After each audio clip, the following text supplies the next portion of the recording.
See your local Big A dealer in Columbus and Albion, Sutton, and Grand Island. When it comes to putting the heart of Nebraska first, the Bryan team has always been second to none.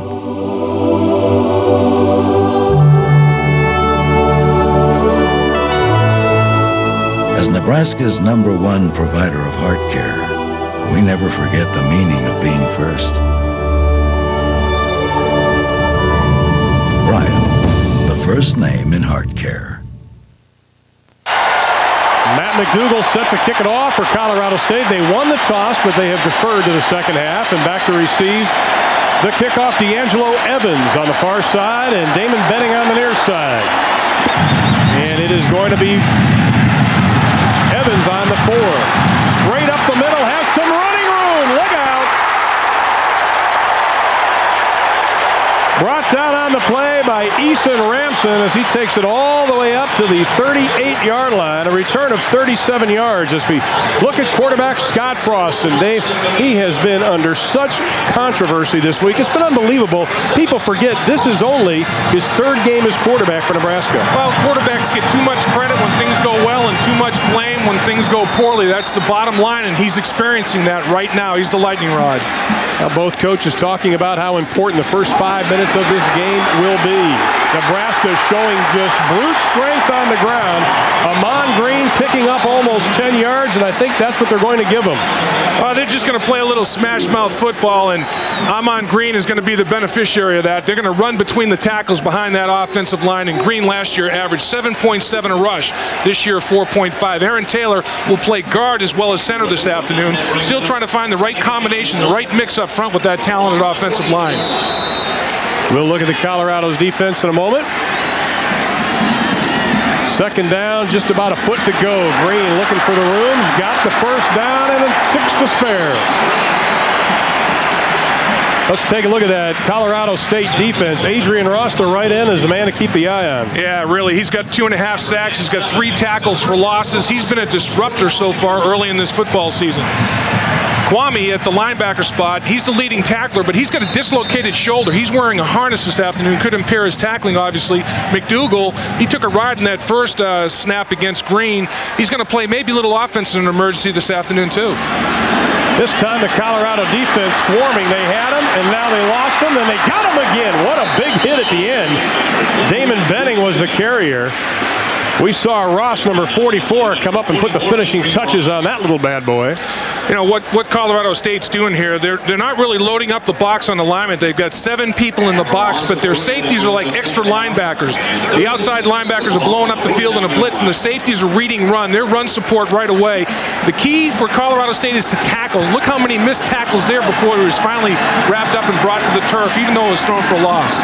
Ross going to put it up for the first time, and it is complete and is good for a first down and then some.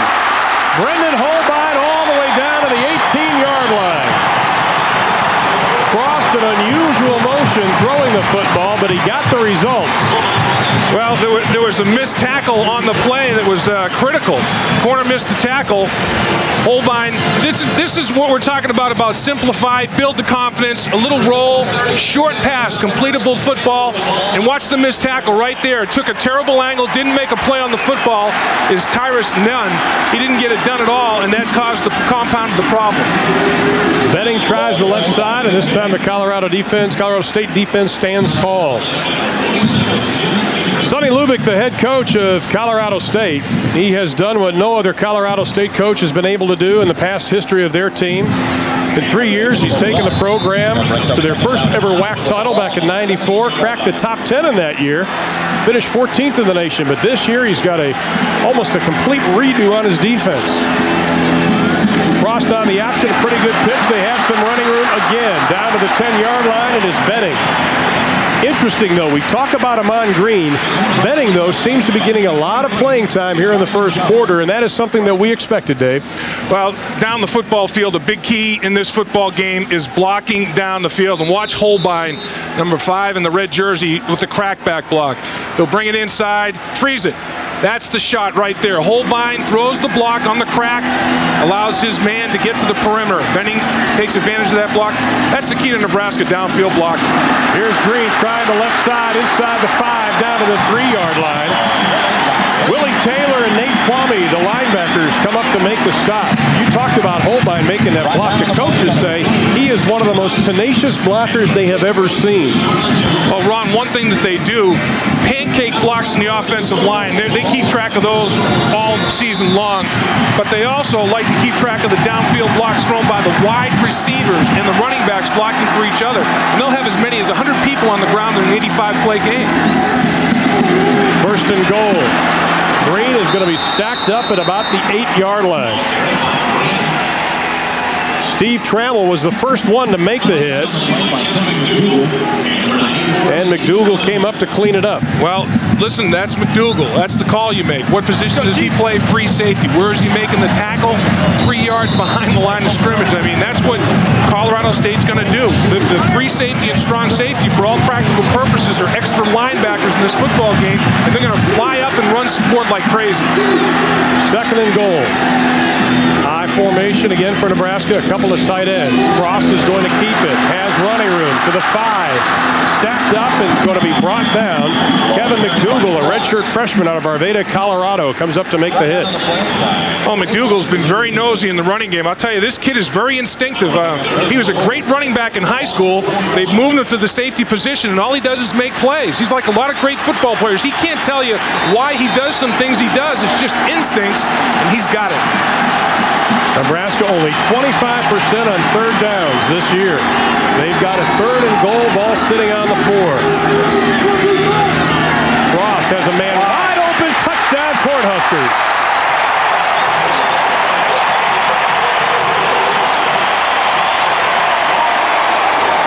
For Sean Jackson, the tight end. And we were talking about the no margin for error for Colorado State. Well, there was a serious error right there in coverage. There was a brain cramp. Either a linebacker or a safety did not make the adjustment in the formation to cover the tight end. He was 10 yards open. I'd say he was open. Yeah. Chris Brown to complete the 7-pointer, and he does just that. Nebraska very impressive on their first drive. It takes them less than 4 minutes. They lead at 7-0, and Big 12 football will continue after these local messages.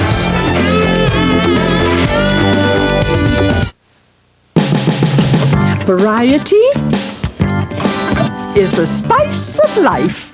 And more variety is why Runza introduces the new Country Chicken Runza sandwich. Tender chunks of chicken breast, broccoli, Swiss cheese, and rice, baked inside Runza's fresh homemade bread. It's what's on the inside that counts. A great new Runza and a great new taste. For a limited time only at Runza. Okay, honey, breathe deeply. It's coming. I know, honey, but we need to get to the hospital first. Hurry! Uh-oh. What happened? Our transmission stopped. Didn't you have it rebuilt at Certified Transmission? No. They dynameter test your transmission so it's reliable. So we'll have the baby here. What? I'll go get the video camera. No cameras! As Lincoln Telephone, we brought people closer together. Guess what? We got a new kitty. We were Nebraska's first telephone company to provide the technology and services you use every day. Tip. Well, that's right across the street. Life-saving 911, digital switching, fiber optics, and internet access. Dispatch an ambulance. Now we're Alliant Communications. You know where we've been. Wait till you see where we're going. Fax is in. Be right there. Alliant Communications, the new name for Lincoln Telephone. Over 75,000 like the fact that Nebraska was impressive on their opening drive. They lead at 7-0 along with Dave Lapham. Brian Nooner is on the sidelines. We'll be checking in with him momentarily. I'm Ron Thulam. Chris Brown, the sophomore from South Lake, Texas, the first freshman last year, field goal kicker and kicker in Nebraska history to start. Short kick. It is going to be Damon Washington from the 10. No place to go as he makes his way up to about the 24-yard line. Ted Ratzliff on the tackle. Let's take a look at that touchdown again, Dave. Well, here's Jackson. He's the receiver that's open. Watch what the motion does to this defense. Watch everybody get sucked up inside, and there's nobody at the linebacker or safety level to cover in the back of the end zone. Jackson releases clean. Look, everybody's bunched up inside. One grenade gets them all. He had 3 guys he could have thrown the football to. He decided to throw to Jackson. That's a big play by Nebraska and a mental error defensively by Colorado State. Moses Moreno at the helm. Calvin Branch, the lone setback. This is a high-powered offense. Eli Workman in motion. Moreno has the time. Pass is complete. Up to the 46-yard line. Jeremy Calhoun, the 6-foot senior from Long Beach, California. Boy, Moreno had a little zip on that ball. Oh, he can throw the howitzer, I'll tell you. He's got a tight spiral on that football. He's got a quick release, and he's got confidence in Calhoun because Calhoun was covered pretty well. And he threw the football in, and he said, Calhoun, fight for it. Battle for the football. It's yours when it's in the air. Calhoun did exactly that. He won the tug of war. Pickup of 23 on the play. 2 tight ends in the lineup now for Colorado State. Moreno goes upstairs again. And again it is complete to Jeff Turner, the Iowa State transfer. He's up to the 45-yard line, and he's in Nebraska territory. Pickup of almost 10 on the play. Let's take a look at the offense for Colorado State. Damon Washington, the fullback, number 20. He can run. He can run. And Calvin Branch, the other fullback, they messenger plays, and they're averaging 8 yards per rush between the two of them. Up front, Rogowski. He's the only senior. Very efficient, effective left tackle, the leader of the pack up front. Now they're going to measure, make sure it was a first down. It is awfully close. You know, Ron, the one thing Moreno was doing on this first drive, 3-step drop, ball's gone. It's going to be a 5-step, quick 5-step drop, ball's gone. Everything in a timing pattern. They've run 2 plays. They've thrown the football twice. It's going to be fire and fall back. It's going to be a different approach. Nebraska's going to approach this football game on the ground, and then Colorado State in the air. And the key is, will Wistrom be able to pressure Moreno, pressure the quarterback? He's got 3 sacks this year. He had 4 all of last year. Jamel Williams, I tell you, he has been big time. He's a playmaker at the middle linebacker position for the Nebraska Cornhuskers. Minter's got 3 interceptions in 2 games. That leads the country. 7 starters return to this offensive lineup for Colorado State. Last year they averaged 29 points a game. This year almost 40. They keep it on the ground, and they're able to pick up almost 8 on the play. It is Calvin Branch.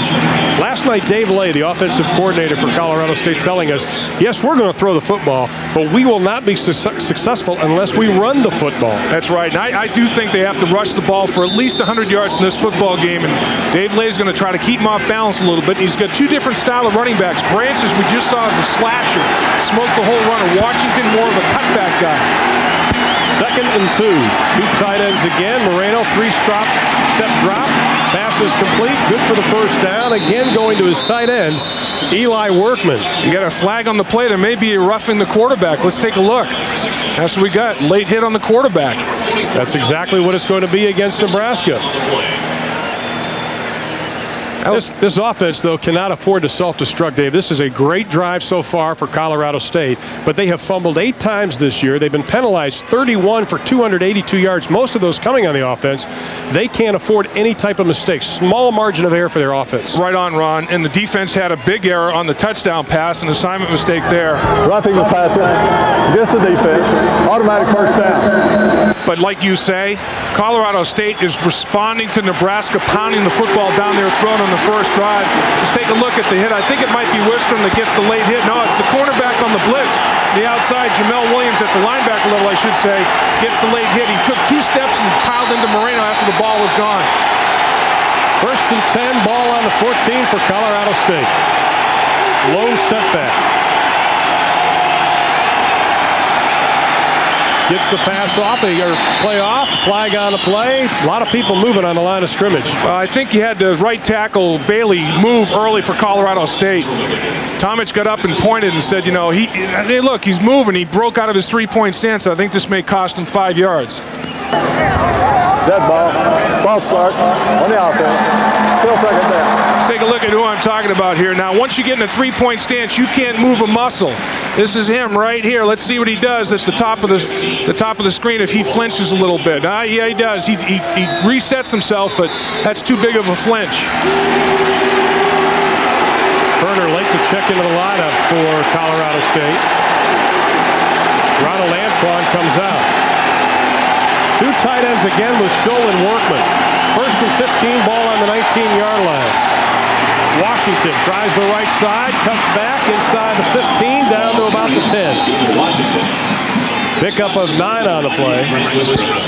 Wistrom on the tackle. Well, one thing that Colorado State's going to do is they're going to try to run the football, just a little zone blocking inside. That time they ran what they call the counter gap.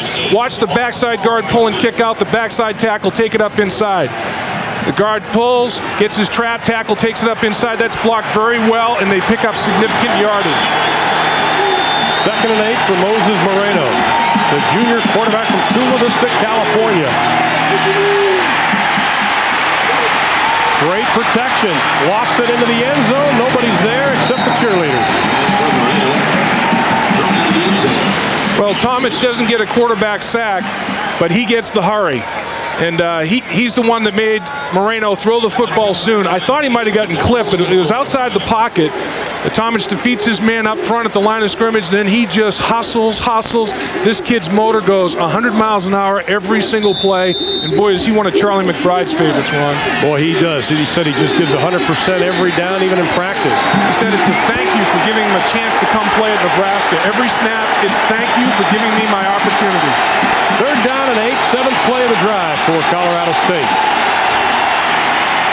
Moreno has had success throwing the football, this time a little bit too much on it. Intended for Turner, the junior wide receiver from Urbandale, Iowa. Yeah, that one sailed on him a little bit. His release point was a little bit high, and the ball stayed high. And this is what we were talking about as one of the musts for Colorado State. You can't settle for field goals. You have to pump it in the end zone, because Nebraska already has. But Moreno, as he takes his 5-step drop, Tomic once again trying to pressure him from the outside. The release point's high. No chance. Well over the head of Turner. No opportunity for a play there. Matt McDougal for the field goal. And it is blocked. Grant Wistrom, I believe, may have gotten his hand on the football. But, Dave, we talked about that they have a small margin of error. That was a big one. You drive all that way, and you got a goose egg on the scoreboard. That's right. You settle for a field goal opportunity. Your offense doesn't finish it off, and then your kicking game lets you down. 7-0 is our score. Nebraska blocks the field goal. We'll be back right after this word from Dr. Pepper, proud sponsor of the Big 12 championship game.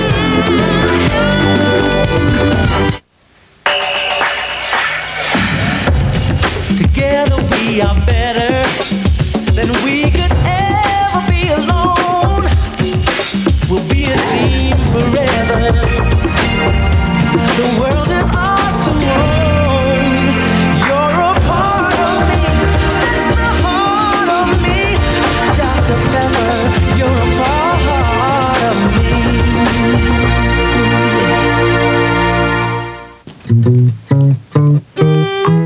For everybody out there gifted with a photographic memory, I present the new 272-page Texas Travel Guide. Exciting, huh? Hope you enjoyed reading it. Of course, if you don't have a photographic memory, we'll send you a free copy. Just call 1-800-8888-TEX. Take a look at this. With Nations Bank PC Banking, this is how you pay your bills. See this thing here? Click on that, then you go to this little doodad and click on that, then you type in that, and do that. Oh, am I being too technical? Anyway, with Nations Bank PC Banking, you can pay all your bills like this anytime you want to. I love that.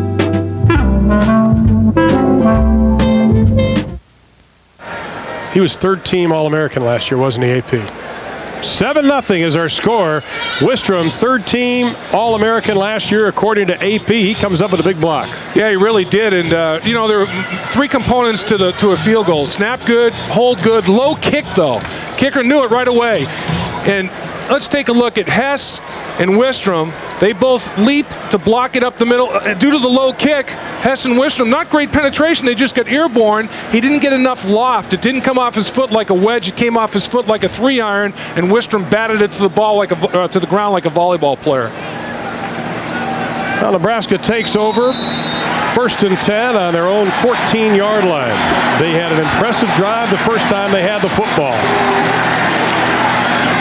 That probably took a lot of pressure off young Scott Frost. They're going to keep it on the ground again. He's got a convoy in front of him. Up to the 25-yard line for Nebraska. I'm on green again. Brian Nooner is roaming the sidelines here at Memorial Stadium. Let's check in with him right now. Brian? I have to tell you that the crowd noise played a big part on that last defensive stance of the defense itself. Last week against Arizona State, Nebraska had fits with the crowd noise at Sun Devil Stadium. They couldn't get the checks to the line. That penalty for Colorado State directly attributed to the fact that Marino could not hear the call. That's a good point, Brian. Now they face the hostile environment. Again, it is green. Thursday's practice day when we were here watching, they did pipe crowd sound into Memorial Stadium. They said they do it a lot, but even the coaches admitted we got it a little bit higher on Thursday. Yeah, and what happens, Ron, if you're an offensive lineman and your only advantage is taken away, your only advantage against a better athlete across from you in the defensive line is the snap count. When you can't hear the snap count, you have to look at the football and move when it moves like the defensive lineman. You are in trouble, and that's what happened in Nebraska out in Arizona State. And their linemen, I think all the coaches agreed, they were back on their heels so much in that game. Frost on the option, has the first down or close to it.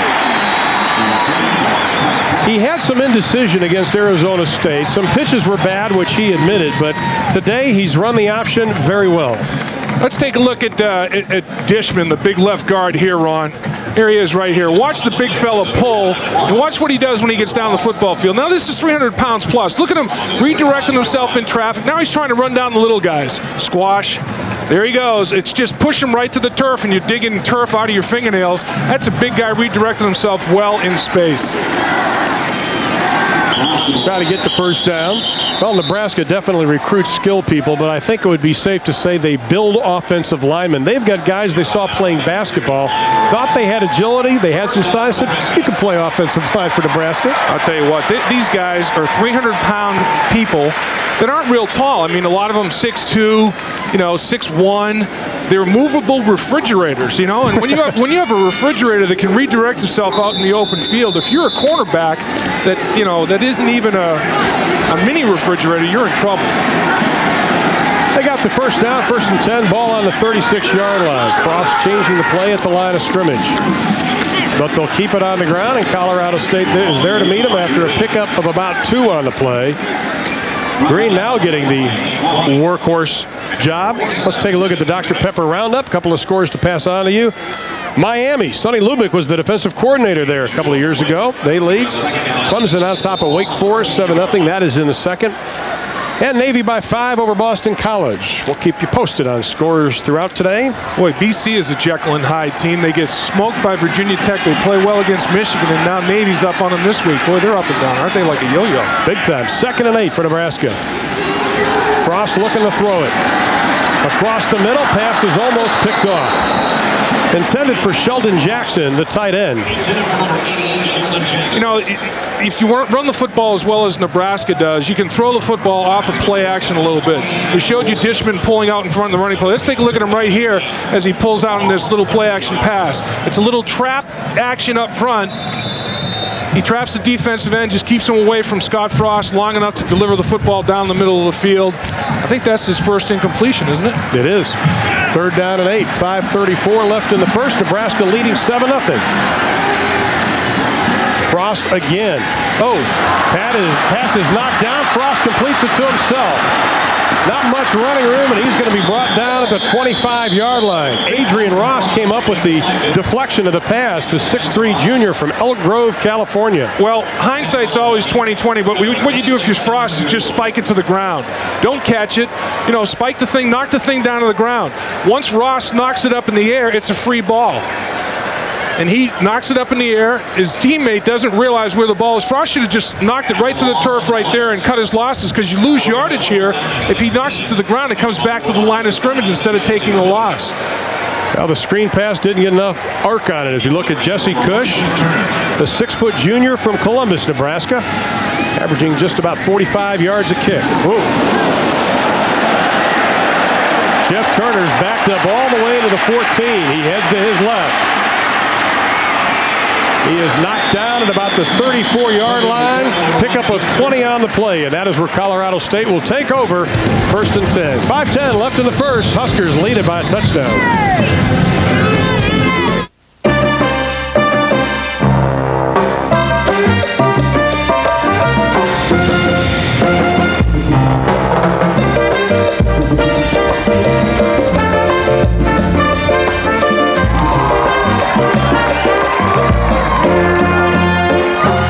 Southwest Airlines employees demonstrating once again that you can have fun and still do a great job.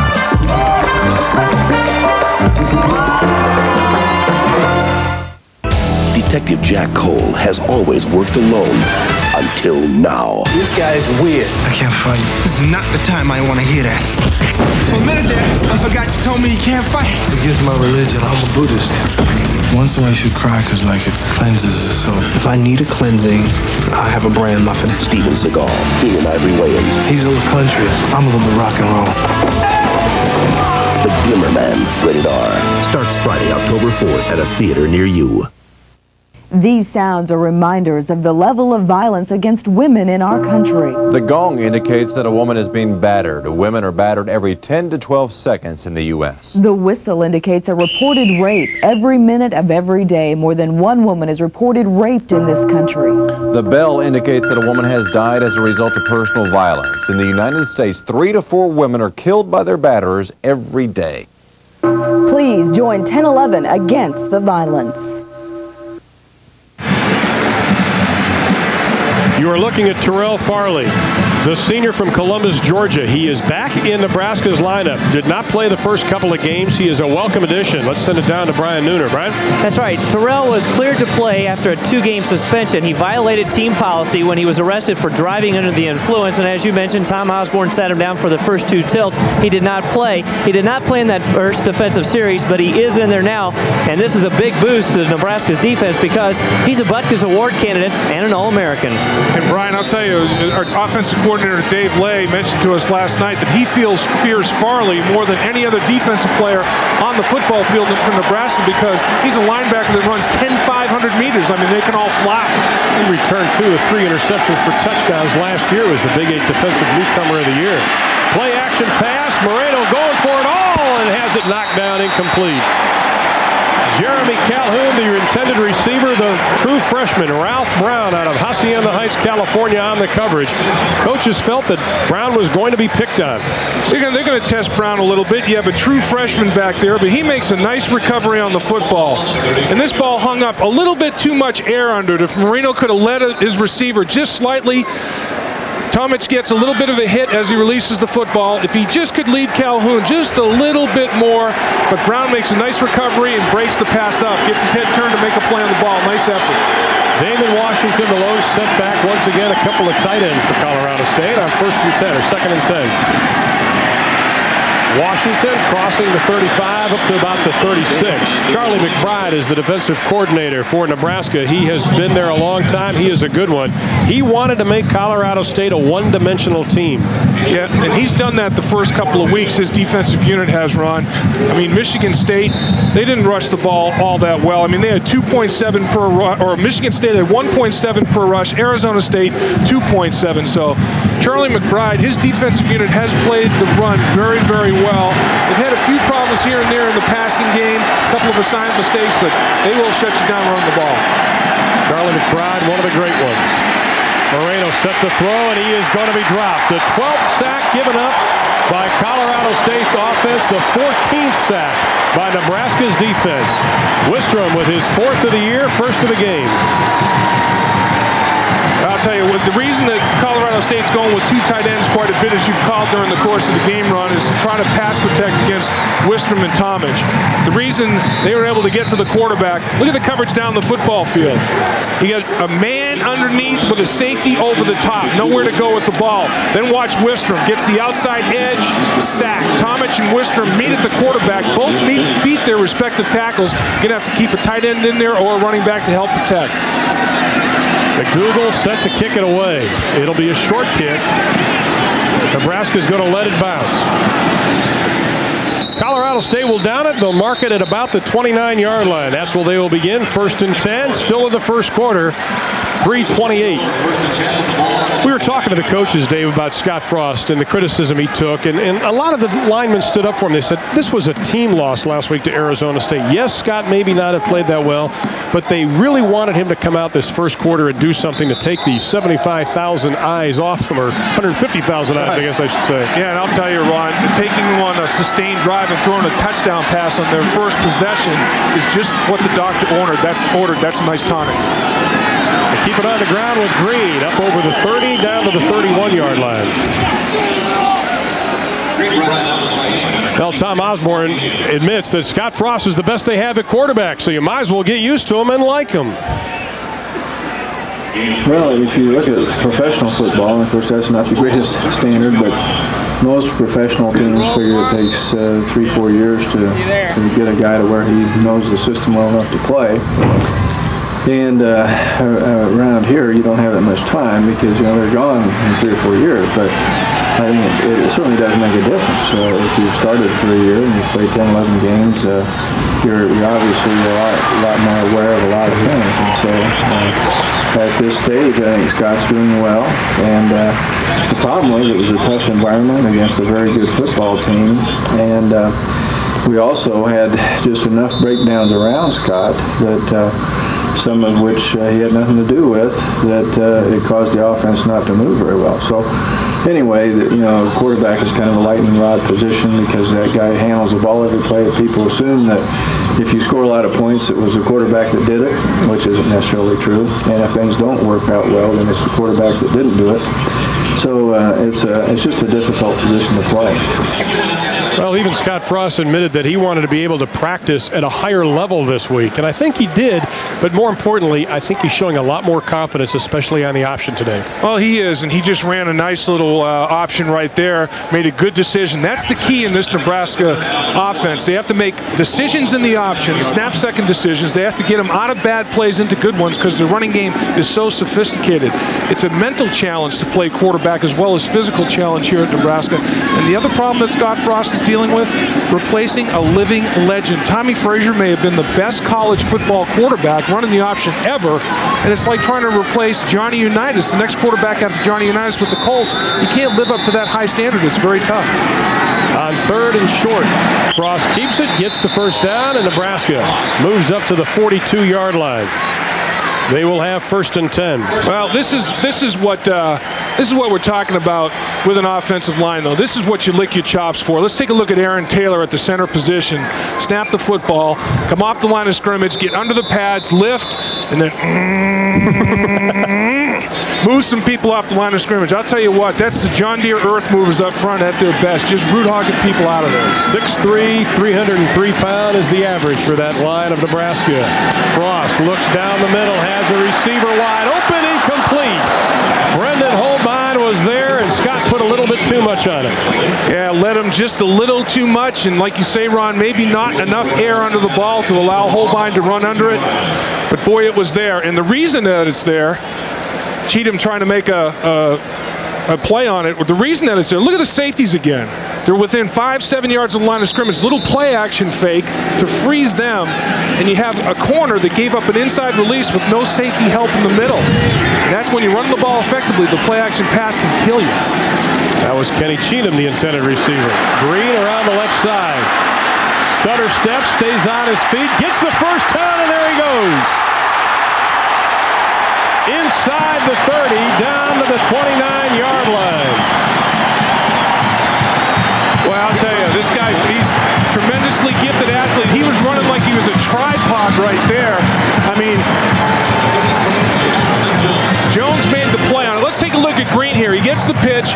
Watch, Jones misses the tackle originally. Watch Jones come up right here. Green freezes him, then he misses the tackle. Look at him put his right hand down and balance him like a tripod. Hustles down the field. Who makes the play down the football field, though? He doesn't quit. Back comes Jones. That's good hustle, you know. Pickup of 29. Frost wants to complete this drive. Gets it out of the flat, and it is incomplete.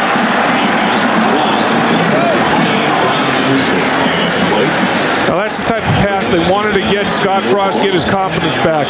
Little short route to his fullback out of the backfield, have some completion, start to build some numbers, start to generate some confidence, and just didn't throw that ball quite well enough. Well, one thing the coaches wanted to do this game also is reduce their number of plays, use less audibles. They felt that not that it was confusing, but they just almost wanted to simplify it a little bit for Frost. Absolutely. Do a few things well and then build on that. Big hole up the middle. Green stood up, but he drags the defender about 3 yards.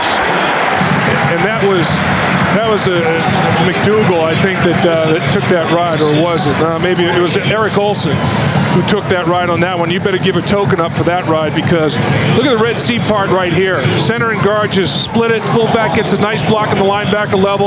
Look at this ride taken right here. Boy, you can't take Green on high like that. I mean, that's like you're at the circus. Boy, Olson's going to get underneath him, wrap his legs up, and take him to the turf. You can't play high like that. He's off the field right now. 3 freshmen in the secondary for Colorado State. The only one with experience really is Eason Ramson at the left cornerback spot. We have an official timeout. He got an injury over there trying to work it. He worked his way off the field to the Nebraska sideline under his own power, but I think that's the reason they called the timeout, and it's Amon Green that's, I don't know what his problem is, but boy, is he running the football. 71 yards on 11 attempts. One of 3 players last year as a freshman to go over 1,000 yards rushing the football, and considering last year he started last on the depth chart at that I-back position for Nebraska. I'll tell you what, the kid averaged 7.7 yards per rush. He ran for 13 touchdowns and caught passes for 3 more. You know, Green must have been on that effort that he hurt himself a little bit. Frost takes a couple of big licks at the 22-yard line, and on 3rd down and 2, he will be short of the 1st down. Fans want him to go for it. That might not be too bad of a call, though, Dave. You're playing at home. Yeah, your defense is playing okay, particularly against the run. You know, you're at the 20-yard line. Why not go for it? You make a statement here and dominate early. Erase any doubts you may have in your mind as an offensive unit, and make a statement to Colorado State early. Jeff Lake split wide to the left, I formation. And that's the end of the 1st quarter. They're not going to be able to get the playoff, so maybe Dr. Tom Osborne just wanted to have a couple more seconds to think about it. Scott Frost has played well. Tom Osborne's Huskers have played well, and they lead 7-0. We'll be back right after this word from Citgo. Look for the sign of quality throughout Big 12 country. Citgo says go.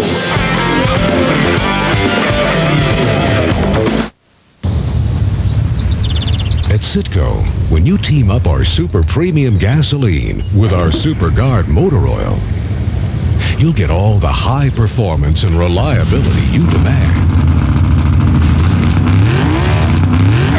So, prepare yourself to be totally blown away. Super premium performance. Citgo says go. Last year, the Bryan Heart Care team traveled more than 1 million miles and never left the state.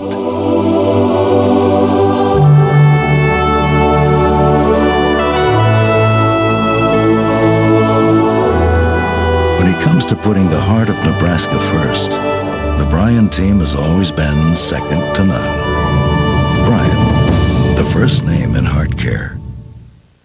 If you still don't have cable TV, now's the time to order it at great savings, along with the premium channels. HBO, Showtime, Cinemax, the Movie Channel. Call now and get installation for $4.95 or less when you subscribe to cable TV and 2 or more premium services. Call today and don't miss a beat. There are those who worry about the future.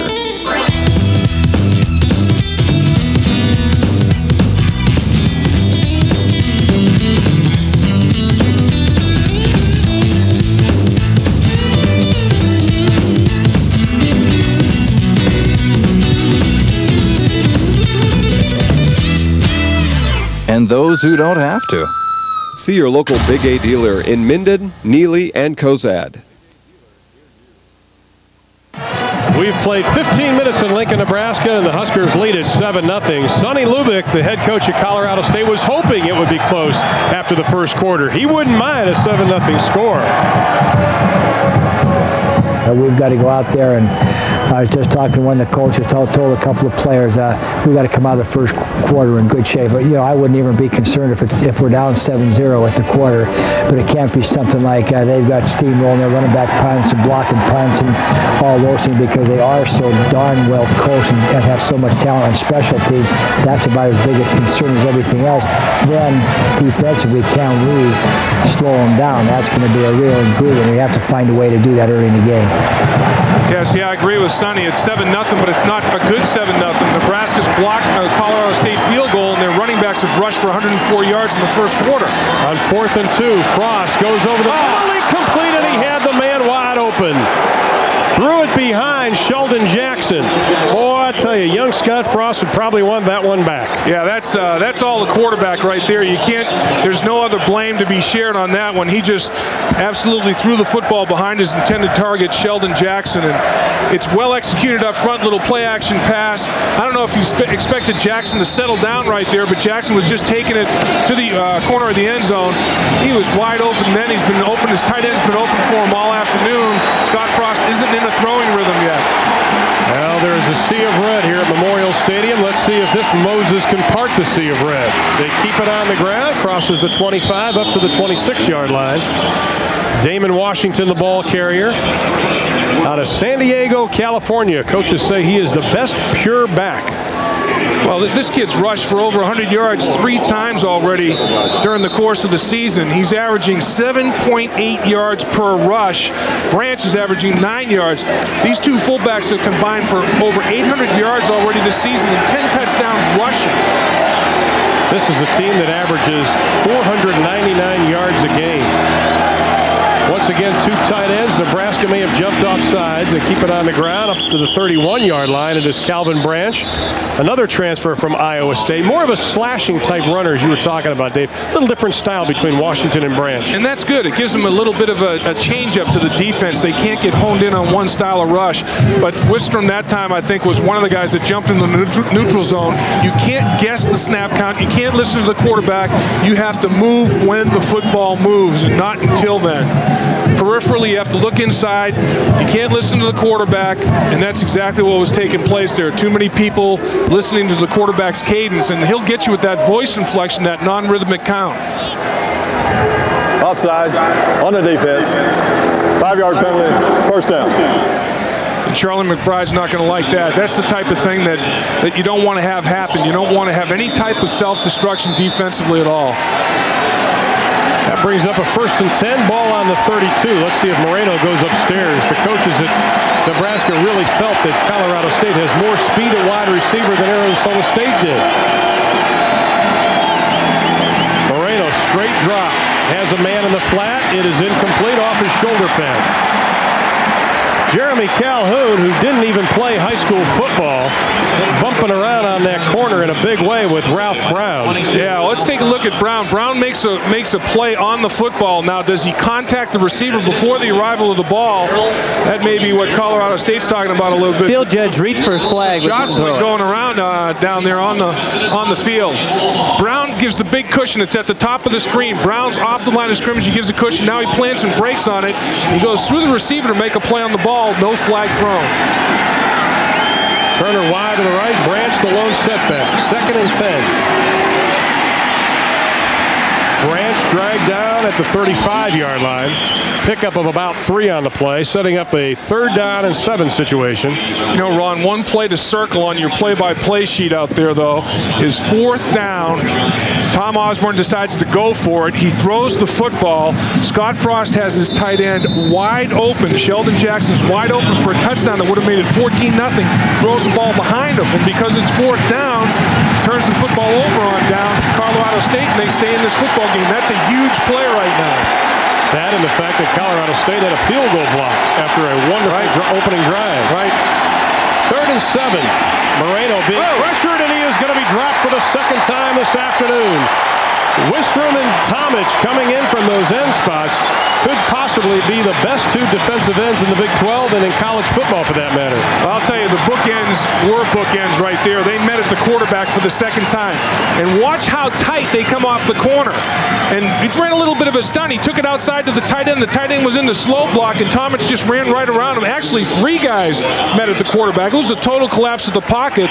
Saltzman got involved in that quarterback sack also. Boy, it was a big, big tidal wave to the quarterback. And Mac McDougal, first punt went about 40 yards. He'll try another. Standing at about the 13-yard line. 3 back for Nebraska. A short kick again. It is Fullman, and he is going to be hog-tied and dropped to the canvas at about the 32. Jeff Turner, the wide receiver, makes the stop. 12:16 left in the first half, and Nebraska leads at 7-zip. Remember that first bike? It set you free. You could go places, see people. Whole neighborhoods opened up. But it was always more fun when a friend came along. That's why Southwest Airlines brought back Friends Fly Free. Just buy a ticket at our full unrestricted fare, and a friend flies with you free. Southwest Airlines. I whack the weeds. So you want to know what's on my Discover Card statement. I'm a camp cook, and a bad one, but I've got a good stove. And he loves to chase that. The cashback bonus award. It all folds up into it, Gary. She loves to get flowers, and I love to give them. How many credit cards make a statement like that? Well, the toughest thing about buying a wetsuit is trying them on. It pays to Discover. Use it where you see the notice sign. When you're in the mood for dessert, Sonic gives you a whole new menu of choices. Introducing Sonic's new frozen favorites. Banana splits, hot fudge cake sundaes, root beer floats, creamy vanilla cones, old-fashioned malts and shakes, banana fudge sundaes, and more. Frozen favorites at Sonic. Sonic, driving for a change.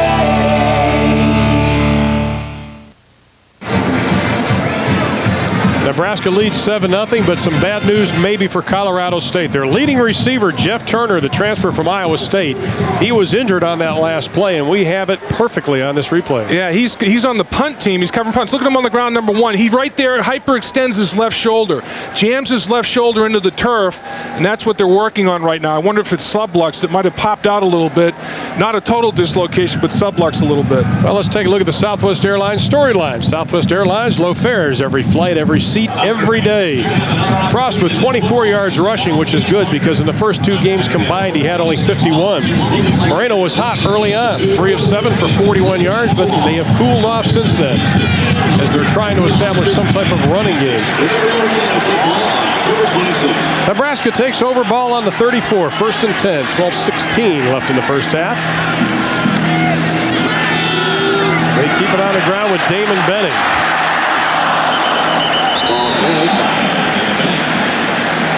Well, Nebraska felt that all the teams they face this year are probably going to put 8 and 9 men in the box, and Colorado State was no different. They wanted to walk the safeties up. Sonny Lubick said, we want to show them a lot of people on the line. Well, let's take a block. Let's take a look at a block by a fullback Schuster on a linebacker Kwame. Now the offensive line does a good job up front. They get the position. Watch the fullback come in. Boom, cuts the linebacker right to the turf. That's a knockdown. That's what the offensive coaches from Nebraska was talking about. Receivers and running backs blocking. 2nd down and 1. Willie Taylor comes up with a crushing blow. May not have gotten the first down. In fact, he probably lost about 1.5 feet on the play. Now, look at Taylor's left hand. He's wearing a cast on that hand, but the way he puts the head across the bow here, it doesn't matter. Boom. He wraps that cast up, takes him to the turf. I mean, you got one linebacker with a broken hand, the other linebacker with a dislocated shoulder, and they're out there giving every ounce of effort they can. I'll tell you what, they may be a little bit undisciplined, they may be a little bit inexperienced, but they certainly don't lack effort. Carpenter and Jackson, the tight ends. The pitch back to Benning. Gets the first down and 4 to spare before Kevin McDougal, the redshirt freshman, corrals him. Brian, you have an injury report for us. Well, we checked on Jeff Turner, and he's going to be fine. He's going to be back. Just a little soreness in that shoulder, but they said he'll be back in that next offensive series for Colorado State. That's good news because he is a weapon in the passing game. There's no doubt about that. He's the second guy in school history that's had 3 consecutive games of 100 yards or more in reception. So he's a key component out there in the passing attack, no doubt. 1st and 10 for the Huskers. Frost play action pass. Swings it off for a little screen pass. Colorado State had it covered exceptionally well. What an effort out there by Adrian Ross. Man, I'll tell you, it was a throwback screen, and Ross would have none of it. He played his defensive responsibility to a T. He's the defensive end. He locks up on the tackle. He sees the throwback screen materializing here. He gets right in the middle of it, bursts through the blockers, and throws the play for a loss one-on-one against Amon Green. That's a gold star on the forehead right there. Loss of 7 on the play. Dave Lay, the defensive coordinator for Colorado State, felt they needed to take chances defensively because they are so outmanned size-wise and experience-wise. Frost upstairs in the flat, complete. Short of the first down is John Vedral, the 5'11 senior out of Gregory, South Dakota. 23 states are represented in that Nebraska lineup, Dave, as far as overall player roster. That is quite a player base. Well, it's a national power. It's a national power in recruiting also. That's what back-to-back national championships, and really a 47-yard field goal that's just wide left. They lose 18-16 to Florida State, or it would be back-to-back-to-back national championships. When you build that kind of momentum, everybody wants to come to your school. And this offense has 9 homegrown Nebraskans starting. Frost on the option, has the first down. Pitches, may have been a forward pitch, and that will not be a touchdown. You're right. Crowd might as well get quiet. The penalty flag has been thrown right in front of them. And there's another flag at the goal line. Let's see if we've got something going on there. 2 flags. There's a flag that finishes off the run, and there's a flag up front for the illegal pitch. It may be 2 penalties against Nebraska, and Colorado State will have their choice. But the forward pitch may nullify everything. I mean, the other penalty is inconsequential unless it's some kind of personal foul deal. Well, the idea was good by Frost. Yeah, you can't. Once you're in front of the line of scrimmage, you can't pitch the ball forward like that. We'll listen in, see what the call is. We have an illegal forward pass against the offense. We have a 5-yard face mask against the defense. Oh, it's against the D. The penalty's offset. Wow. Oh, replay my. 3rd down. Well, that certainly helps Nebraska's cause. Big time. That hurts Colorado State. Yeah, and I think the face mask penalty occurred at the goal line by a very aggressive defensive player, Kevin McDougal, who wasn't giving up on the play. He had no idea that it was an illegal pitch. He's trying to prevent a touchdown. Take a look at it as he take it down the football field. Frost turns it up and throws the ball forward. There's no doubt about it. It's about 2 yards forward. And then McDougal has his penalty offset. Frost has a man in the flat. They've got the first down. Up to the 35, down to the 33-yard line. Frost on the money with that pass. Big tight end again. For Sean Jackson. Junior from Omaha, Nebraska. A guy that rebuilt his body in the Nebraska weight room. I mean, he was a candidate for weightlifter of the year, and about every participant in the Nebraska weight program is a candidate. Oh, yeah. They really do a job in that weight room. It's outstanding. Boyd Epley, their strength and conditioning coach, the former pole vaulter here at Nebraska. 30,000 square foot weight room. It is huge. Frost straight drop. No, hands it off to Mon Green. Crosses the 25 down to the 22-yard line. Ransom on the tackle. Great cutback, great vision by Green, and Holbein at the wide receiver level throws another nice downfield block, but you never know where a talented I-back is going to break the run. This was not designed to go to the right side. It was designed to go off to the left, but look at the cavity on the right side. Great backside blocking, and Holbein gets a block down the football field. When you have a talented back, 8 yards back in the I formation, he can bust it anywhere. You got to sustain the block. 86 yards already on the ground for Amon Green. Green this time trips up at the 20 down to the 19-yard line.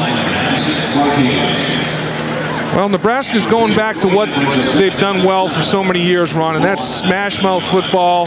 Get the offensive line coming off the line of scrimmage, kind of build a little bit of confidence. They rushed for over 100 yards as a group in the first quarter. That's on pace for a 400-yard rushing day, which is almost what they averaged last year. Second best in school history, but led the country. And this football team has been built on just hammering you at the line of scrimmage. Only 226 yards versus Arizona State last week. They may get that in the first half. Some running room down to the 10. Pay dirt. Nebraska. That's Benning.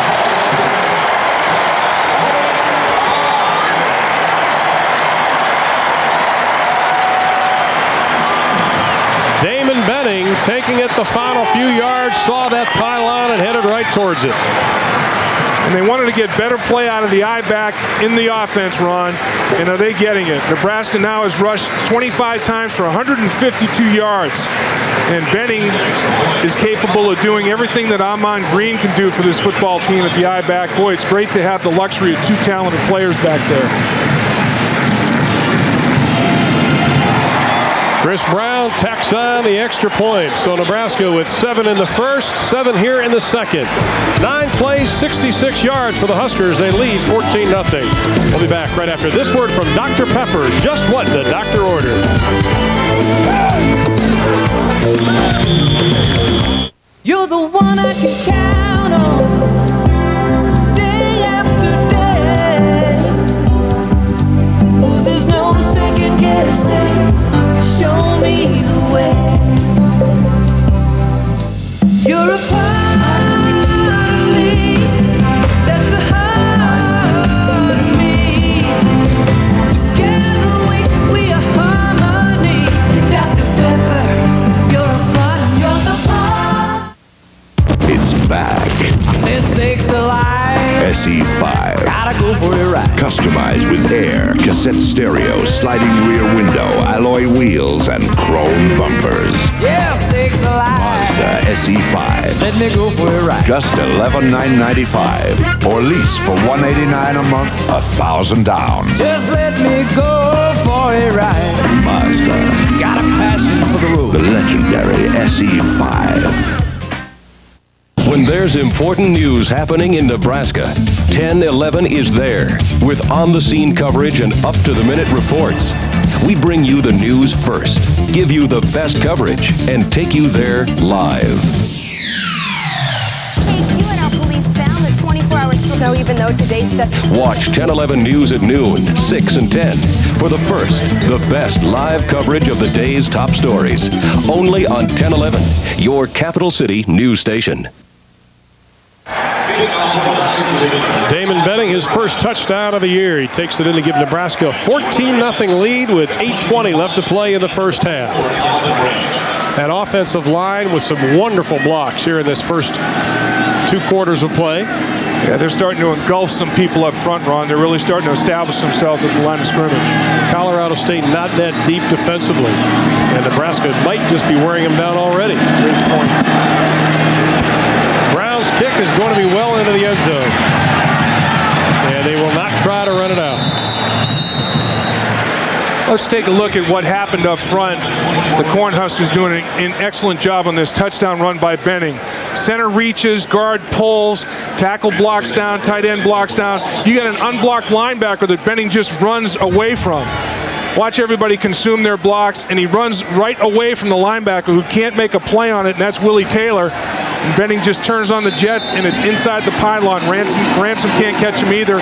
Great blocking up front, and then great execution, acceleration by the I-back. It is still early, but this would have to be considered an important drive for Colorado State. Yep, exactly, Dave. Yeah, he double clutched. Double pumped it. Yeah, put him back a couple more yards. He picked the ball up. He was a count early, you know, and he moved the ball on one, and the snap count was 2.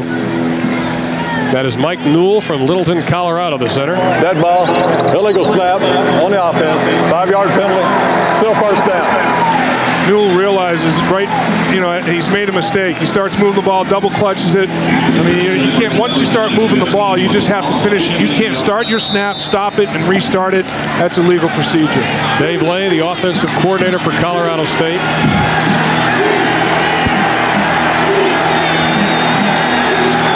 First and 15, the ball is on the 15-yard line. Moreno had success in the first drive throwing a football and picks up where he left off there. That'll be a first down for the Rams. Eli Workman on the reception, the junior from Billings, Montana. Well, I'll tell you, Ron, this was a great release and great accuracy on this pass from Moreno. Good blocking up front, gives him vision in the pocket. He slides a little bit, throws between people. He just puts it right in the midst of 3 Cornhusker defenders. And that's what he's got to do a little better, is slide and find a spot to throw. They put it up again. He has a man. It is incomplete, and he may have gotten away with just a little bit of a push. Jeremy Calhoun, the intended receiver. I am very impressed, though, with Moses Moreno. I don't know about you. We talked to his dad last night. He's very proud of his son. He's got a younger brother and a 6'3", 235 linebacker everybody wants. He's still in high school. Yeah, Notre Dame, Southern Cal. I mean, everybody wants his, and that's the way you have to put it. Not little brother, younger brother. The kid's a horse. And then he's got another son, 13-year-old, that's a great player at that level of football. So the Moreno boys will be around a while. Dad was a very proud papa last night. Absolutely. This time Moses is going to hand it off. They keep it on the ground. Calvin Branch is going to be stopped by Jeff Ogard, the senior out of St. Paul, Nebraska. Ogard, an interesting story. He was really nervous before his first start of the year against Michigan State. He said, I almost got sick to my stomach. I wasn't sure about starting and being the man at that left tackle spot. He gets double teamed a lot, and Charlie McBride really feels that's kind of a dirty job he's got down there. And he does it well, though, Ron. He's a sequoia. He's 6'6", 310 pounds, and you can't uproot the guy. He really does a good job stuffing the run at the line of scrimmage. 3rd down and 7. Darrell Ballard split wide to the left. One setback. Nebraska showing blitz. They keep it on the ground. Penalty flag is thrown. Nebraska lined up off sides. They came in the neutral zone, and I think it was Jamel Williams, that linebacker, that came across the line of scrimmage earlier on. They were bringing him. One way people don't realize, too, Dave, I don't think, and you might want to explain it, that one way to beat the blitz sometimes is running the football. It doesn't hurt. There's no doubt. If you find a crease and linebackers are blitzing, there's nobody there to make a play on it. Watch Williams. He tries to time it. Oh, a little soon. Get back. No, too late. I'm in the neutral zone. That's going to cost me 5. So much for quick feet. Yeah. Yep. He runs a 10-300, though, Jamel Williams, so he's quick. We do know that. Listen in on the call. Offside on the defense. 5-yard penalty. Replay 3rd down. You know what, Ron? All these linebackers were high school running backs, and on defense, they were defensive backs. They can all run. They just beefed them up a little bit. They all run 10-3 to 10-500 meters, and they're playing linebacker. They've got incredible team speed. Jeremy Calhoun wide to the left. Turner wide to the right. Lone setback on 3rd and 2, or 3rd and 5. Moreno is hit hard. The mouthpiece comes out. Yeah. Knocked his mouthpiece farther than he went. Whew. Boy, did he take a shot. But, you know, talking to Moses yesterday, said, you know, I like to be hit. Doesn't bother me. I don't know if he likes to be hit that hard. I'm telling you. Put the mouthpiece back in, Mo. That'll bring up a 4th down situation and 2. Watch the twisting up front. The defensive tackles twisting, and they're reestablishing different rush lanes. And Moreno tries to slide into a crease, but just can't quite get there. And that's, once again, the team speed everywhere of Nebraska. They have great closing speed. They finish plays. McDougal back to kick again. 3 deep for Nebraska. They have 8 on the line. McDougal with time. This one, he gets it way up in the air. It'll be Fullman all the way back. He fumbles it down to the 2-yard line, and that's where he's going to be done. Wow. Colorado State wanted a safety, but instead they're going to get it at the 1-yard line. Nebraska 1st and 10. And that's one thing that Colorado State was hoping they may have a shot at. They're good at special teams. They invest a lot of time working on special teams. They wanted to make something happen on special teams. Well, it really wasn't necessarily anything they did. It was just a muff of a punt. But they are there to make a play on it, and it was followed up very well by Jones. But really the problem is Fullman not handling the ball. He muffed the punt. Now they have to go the length of the field. 57 yards on the kick. 14-0. The Huskers lead. First man through, crosses the 5-yard line up to the 7-yard line. Brian Schuster, the fullback, 5'11" senior from Fullerton, Nebraska. Well, this is one area when you've got a mismatch up front. You've got a bigger offensive line, the defensive seven presented to you. Hammer them right between the tackles. Out there in Arizona State last week in that hostile environment, they tried to run an option and pitch the ball, couldn't get the audible, and pitched the ball through the end zone for a safety. play it safe. Benning dancing his way close to the 10-yard line. McDougal coming up from that free safety spot to make the hit.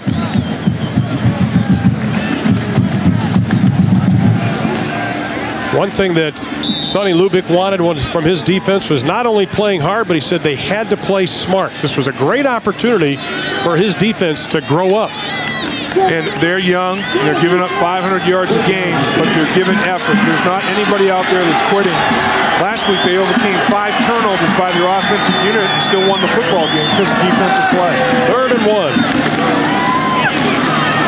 Oh, that's going to be close. He may have gotten up to the 11-yard line is where they needed to get for the first down. Devon Hawkins, the junior from Quincy, Illinois, comes up with a stop. And this is the guy with the most potential on the front 7. He's just got to start playing up to that potential, and he makes a play right there that holds Nebraska from converting a big 3rd down opportunity. So now Colorado State is going to get the football in good field position. I mean, they may get it on Nebraska's side of the football field and have a short field to work with. Now Colorado State's going to put 10 men on the line as Jesse Cush back to kick it away. He had a 61-yarder earlier.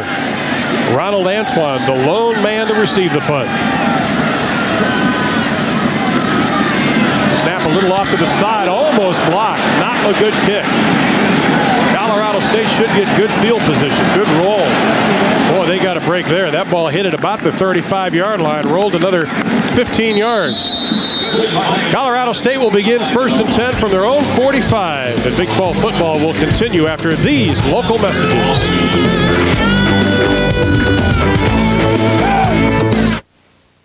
For Caravan, we invented new ways to stash your stuff. Now we're building more bins and boxes and a great new place to put them. The new Dodge Dakota. It's full of surprises. We packed our full-size Ram with Magnum power. Now we're reloading. The new Magnum-powered Dodge Dakota. It's full of surprises. 1997 marks Hoegemeyer Hybrid's 60th year in the seed business. All these years, we've been known for our rugged, solid-performing hybrids and our high-quality uniform seed. We're large enough to offer technology-enhanced seed and small enough to care about what will work successfully for you. Hoegemeyer Hybrids, the family company, family farm. What would happen if you took all this Big Red Spirit and put it into a cellular phone? You'd get the Husker phone only at Alliance Cellular. This new Husker wide receiver is available in a quality Motorola flip or bag phone, with a portion of each sale going to the UNL Scholarship Fund. The Husker phone from Alliance Cellular. There's a lot of Big Red Spirit in this little phone.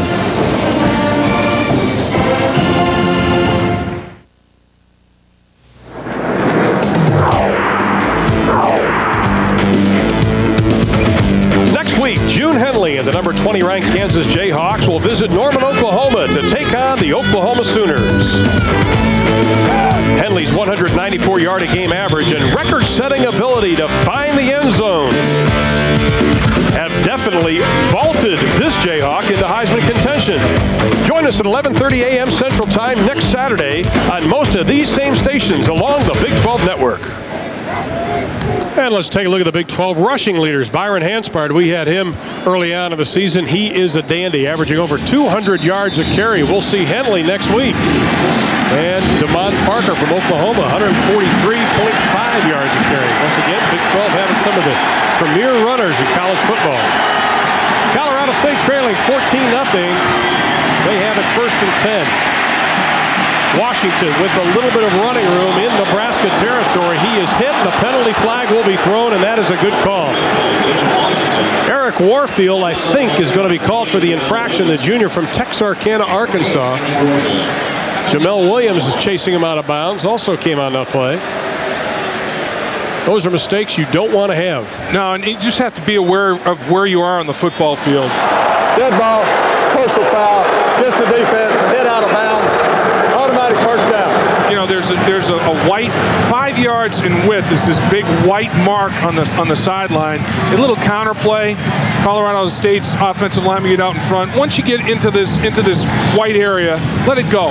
You know, kind of let it go. I don't know. It's touchy though. I mean, you're sprinting full speed. It's hard to stop on a dime like that. Warfield just playing aggressively. It's kind of a borderline shot. Well, now Colorado State with some pretty good field position. Ball on the 32, first and 10, 3:36 left in the first half. Moreno looking deep. Has a man who's tripped up. No! Touchdown! Colorado State! Ronald Antoine was fighting between two Nebraska defenders. No, I take it back. It's Jeff Turner. Somehow he came up with that. Dave, he was in a major crowd. He was, but Moreno knew exactly where he was going to be, and the reason that he was able to throw the football so accurately, tremendous protection up front by his offensive line.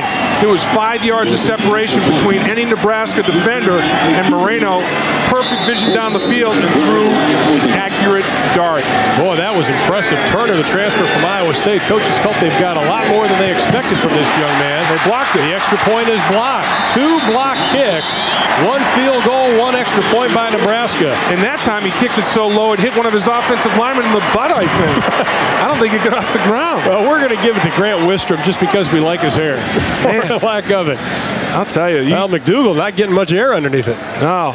Jeff Turner, a wonderful story, the transfer. Well, Moreno is now 5 of 10. Moreno is for 91 yards and a touchdown. Let's take a look at Turner. He's on the outside. He's number 1 on the outside. All he does is run a little post pattern down the middle of the football field. Just great concentration on the ball, and effort is made to deflect it, to knock it away by Booker. And he's a great cover guy, but Moreno knew he threw an accurate pass, and he had confidence that his man, Turner, would make a play, and he beat Booker, the best cover guy Nebraska has to offer. 10th touchdown pass for Moses Moreno. And boy, this extra point was it low. Man, he never got this ball off the turf at all. It hit somebody in the back of the helmet, I think. Man. Now Moreno alternated at quarterback last year, but at spring practice they gave him the ball. Then he gets this young man, the Turner.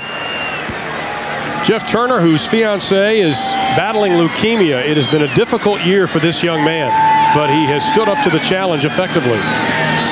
He's a quality kid, I'll tell you. He's got his priorities straight, and he knows what life's all about, that's for sure, and he certainly appreciates playing football. 14-6 is our score. It's going to be Benning taking it about the 5. Stutter steps, looking for some room, still on his feet.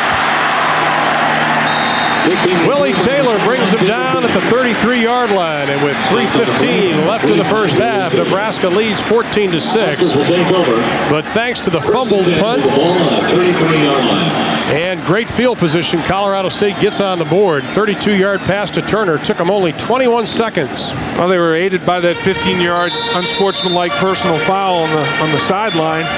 And it was iffy. It was questionable, but it certainly helped the effort of Colorado State. But Moreno, what a great throw. Green around the right side. He has a convoy in front of him up to the 40-yard line, knocked out of bounds at the 41. Now the fans wanted another late hit. Let's take a look at our Dr. Pepper roundup. Miami all over Pitt at halftime. Clemson by a couple of TDs over Wake Forest. That's in the second. Boston College trailing Navy at intermission. Purdue leading North Carolina State 28-6 also in quarter number 2. And Northwestern trailing Indiana. South Carolina, Mississippi State tied at 7. And Michigan State 17-0 leaders also in the second. Second down and 3 for Nebraska. Green spinning his way close to the 45-yard line. Be close to a first down. Kirk Bowman, the senior from Glendora, California, who missed all of last year because of a knee injury, having a very strong season at that left tackle spot. Well, Amon Green is already rushed for more yards than he had last week against Arizona State. Last week he had 87 yards on 20 carries. Already today he's got 97 yards and only 13 lugs, so he's certainly got a much more efficient day going Reset today. the clock to 2:38. Well, they're giving instructions to the press box. Want to put on 19 seconds on the... Reset the clock. There you go, 2:38. One thing this Colorado State defense hasn't done so far, David, and something they haven't done the last couple of years, they don't give up the big play very often. Yeah, that's true. I mean, they're taking some chances today, Ron. I mean, they got the safeties kind of nosy in the running game. They've only got 7 in the box on initial alignment. They have the safeties kind of close to the line of scrimmage, and they're risking a big play today. Cross with a quick pitch this time to Green. Crosses the 50 into Ram territory. Amon Green has broken the century mark for the first time this year. 108 yards now on 15 carries, and I'll tell you, this is going to be a little bit disturbing to defensive coordinator Larry Kerr, because he wanted Frost to have to beat them in the option holding the football, not the pitch man Green. Second down and just about 1. Ooh, hit right at the line of scrimmage, but lunging forward will be short of the first down. Hawkins again. He's a stud, Ron. I mean, this guy could be their best defensive lineman. He's got the potential to do that. He's 6'2", 292 pounds. He's got the low center of gravity. He plays with leverage. He just has to get the motor out of neutral more than he does. Get it in overdrive. We have a timeout. We look at Hawkins. This is something that Colorado State can't afford any injuries, however. They are thin there. 3 defensive tackles, 3 defensive ends, and they knew that all those guys were probably going to play today because Nebraska just wears you down so much. You're right, Ron, and then you go to the linebacker level. You got guys that are just kind of beaten up at that level with injuries too, so they are thin up front. Now look at it this way. Next week they'll be in Hawaii. They can take it easy before they head to Tulsa as we take a look at Nations Bank's schedule. Proud sponsor of the Nations Bank schedule. Wind up with Wyoming on November the 16th.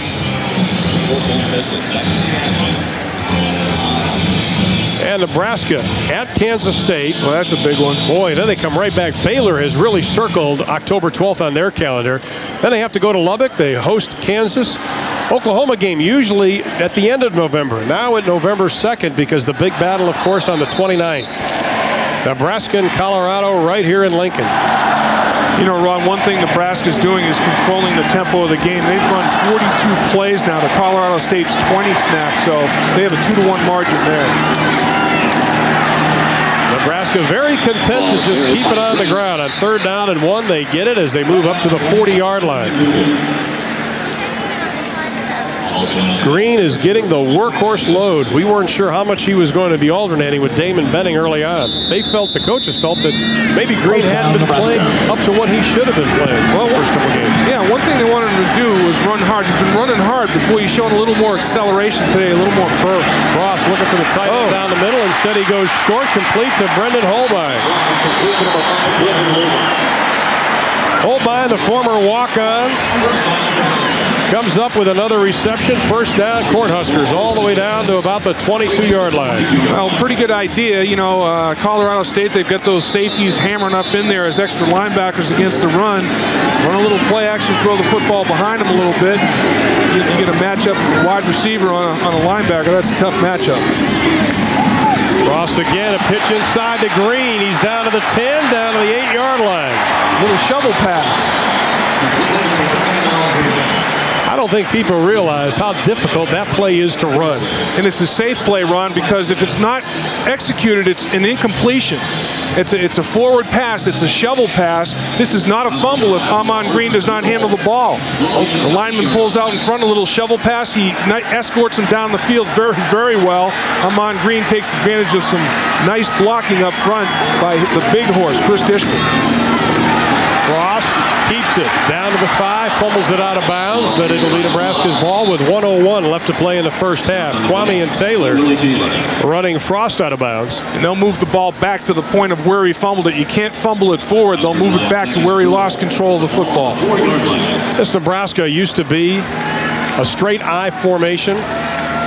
Since the 80s, they moved to that I formation, that option I, and since that time in the 80s, they finished 1, 2, 3 in NCAA in offense, and Tom Osborne just kind of went with the times, both offensively and defensively in switching schemes. Well, he certainly did. And they're so sophisticated in their running game, Ron. They run 1 back set, 2 back set. They run the option. They run the power game. They run misdirection stuff.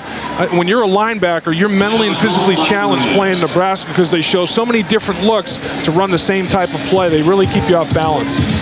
We've got a timeout with 1:01 left. Nebraska leading 14-6, and probably a little bit closer first half, as Colorado State was as much as a 38-point underdog in this ball game. But they are not rushing the football the way they had anticipated for Colorado State. Oh, look at that number. 192 yards for Nebraska, 25 for Colorado State. You know, we mentioned the way for Nebraska to get back on track is to start running the ball like they did when they won the rushing title 4 out of the last 5 years, and shut down the opposition running the ball, make them one-dimensional. They are certainly getting that done here this afternoon. Nebraska approaching 200 yards on the ground. Colorado State only a quarter of a century mark. That's unbelievable mismatch there. Of course, last week against Arizona State, about 130 yards running the football. Much more success today. Well, they want to do what Nebraska does best. You know, that's just come off the football, pound some people, sustain some blocks, get those big 300-pound offensive linemen pushing and pressing, and get those talented I-backs behind them and see what they could get done. And they're doing a good job of it this afternoon. Second down and goal, ball on the 4-yard line for Nebraska.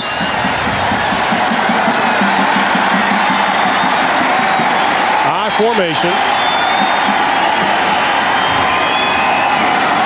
Benning from the tailback spot. Frost is going to keep it, dives for the end zone, touchdown.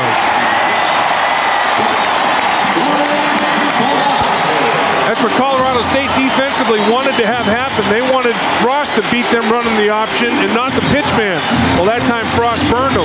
They took away his pitch right away. Frost turned it up the football field for a touchdown. He's thrown for one, and now he rushes for one. 56 seconds left in the half. Colorado State put 6 on the board, but Nebraska answers. Chris Brown on to attempt the extra point.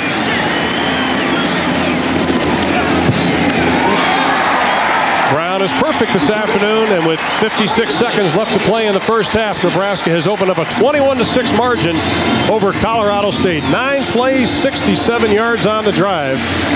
Nebraska averaging almost 6 yards every time they touch the football. Yeah, they're really getting it done. Haven't taken advantage of every opportunity, but they certainly took advantage of this one. The offensive line, look at them reestablish the line of scrimmage backwards. Full back once again with the key block. That was detonation out there on the perimeter. Done very well by Schuster. And Frost just snuggled up, cozy to him, and just took it up inside his block to the end zone. The 107th year of football here in Nebraska. They are looking for their 700th win today, and Joe Paterno's trying to do the same at Penn State, trying to get Penn State's 700th win. Yep, and they're trying to join the ranks of some teams that have gotten it done. Michigan, Texas, Alabama. I tell you, that's pretty darn good company. Notre Dame. I think what I like is the fact that Bob Devaney, the former coach prior to Tom Osborne, and Tom Osborne had 333 of the 699 wins. You know what's amazing, Ron, is you think of all the numbers that Tom Osborne's run up here, but two that stand out to me. At home here, over the last 9 years, they're 52-2. Since 1980, they're 96-9 here at Lincoln. Those are mind-boggling. They've won 31 straight here at home. That's incredible. He's never lost more than 3 games a year. Washington at about the 2. Heads to his left, going to be wrapped up at the 15-yard line. A return of 13 on the play. Take a look at what Coach Tom Osborne's done here. Look at some of these numbers are just that's impressive, outstanding.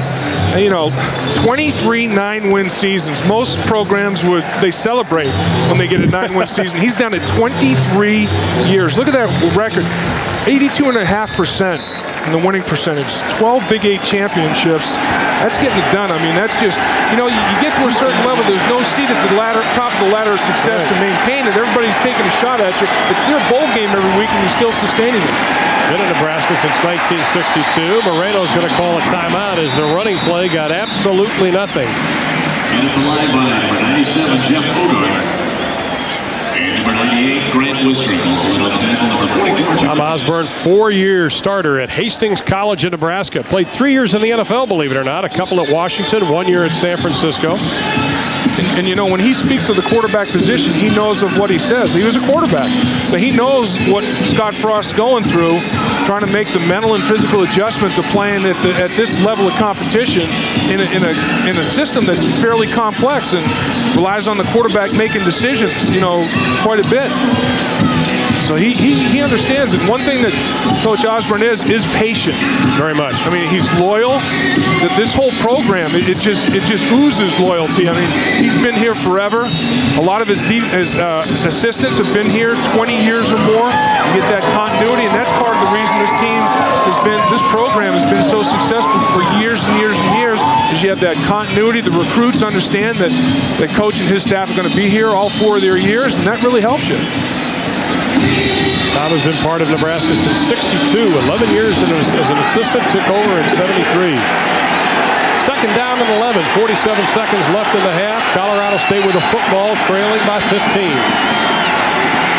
They're going to keep it on the ground. Crossing the 20-yard line, it is Damon Washington. You know, there's a guy that just came up into the broadcast booth that played with the Cincinnati Bengals. He was in Super Bowl 23 in 1988 against the 49ers and is one of Charlie McBride's favorites.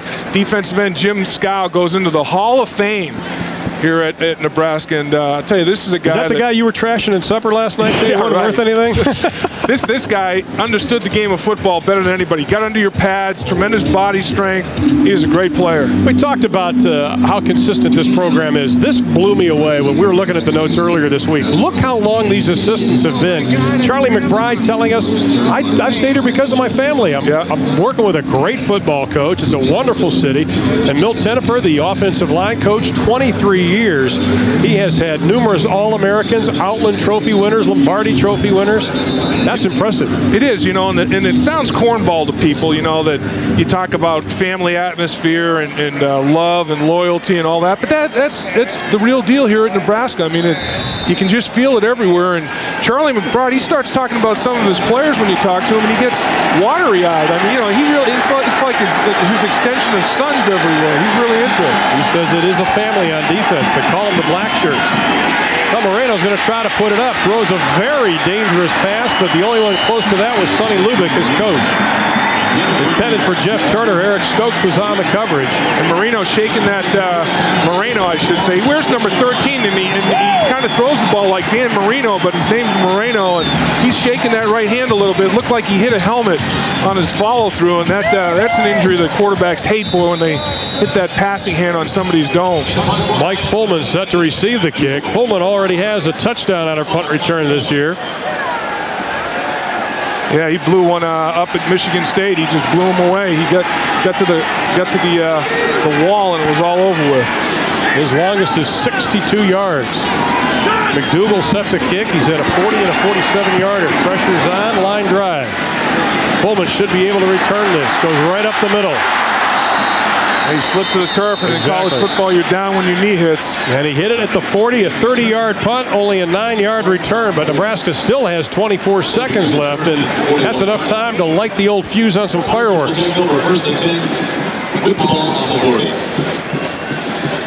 We talked, Dave, at the beginning of the game that Scott Frost had a great deal of pressure. Coaches wanted a nice first quarter from him, a safe one, just to take some of the pressure off from the media and the fans, and I think he's done just that.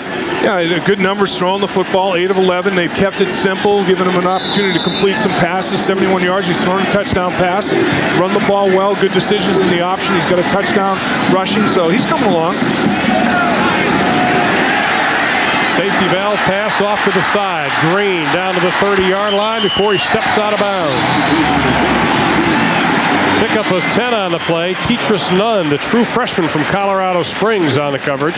You know, the thing that amazes me when I watch guys like Amon Green run is how still their head is. I mean, everything on their lower body is going crazy and giving you the loose leg and the swivel hips and everything, but you could put an egg on their helmet, it wouldn't roll off.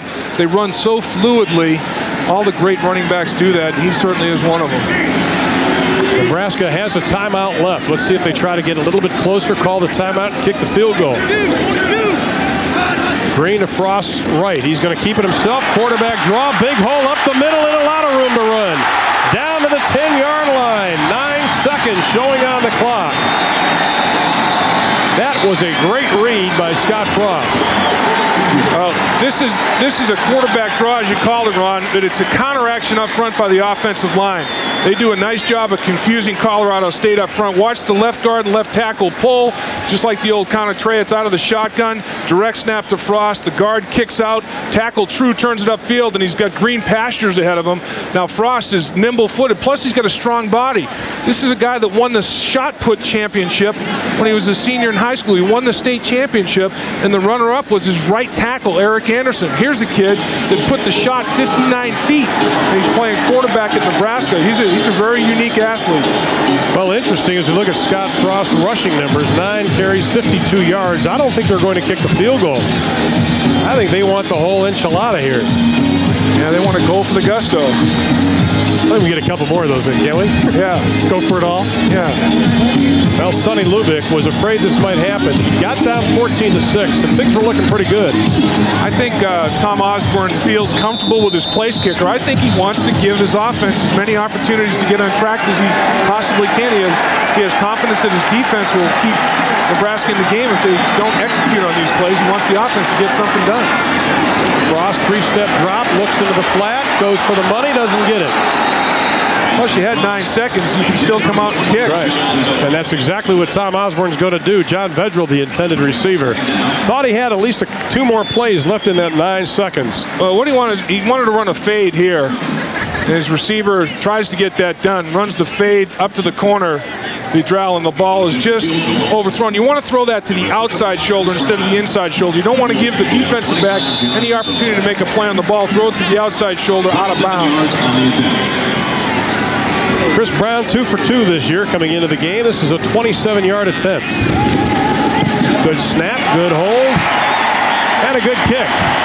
Final play of the first half is a 27-yard field goal by sophomore Chris Brown from South Lake, Texas. The Huskers will head to the locker room with a 24-6 lead, tacking on 17 points in quarter number 2. I think you'd have to give their offense pretty good grades, Dave, in that first 30 minutes of play. They did exactly what they needed to do. Yeah, the only miscue was the 4th down pass attempt. Scott Frost had his big tight end, Sheldon Jackson, wide open, threw the ball behind him, and that would have been a touchdown. If they put that touchdown on the board, 31-6, it would have been probably a perfect offensive first half. Let's go down to Brian Nooner.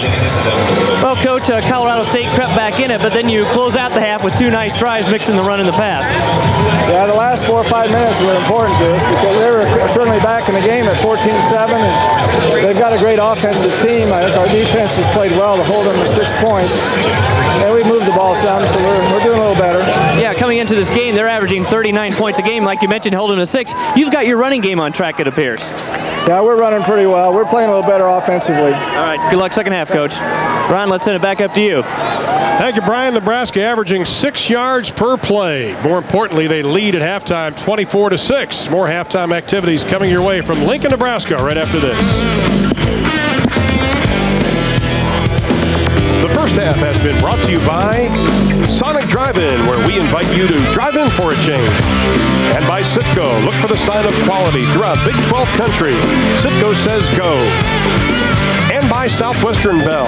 Count on Southwestern Bell for the communication services you'll use every day. Yes, it's that simple. Okay, you're the ketchup boy. When you see a burger, you squirt the burgers. Ketchup, burgers. Any questions? Do I ever make it without ketchup? At Sonic, we make it any way you want it. Like our made-to-order Sonic Burger and made-from-scratch onion rings. Right now at a special low price. So break away from the ordinary and drive into Sonic. Sonic, drive in for a change.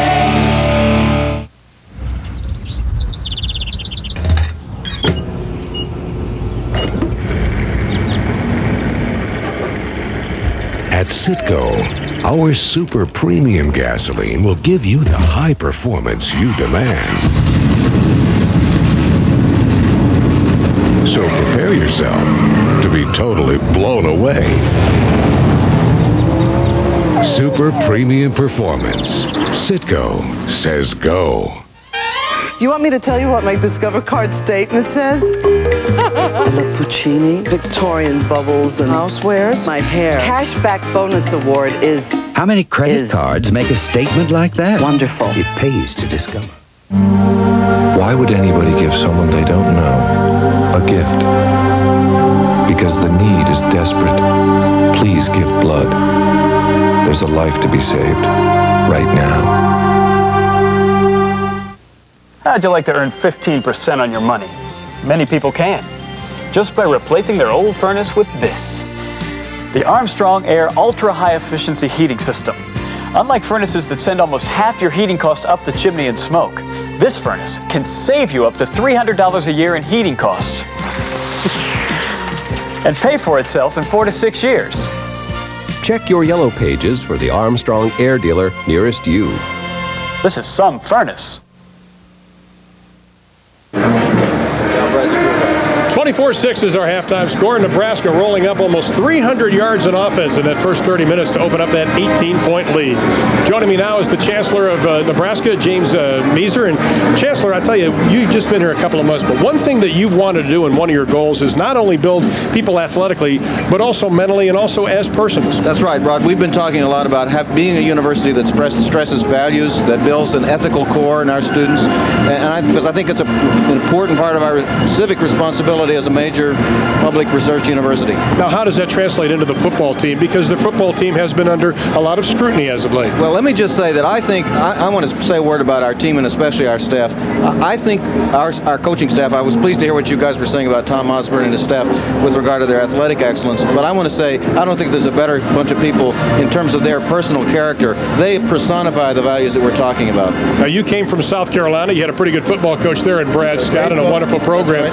Are you trying to translate some of the things that you did at South Carolina here? We're doing a lot of the same things. We're talking about academic excellence, building the honors program, being the school of first choice for the high school graduates in this state and the region that are the National Merit Scholars, the honor students, but also building a university that's built around character and values. Now, this is a man that's wearing a red jacket today, but I know he went to the University of Texas. Did you get rid of the orange clothes and go to red now? I've learned to say orange is not a color you wear. I still love UT. I'm a graduate, but I'm Cornhusker. All right, Chancellor, thanks for spending some time. The best of luck in the next couple of years. The Chancellor of the University of Nebraska. 24-6 is our score. Nebraska leads, and we'll be back right after this word from Citgo.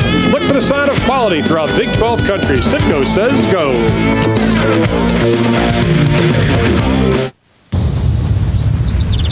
At Citgo, when you team up our super premium gasoline with our Super Guard motor oil, you'll get all the high performance and reliability you demand.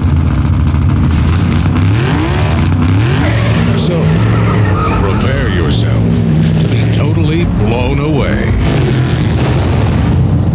Super premium performance. Citgo says go. Remember the day when you were finally this tall? Suddenly you had the freedom to go places you never could before. The sky was the limit, but it was always more fun to go there with a friend. That's why Southwest Airlines brought back Friends Fly Free. Just buy a ticket at our full unrestricted fare, and a friend flies with you free. Wanna go again? Southwest Airlines. It's back. Sakes alive. SE5. Gotta go for a ride. Customized with air, cassette stereo, sliding rear window, alloy wheels, and chrome bumpers. Yeah, sakes alive. Mazda SE5. Let me go for a ride. Just $11,995. Or lease for $189 a month, $1,000 down. Just let me go for a ride. Mazda. Got a passion for the road. The legendary SE5. Old junky antique shops. I like. You want me to tell you what my Discover card statement says? Just little things that make a girl sing.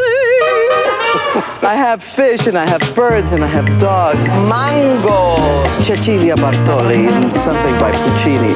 Floridita Cuban restaurant. Fabulous. Stuck to my diet a little bit. That cash bonus thing at the end. How many credit cards make a statement like that? Live a little. It pays to discover. Use it where you see the Nova sign.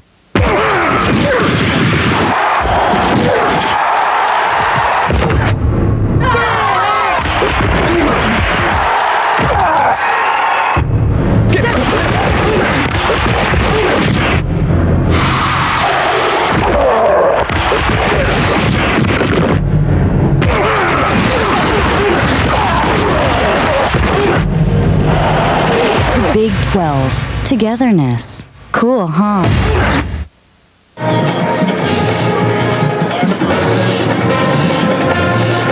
Welcome back to Lincoln. Nebraska leading Colorado State 24-6. We're at the half. You know, one of the trademarks of the Big 12 Conference is outstanding running backs. We've got a good one here. Amon Green of Nebraska, already more than 100 yards in the first half, over 6 yards per carry. But you know what? Amon is not even in the top 4 in the Big 12. The man that leads the way is Byron Hansbart of Texas Tech, 200 yards per game. He leads the conference and he leads the nation. And as you're about to find out, there's a little bit more to this young man than just his athletic ability. First of all, I want to give God all the praise, because if it wasn't for Jesus on my side, I wouldn't have had the success that I did have. He has a lot to be thankful for. Byron Hansbart is having, after all, a divine year. He's rushed for over 600 yards in 3 games and is moving his name higher on the Heisman candidacy list. Hansbart, you might say, is graceful and full of grace in his body, but more importantly, in his soul. And with all the on-the-field success he's had and will still receive, Hansbart's priorities are well intact. Like I tell people, I would rather minister any day than to play football. And I love football. Don't get me wrong, I've been playing ever since I was 6 years old. But this is the real ministry here. Hansbart attends a community Baptist church here in Lubbock and understands that, yes, winning is important in college football, but it's not the most important thing. He also understands that they lose nothing, those who gain Christ. And that was his message today inside the church. This is the reason why I can worship Jesus when it seems like everything has broken loose. We lost last night, but I can still worship Jesus because I know he got greater things in store for us. Many say Hansbart is running for glory on the football field this season, but his true performance, he says, happens in church. If he can save one person, it's a blessing greater than anything that can happen on the playing field. A lot of people ask me about the Heisman Trophy and the Doak Walker, but what I tell them is this: I'm not worrying about all of that. It does not matter about your statue. But when you have Jesus,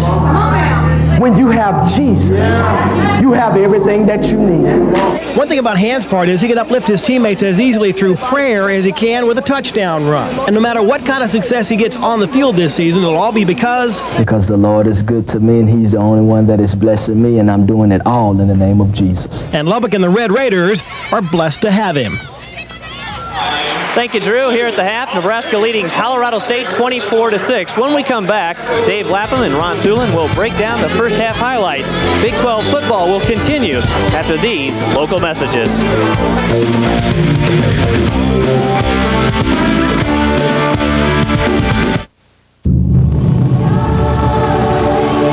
As Nebraska's #1 provider of heart care, we never forget the meaning of being first.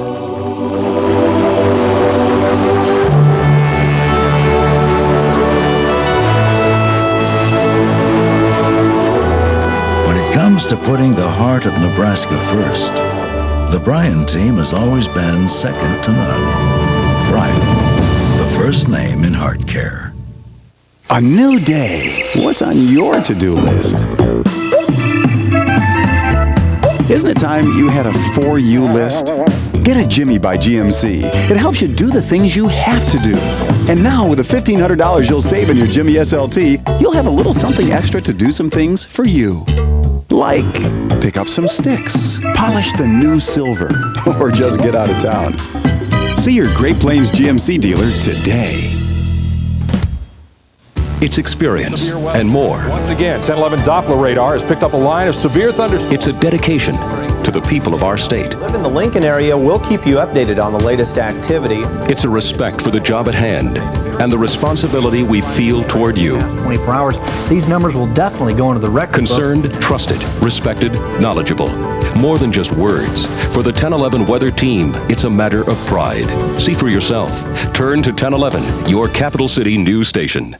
There's only one place in Nebraska where you can find everyday low prices on office products and still get the service your office needs. Introducing Eeks Office Plus. Eeks has joined a nationwide buying group, bringing you the best office products at the best prices with the same dependable service that's made Eeks the name to trust for over 50 years. For great prices and great service, there's just one name to know: Eeks Office Plus. It figures.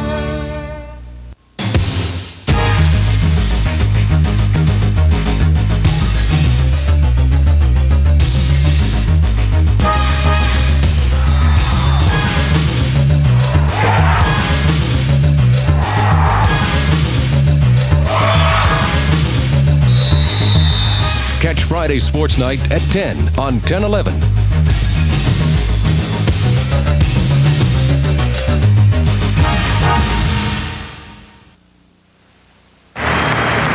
Nebraska rushes for 216 yards. They total 298 in the first half, and they lead at 24-6. We're at intermission along with Dave Lapham. I'm Ron Thulin. One thing the Nebraska coaches wanted to do is simplify the offense, just go out, do things well, put points on the board. I think that's an A+. I think they did a lot of things they wanted to do, and they did it well. The thing that they really wanted to get done was let the offensive line come off the football, establish themselves at line of scrimmage, get the I-backs involved in the offense. And they certainly did that. First drive, they marched down the football field. A little motion confuses Colorado State. The safeties and linebackers get sucked upfield. Tight end wide open. I mean, Scott Frost could have gone to any one of three people. He decides to go to Jackson for the touchdown. That's the way it was at the end of one, 7-0, moving out of the second quarter. Great blocking up front, and Benning just swivel hips down the football field, and you can't coach speed, and Benning just pulls away from the last level of defense at the secondary level for the touchdown. And then Colorado State finally got on the board. Moreno, an excellent throw. Watch Turner come out of nowhere. He ran the post pattern, got behind three Nebraska Cornhusker defenders for the touchdown. Then, of course, Scott Frost, he threw for one. Now he runs one. Makes a great decision on the option, dives for the end zone, and crosses the goal line for a touchdown. And that is where we are right now. 75,000 plus at Memorial Stadium enjoying what they see. They lead at 24-6. Citgo celebrates the inaugural year of the Big 12 by looking back at critical fourth down situations when teams decided to go for it. Citgo says, go for it. 1986, a Southwest Conference shootout. Baylor against Texas A&M rages into the fourth quarter as Baylor sneaks ahead 30-24, leaving A&M with the ball and a chance to go for the win.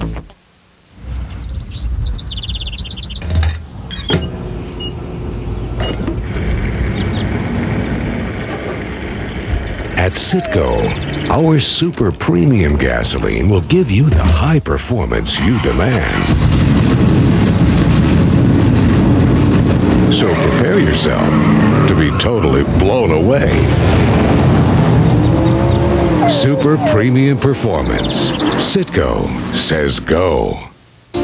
With time running down, A&M quarterback Kevin Murray directs a 16-play, 80-yard drive for the Aggies. On 3rd and goal, Murray finds Tony Thompson, who hangs on for the touchdown as the Aggies go on to ice the game 31-30.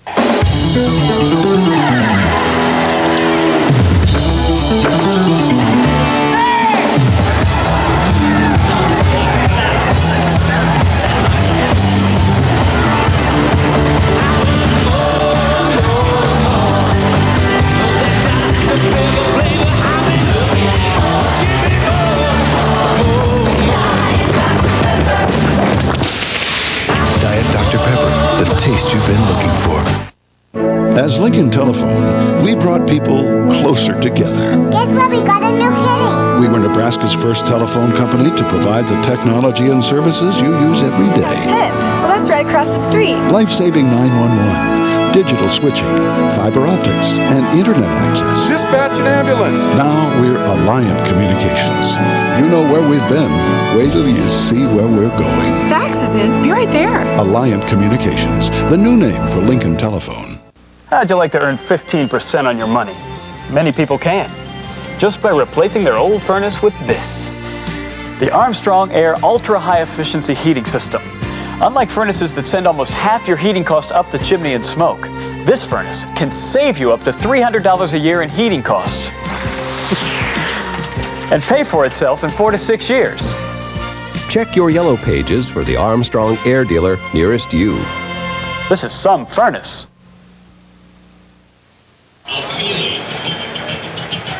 30 minutes of football left to be played in the third largest city in Nebraska today. That is what Memorial Stadium becomes on a football Saturday. 24-6. Huskers lead it by 18. Let's take a look at our Southwest Airlines must that we did at the beginning of the game. Southwest Airlines, low fares on every flight, every seat, every day. And Dave, I think everything's going pretty much to form. Yeah, the score's 24-6, and Colorado State's got the 6 points. They weren't quite physical enough. They only got one touchdown, and they had a couple of kicks blocked. The big one was that field goal. Instead of scoring a touchdown, they settled for a field goal opportunity. It was blocked. Nebraska, on the other hand, running the football exceptionally well. No giveaways. And they had 4 plays of over 20 yards. That's going in the right direction in terms of big plays. That's why they've got the 18-point lead, 24-6. Both teams coming back out onto the field. We still have a second half of football left. Can Colorado State come back, or will Nebraska get win number 700? The second half is brought to you by Dr. Pepper and your local Dr. Pepper bottler. And by Mazda. Experience cars and trucks built with a passion for the road. Mazda.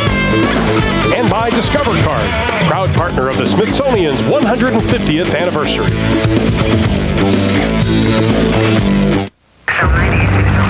Car. Take it slow.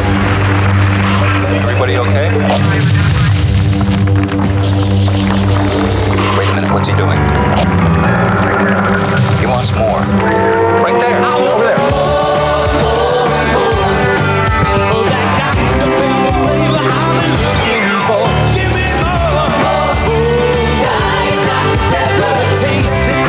Diet Dr. Pepper, the taste you've been looking for. It's back. SE5.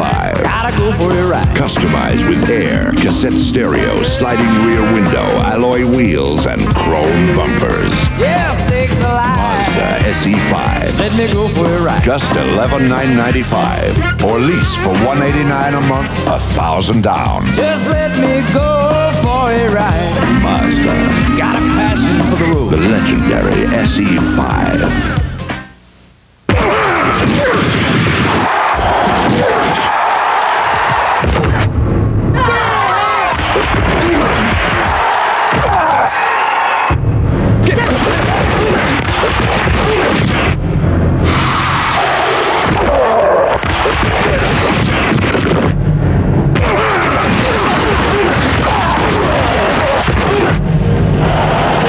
Big 12. Togetherness. Cool, huh? As Lincoln Telephone, we brought people closer together. Guess what? We got a new kitty. We were Nebraska's first telephone company to provide the technology and services you use every day. That's it. Well, that's right across the street. Life-saving 911, digital switching, fiber optics, and internet access. Dispatch an ambulance. Now we're Alliant Communications. You know where we've been. Wait till you see where we're going. Fax is in. Be right there. Alliant Communications, the new name for Lincoln Telephone. There are those who worry about the future.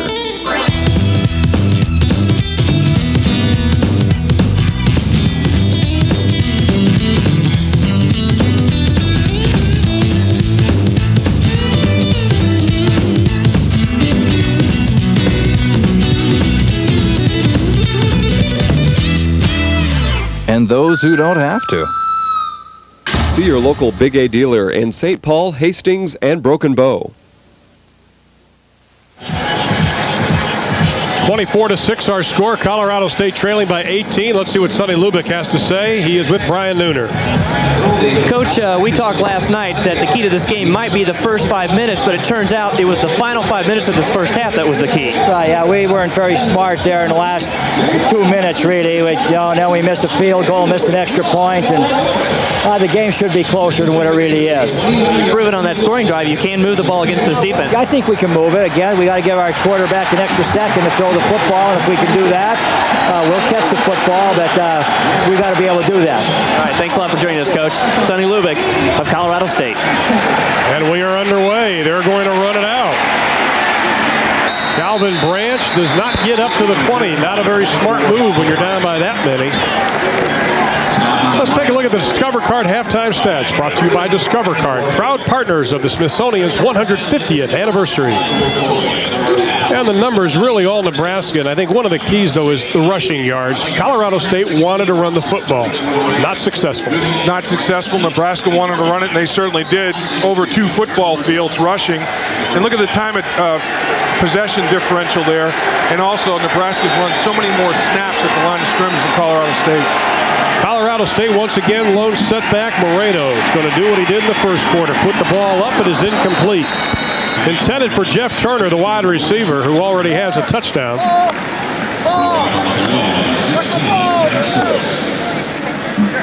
Moreno in that first half, 5 for 12. 91 yards. Not a bad performance. I'm sure he'd like to have done a little bit more. I think one of the keys in that first half was Moreno and his offensive troops answered Nebraska's touchdown drive to start the game. Had to settle for a field goal opportunity. It was blocked. That had to hurt your mentality a little bit. Moreno now has a touchdown pass in every game this year. Throws into the flat. He has Turner at the 30. Gets away from the defender. Picks up about 7 more after the reception.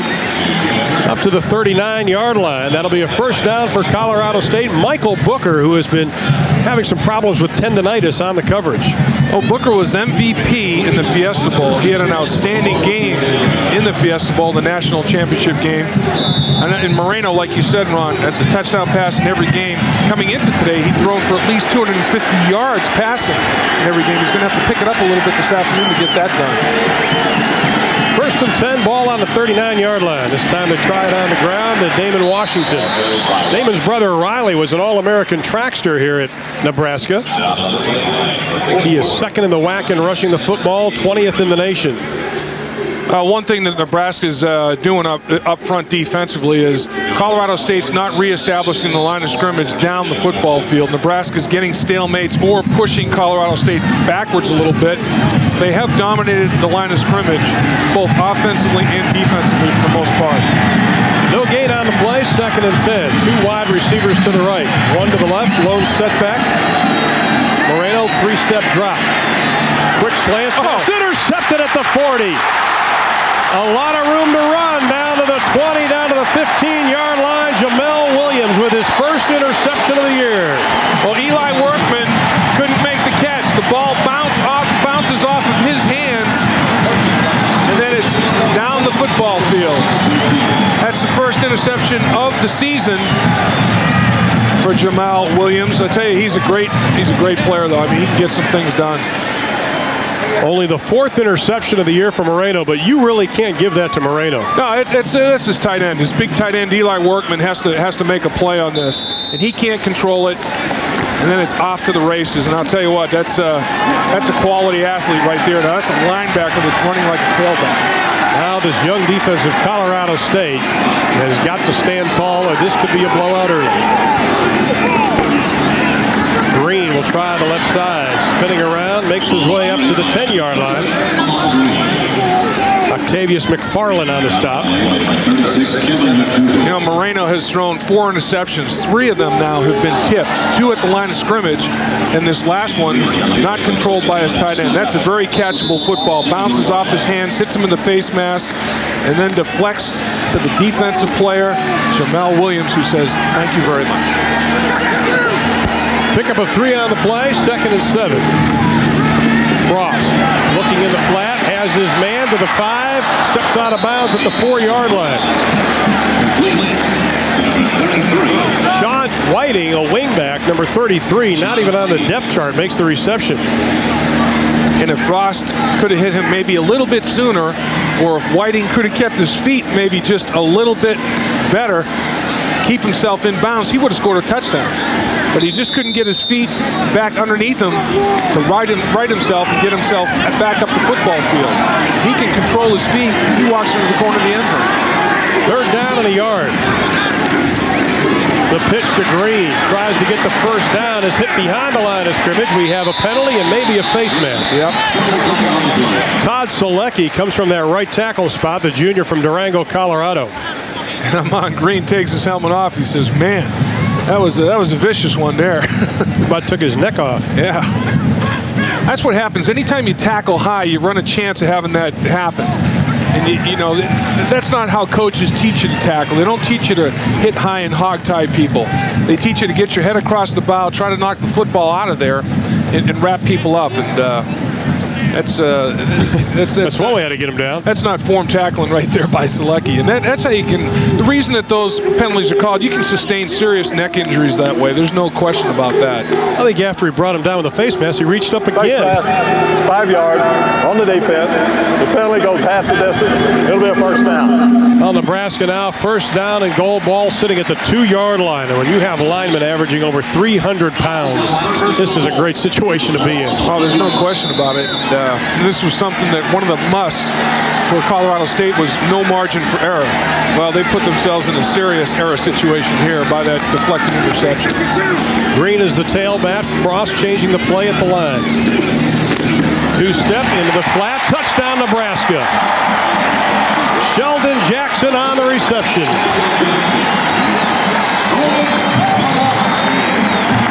Second touchdown pass of the afternoon for Scott Frost. And he put some velocity on this one. He's definitely got arm strength. His accuracy is the thing that's eluded him on a real consistent basis, but he can get the football there. I mean, he can throw from the opposite hash mark and throw a sideline pattern, a frozen rope, and get it there in a heartbeat. Chris Brown to attempt the extra point. Snaps a little high, but they get it down, and the kick is good.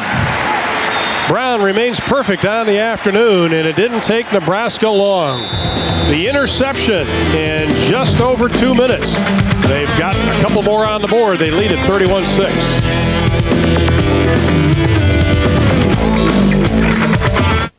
Watch this. I'm gonna balance my checkbook. No, really. This is worth watching. See, this is Nations Bank PC Banking. It lets you go online with Nations Bank to transfer money, pay all your bills, and balance your checkbook in a flash. Ready? Go. Click here, do that, and done. Want to see that again? From stock car racing to races on ice, Mobil 1 has never let a driver down. From 35 degrees below to 135 above, Mobil 1 has never failed.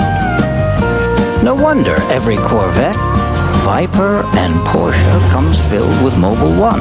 Of all the oils in the world, there isn't one that outperforms Mobil 1. At Mobil, we've been changing oil for over 125 years. Introducing the Mercury Mountaineer. With available all-wheel drive, standard V8 power, and the kind of comfort you'd expect only in a Mercury. It's the perfect go-anywhere, do-anything vehicle, even if all you're doing is just running out for a few groceries. The 1997 Mercury Mountaineer.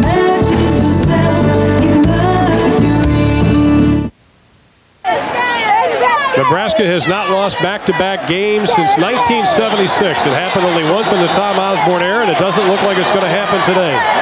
31-6, they lead it. Brown set to kick off. Once again, a good deep kick by Brown.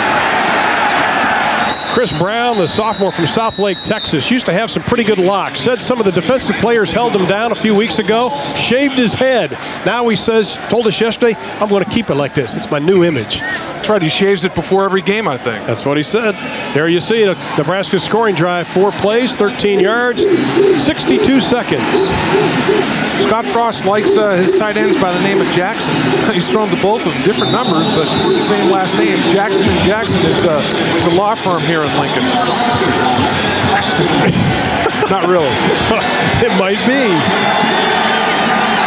Well, now the crowd sensing the kill. Nebraska's showing 7 on the line of scrimmage. Moreno a couple of tight ends. He keeps it on the ground. Heading to the outside is Damon Washington. He is wrapped up at about the 25-yard line. Pick up a 5 on the play. Jamel Williams in on the stop. Jamel Williams, coaches were telling us how he was born with loose joints, they called it. I hate when that happens. Boy, I tell you. Played I-back in high school. Said he was an amazing runner. Oh, yeah, he was just a slasher. I mean, a pounder at that I-back. And he's a nasty defensive player. He can just fly to the football, and he does it every snap. Had 17 tackles against Arizona State last week. 2nd and 4. Joey Porter in motion. They keep it on the ground. Close to the first down, be about a yard short.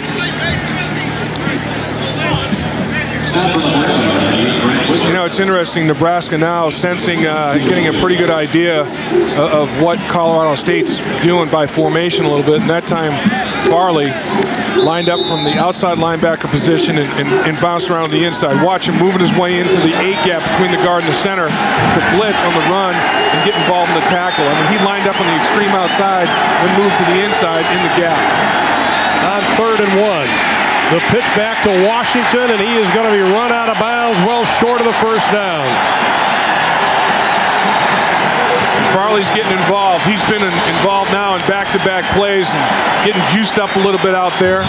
The crowd's getting into it. His teammates are getting into it, and he is flying. Watch him inside-out pursuit. Here's a guy that can run. He runs the tailback down from behind. That's speed right there, folks. He plays the game fast, doesn't he? He really does. Absolutely. He was the guy that Dave Lay, the offensive coordinator, Colorado State, feared the most. For good reason. McDougal set to kick. The rush is coming. He hits a line drive. Taken and dropped, and a penalty immediately. 37-yard kick. Fullman had no place to go on the return, but there is a penalty flag thrown right at the point of contact. Is that another face mask penalty? How could you face mask a guy when he's right in front of you like that? I don't know what the call is here. I don't know what. Maybe he didn't give him enough room. Well, he didn't signal fair catch. I know that. I didn't see that. Interference with the opportunity to make a fair catch. Boy, it looked like against the kicking team in the 5-yard belt. First down. You have to give him 5 yards, and I guess it wasn't quite 5 yards, but Olsen, a little bit surprised. He looked at the official shaking his head like, boy, I thought he had room to catch that football, but he was flagged. Nebraska leads 31-6. Look at it again. Now, remember, you have to give him a 5-yard buffer. And it definitely didn't give him a 5-yard buffer. He didn't really impede his vision or anything, but he was well within 5-yard area, that's for sure. Frost looks for the pass straight down the middle, has a man, it is complete to John Vedral. And he went right after Olsen. Olsen had the penalty called on him. He went down the middle of the football field. Olsen never turned around to find the ball. Vedral did, and he was rewarded with the reception completion. Vedral, the former walk-on, his brother Mike played tight end for Nebraska. Scott Frost has plenty of arm strength. I mean, that's never a question that anybody has had. The rumors are that he can throw the ball 80 yards in the air. I mean, he was a shot put champion in high school. But as you can see, Olsen never found the ball. He was concentrating too much on the receiver, never found the ball, and the receiver made the adjustment. 37 yards on the carry, and Green up to the 15-yard line. One thing Frost said, which I think impressed a lot of people, he said, it's not just up to me to replace Tommy Frazier, but the whole team's got to step up. And I think that was a pretty good point. A lot of people put so much emphasis on the quarterback, but he needed help from everyone. Oh, you're absolutely right. There's no doubt Tommy Frazier set a standard that is almost impossible to duplicate, but he had a pretty good supporting cast. The offensive line last year might have been one of the best in the history of this program. On 2nd and 5, first man through, nothing but pay dirt. Brian Schuster from the fullback position scores his first touchdown of 1996. And that's what I was talking about earlier when I said if you're a linebacker for a defensive football team playing against Nebraska, you have to be on your toes at all time. And Scott Frost reverse pivots out of there, but he'd already given the football to his fullback. It was kind of a backdoor play. He looked like he was going to option down the line of scrimmage to the left. Schuster was already in the end zone before Colorado State could react. Great execution. That was classic Nebraska, wasn't it? Oh, big time. Brown to attempt the extra point. Snap is fumbled. They're going to go down with it.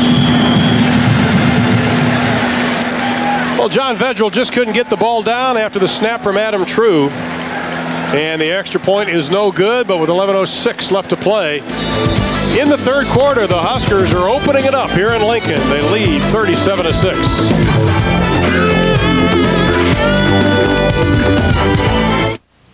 Guess which burger chain just received a #1 overall rating in a recent national survey? Nope. Sorry. Who received a #1 ranking? Sonic. First in service and a #1 rating in overall satisfaction. At Sonic, your order is delivered fast and in person. And Sonic makes everything fresh to order. So break away from the ordinary and drive into America's choice.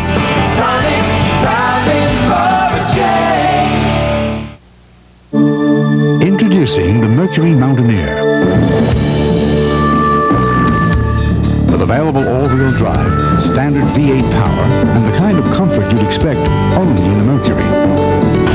It's the perfect go-anywhere, do-anything vehicle, even if all you're doing is just running out for a few groceries. The 1997 Mercury Mountaineer.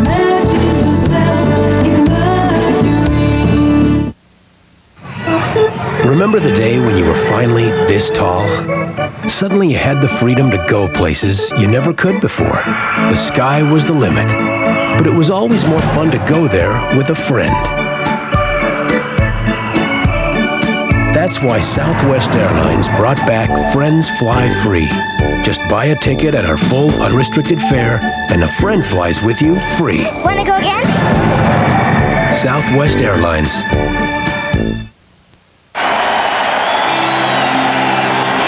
Nebraska now with over 200 more yards than Colorado State, and they have 31 more points. 37-6 is our score with 11:06 left to play in the third quarter.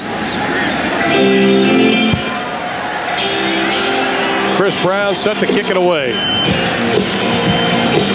Colorado State 0-5 against Nebraska here in Lincoln. The last meeting was back in 1993. They lost that game 48-13. But this Colorado State team, 3 of their first 5 games this year have been against ranked opponents. Brown really showing some leg strength. That'd have been a field goal. Man. That's hard to do. That is tough to do. He likes it. Colorado State takes over 1st and 10 on the 20. Let's take a look at that last touchdown by the Huskers. Yeah, this linebacker gets blocked, but watch what happens to Taylor. As the linemen pull, watch him chase it. He thinks he's going to defend the option down the line of scrimmage, and they backdoor him. Schuster has green pastures. Nobody. He would have scored in one finger touch. Unbelievable. Keep the football, young man. Well, let's see if Moreno can try to do something on the board. Being pressured, gets it out of the flat. Pickup of only 2 on the play on the completion to Justin Scholl. Jamel Williams just wrestling the big tight end out of bounds. Oh, Jamel Williams has been probably the most consistent defensive performer. 13 tackles in game 1 against Michigan State, 17 last week, 6 tackles for losses, 3 quarterback sacks. Now he's got his first interception of the year earlier in this half. This guy's a football player all the way. Bad for a guy who last year had both knees reconstructed. Not too bad. A lot of movement. Penalty flags are down. Washington on the carry up to the 30-yard line, close to the first down before being dropped by Warfield and Octavius McFarland. And Wistrom, I think, as Tomich jumped, Wistrom was a little bit antsy too. I mean, those defensive ends are listening to the quarterback too much. Look at the football. Get that peripheral vision into the ball and move when it moves. 2 completely different guys, Wistrom and Thomas. They are excellent football players, personality-wise, 180 degrees. Look at them both. Jumpy in that neutral zone. That's a no-go. That's a free 5-yard penalty right there. And really, they've gotten them more than once. I mean, now they're penalizing Colorado State. Offside on the defense. 5-yard penalty. Oh, they're just going back to walk it off. Panic there for a second, Sam. They're going to take the play instead of the game. They'll take the penalty and keep it 2nd down. So now it's 2nd and short for Colorado State to try to convert. Moreno over on the sideline talking to Lubick. He is back out, handing the play over to the rest of the troops. I really like this kid, though. The one thing Moreno's going to do is slide in the pocket and throw between people. Find lanes to throw between, because he's had a couple of passes tipped for interception. 2nd and 3. Right up the middle, up to the 29-yard line, and is Calvin Branch, a senior from Spring, Texas. I tell you, he had Tomich flinching again. Moreno has got him on a string. They've got to block the quarterback out. 3rd downs, Colorado State has not converted on 3rd down all afternoon. They're 0 for 6. Nebraska on the flip side of it, 7 for 11, so that's a huge factor in this football game. And part of the reason is they haven't converted is they've been 3rd and 1. This 3rd and 1, Colorado State should be able to convert to keep this drive alive. Incredibly loud here at Memorial Stadium. They'll get the first down, but not by a whole lot. Now this offensive line has really been hurt. They've had to rebuild the offensive line for Colorado State. They lost Adam Wallace, a tackle with a leg fracture versus Oregon on the fourth play of that game. But this time they had a pretty good surge. And watch Mike Newell. He's the guy. It's a quarterback sneak, and they wedge right up behind him. He just kind of covers his guy up. Not a quarterback sneak on it, I should say, just a straight dive by the fullback by Washington. Covers his man up. Nice block. A little too much time. We got an illegal substitution against the White. Well, they were trying to get off the field. Jeff Turner ran out. And it looked like they were trying to get Jeremy Calhoun off the field before anything happened. And they didn't get him off soon enough. Dead ball. Illegal substitution against the offense. Still first down. Now Calhoun comes back in. Ronald Antoine comes out. Oh, yeah, the substitution was a little bit late. You can't substitute that late outside of the hash mark because the defense doesn't have an opportunity to adjust personnel. Jeff Turner wide to the left. Moreno, little play action. Looking for Turner, a little bit short on the play. And Moreno took a shot. And that's one thing that this young kid is tough in the pocket. He stands tall in the pocket. He doesn't shy away from contact. I tell you, he really has a nice throwing arm. He really is a good leader of this football team. A little play action fake, trying to freeze the linebackers a little bit. Oh, I'd say that was close. Takes a little push from behind, Mr. Thomas. Surprised that wasn't a penalty. 2nd and 15. To Washington. Maybe up to the 30-yard line. Pickup of about 3 on the play. Set up a 3rd and 12 situation. And once again, Colorado State running the counter gap is what they call it. Everybody's got a little bit different terminology, but they pull the backside lineman. The guard kicks out, and the tackle pulls around the horn. This was made popular initially by the Washington Redskins with their Hogs and John Riggins running the ball in that one-back set. You'd have Russ Grimm and Joe Jacoby coming around the corner and John Riggins running the ball. That was a massive humanity there. 3rd down and 12. 8 minutes left to play in the 3rd. Moreno's being rushed. Steps up in the pocket. Loses the football and is going to be dropped. Jason Wills coming in from that left tackle position. The sophomore from New Orleans, Louisiana. Oh, that's also there. The initial disruption was by Jamel Williams. He's the one that disrupted the pocket and made Moreno step up and try to make something happen. Then his teammates all got involved in the action, but Jamel Williams came on a blitz. Let's take a look at it. Number 28 at the bottom of the screen. He defeats the running back on the blitz pickup, makes him step up in the pocket, and then all heck breaks loose from Moreno. It's all over with. Williams having a great game today. McDougal's kick, end over end. Pullman taking it about the 37-yard line and makes his way up to about the 44. And with 7:07 left in the 3rd quarter, Nebraska leads at 37-6. Let's go to Brian Nooner on the sideline. Brian? Thank you, Ron. You know, you saw the Nebraska black shirt defense at its finest on that last sequence. And you may be wondering, why are they called the black shirts? Well, it goes back to the mid-1960s when defensive coordinator George Kelly was here, and he had the first-team defensive unit of Nebraska wear black practice jerseys. That's simply how it started. Now, Tom Osborne told me that when Monty Kiffin came on board in the late 60s, he really exploited this idea. He got everyone involved and made it a pride factor. And as you can see by the young man that's sitting next to me, even the fans were involved. They all got the black shirts. Everybody's involved and really gets the crowd going. Well, the defense is doing the job, and so is Amon Green. The big run for Green. Well, a key for Colorado State was tackling. Amon Green, a little counter action. His linemen get the blocks up the football field. A missed tackle by Olsen, and then it's off to the races. Olsen has to make that play, and as a result of him not making the tackle, Green gets an extra 30 yards. He's now got 162 yards rushing. Frost looking for the quick hitch. Got it. Complete to Brendan Holbein. Down to the 5-yard line. Pickup of 15 on the play. Once again, this Colorado State defense ranked 110th in the NCAA.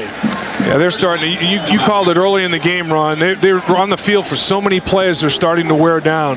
You know, you get a little bit of a break at halftime. You think you might be able to come back out and stand up to it, but Nebraska just wears on you and wears on you and wears on you. Just keep pushing and leaning, and pretty soon you crack. See what Nebraska's done in the red zone today. This is their 59th play, 20 more than Colorado State has had. Frost has an opening, but he can't get in. Dave, we had a great angle of that. That opened up. It looked like he had nothing but golden goalposts from about the 5. It really did. Jones looked like he made a nice recovery there to prevent a touchdown for Frost, his second rushing touchdown of the afternoon. Offensive line doing a good job up in front once again, and Schuster trying to lead him around the perimeter, but pretty good recovery back to the football by Jones. Inside of 6 minutes, the Huskers knocking on the door again. Frost with 56 yards running the football. He's already crossed the goal line once. Touchdown, Nebraska. Amon Green taking it the final yard.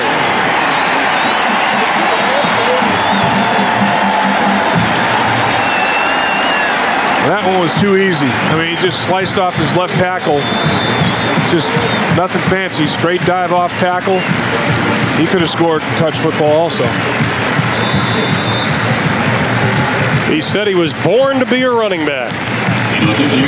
His father, 2 older brothers, both have run the football. His stepfather was an offensive lineman. He said his stepdad put the toughness in him.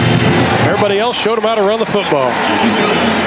That is his first touchdown, second touchdown rushing the football this season for Amon Green. And he has given the Huskers a 44-6 lead. Big 12 football will continue after these local messages.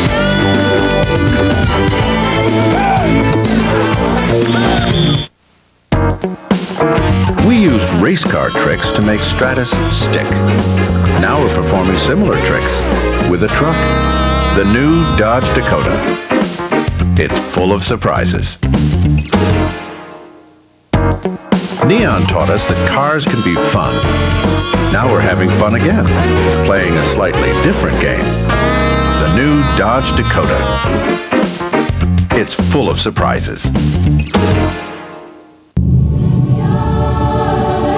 When it comes to putting the heart of Nebraska first, the Bryan team has always been second to none.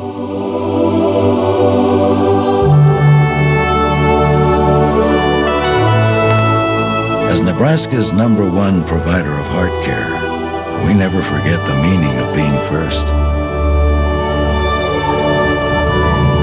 Bryan, the first name in heart care. You know, life's unfair. Showing you these freshly baked Pizza Hut pizzas when you're this hungry? A choice of 12 toppings, piping hot, 3 amazing crusts, unbearably tempting. It's just not fair. But at least these prices are. $7.99 for a medium pizza with 1 topping or $12.99 for 2. Pick up the phone and call us. What's that? Oh, you've already ordered from somewhere else, have you? Well, it's just not your day, is it, my man? Nebraska has rushed for almost 300 yards in this football game, and they lead Colorado State 44-6. We're still in the 3rd quarter.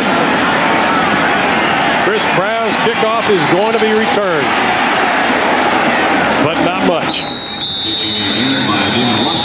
Washington with about a 20-yard return. There is Adam True. He snaps the long snaps for the Nebraska Cornhuskers. True, usually the left tackle, the 6'6 senior out of Lincoln. Oh, you need a good snap, good hold, good kick. Snap was tough, but the holder, Vedral, bailed out True, and then the kicker, Brown, executed. That's a nice job by Vedral averting catastrophe. The hold was low, snap was low and inside. Vedral on the placement before. True had a very true snap, but Vedral couldn't handle it. So you can't take anything for granted. Good snap, good hold, good kick on every extra point is a must. True's one of the guys I saw playing basketball.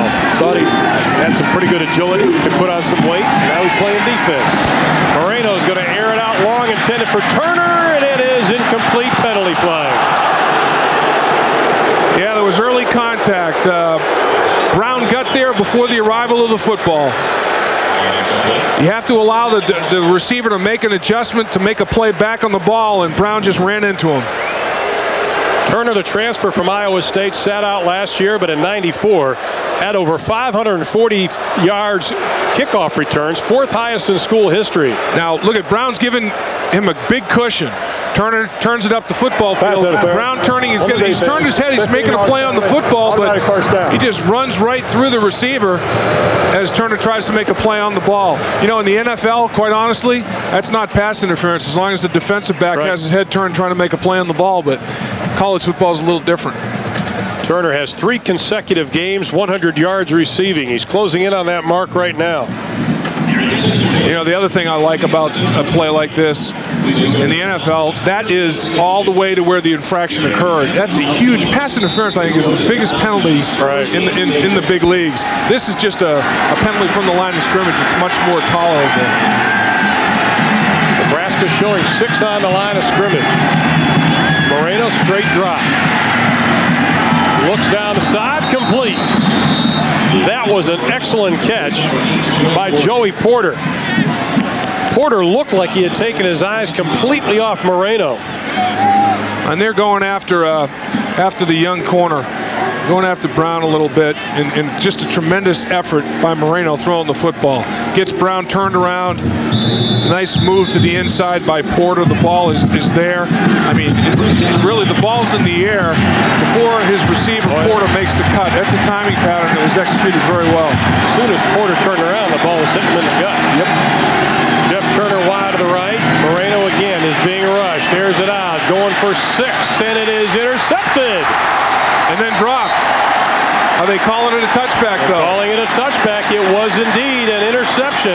Did he have possession? The officials are talking about it. Did he have control? They're trying to decide if it's just an incompletion or is it an interception. Ralph Brown coming down with the Oski. Maybe. the potential Oski. Potential Oski. Now the officials, the hardest job they've got is keeping everybody away from them. Convention going on right here of the Zebras. Well, this is a good officiating crew that get together and talk about it. It was tough to see from our angle. And even on our replays, we understand it's very difficult to see. And, of course, pleading his case is the young man who could benefit, Mr. Ralph Brown. That would be his first of his collegiate career. Did he have control? That's the question. Interception on the 3-yard line. The momentum took him in. It'll be first down here. Okay, I don't think it was a question of whether he intercepted it. It's probably where they were going to put it. His momentum took him into the end zone. Exactly. He had total possession of the football. Now, are they going to call it a touchback at the 20-yard line? Is the discrepancy? Where does he get control of the ball? He catches it at the 4. Does he have control? No. Oh boy, that's the question. Yes, he does.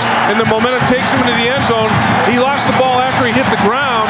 They mark it at the 2-yard line. Instead of a touchback, they said that he got control of the football at the 2-yard line. Nebraska takes over there. Well, we have a new quarterback. Matt Turman, the 5'11 senior from Wahoo, Nebraska, is coming to the lineup. A lot of people were calling for him last week. He did play against Arizona State. Led him on a nice drive. Ooh. Damon Benning upended at the 6. Boy, that's what happens when you go airborne. A guy like Nunn just takes your legs right out from under you, and then you have a one-point landing on your helmet or the back of your shoulder pads. But Benning wants to get his opportunity. Amon Green's had a big day. Benning bounces it to the outside, then he gets bounced. One-point landing, Mr. Nunn. Turman on the year, 4 of 6. 1 touchdown, no interceptions for 70 yards. Benning the I-back. Scott Frost obviously done for the day. Billy Legate, the sophomore from Elgin, Nebraska, on the carry. That is his first of the year. The 5'11 sophomore, 220 pounds. There is Scott Frost, and I think he's going to have a little bit of the pressure off. Turner Gill to our left, to Frost right. Turner Gill, former Nebraska quarterback, former professional baseball player. He was also a good one. Very efficient numbers for Scott Frost. 13 of 18, 143 yards, 2 touchdowns. That's a decent day's work right there. And it was simple. The passing game was simple also. They kept it basic. Thurman sees the seam, makes his way up to the 17, 18-yard line before being brought down by Clark Higgins. Let's take a look at our Dr. Pepper scorer roundup. Dr. Pepper and your local bottler bring you this. Miami is all over Pitt still. Clemson leading Wake Forest by 11 in the third. Navy and Boston College knotted up in the third. Purdue doubling up North Carolina State. Northwestern by 11 in the fourth over Indiana. Still a lot of time left. Mississippi State over South Carolina. That is also in the third. First and 10, ball on the 19 for the Huskers. Thurman going deep. He has a man intended for Sheldon Jackson. Jackson split the defense right down the middle, and the big 6'4" sophomore tight end from Diamond Bar, California, couldn't come up with it. Well, there's a lot of substitutes. Some second offensive linemen, backup offensive linemen in there doing a pretty good job for Thurman, giving him protection, a little play action fake. He tries for the whole banana down the football field to Jackson, just overthrows him, and Thurman says, I have him. Oh, I don't have him. I just overthrew that bad boy just a little bit. Second and 10 for Nebraska, leading 44-6, 3:30 left to play in the third quarter. They're going to keep it on the ground. Benning crosses the 30 up to the 31-yard line. Pickup of 12 on the play. Man, I'll tell you what. You talk about it. This is a whole stack of pancakes on this block from Matt. I hope I'm saying his last name right. I don't know how to say it to tell you. Watch 51 in the red. Boom. Kwame drills. I mean, he just pancakes them and throws syrup on top of them. I mean, that was unbelievable. I need to buy a vowel from Vanna White. It's V-R-Z-A-L. I guess it's Verzel. That's how you say it. But I'll tell you what, however you say his name, Mr. Verzel, that was a heck of a block. That is a heck of a defensive play right there for Colorado State.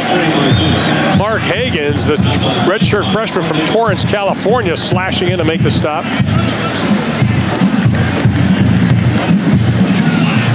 More scores, ripping across the screen. Missouri, Iowa State. Missouri had a big win last week against Clemson. SMU's done well this year, but they trail BYU and elsewhere in the WAC. Air Force over Rice in the second. You know, all the academies are playing well. Army, the Air Force, Navy, they were undefeated coming into this weekend collectively. Second down and 14. Upstairs, incomplete. Verzel, that's how you pronounce it. Finally looked it up. Verzel. You're right. You had it. I better have it because he'll come up and pancake me, man. Oh, without his helmet on, he's got that goatee, that World Wrestling Federation look from Grand Island, Nebraska. I'll tell you what, that was an excellent block. That's a definite knockdown. That's a waffle belly. That's not a pancake. That's a waffle belly when you knock him down and run up on his chest a little bit. He is also a big one. Third down and 14 for the Huskers.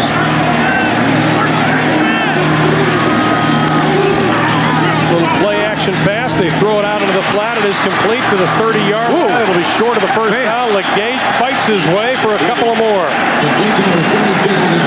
Hey, you talk about breaking tackles. You can't tackle the Huskers high. They've got such unbelievable leg strength from working out in that weight room. They just drive and push, and Legate just ran right through it. Excellent effort. Take a look at Legate here. He's the fullback, number 40, works into the flat. The ball's delivered accurately. Watch him run right through this. High contact. You have to hit lower than that. That's much too high by none, and he just carries him. Legate, that was great leg strength. Push set to punt. He's averaging 53 yards a kick. Colorado State comes with everything, and the flags are down. That'll be a roughing the kicker call, so Ronald Antoine might as well just sit down. Colorado State had the rush on, but Dave, they went at him instead of where the ball is going to be. Yeah, I think they got none for running into the kicker. Let's see if this is the 5 or the 15. That was a 58-yard kick, though, by Jesse Cush. Boy, so it obviously didn't bother his follow-through that much. Whew. That was a howitzer. I think they are going to call it on Tetris Nunn. Yeah, Nunn is the guy that ran into him. Let's see now. They're going to measure here because it's only the 5-yard variety, so I guess they want to see if they have the first down or not.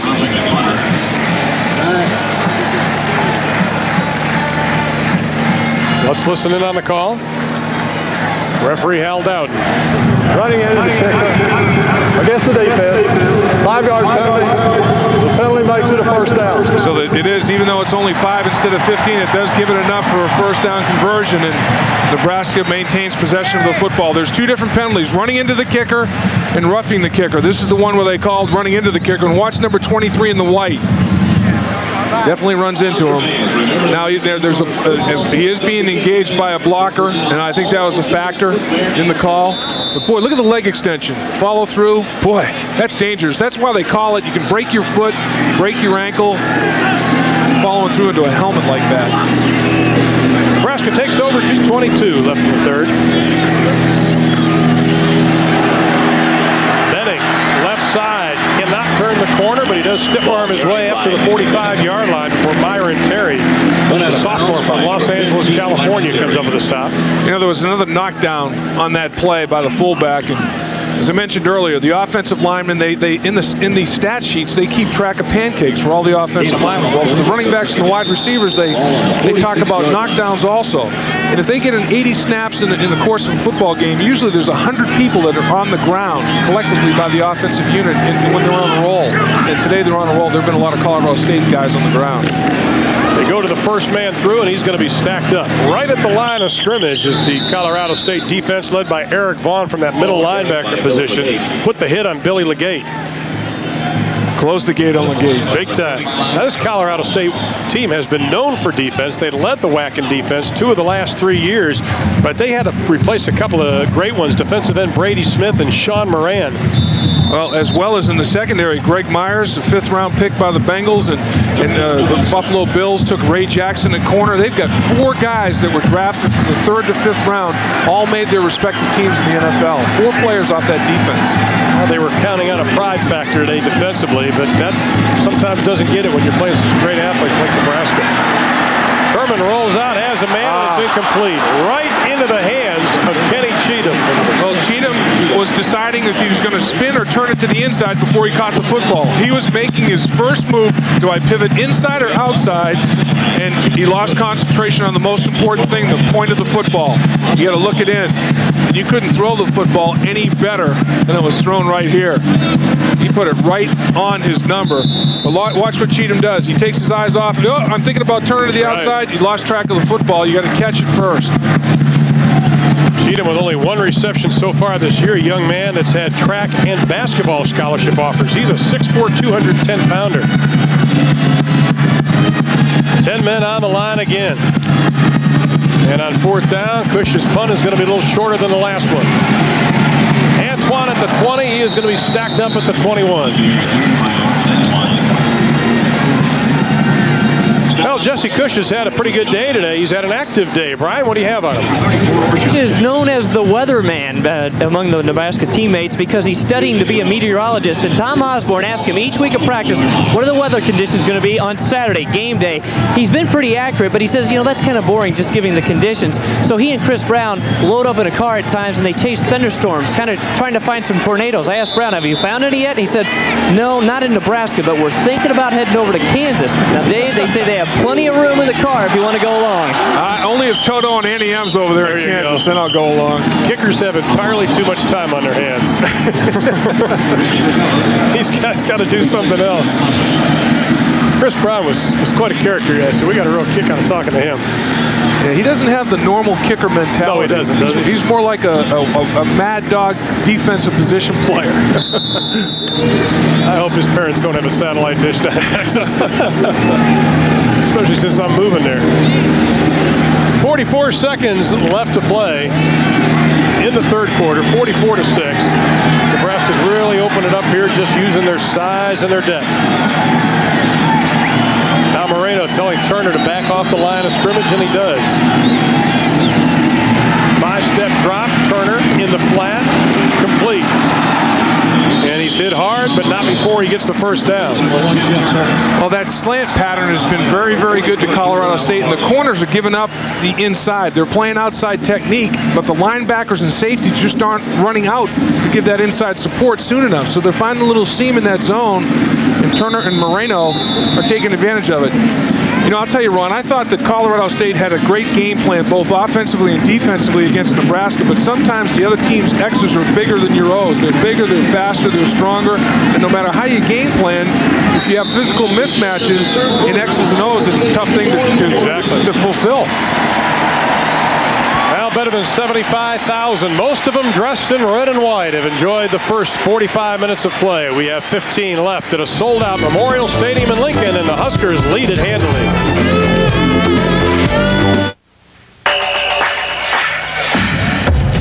Together we are better than we could ever be alone. We'll be a team forever. The world is ours to own. You're a part of me, the heart of me. Dr. Pepper, you're a part of me.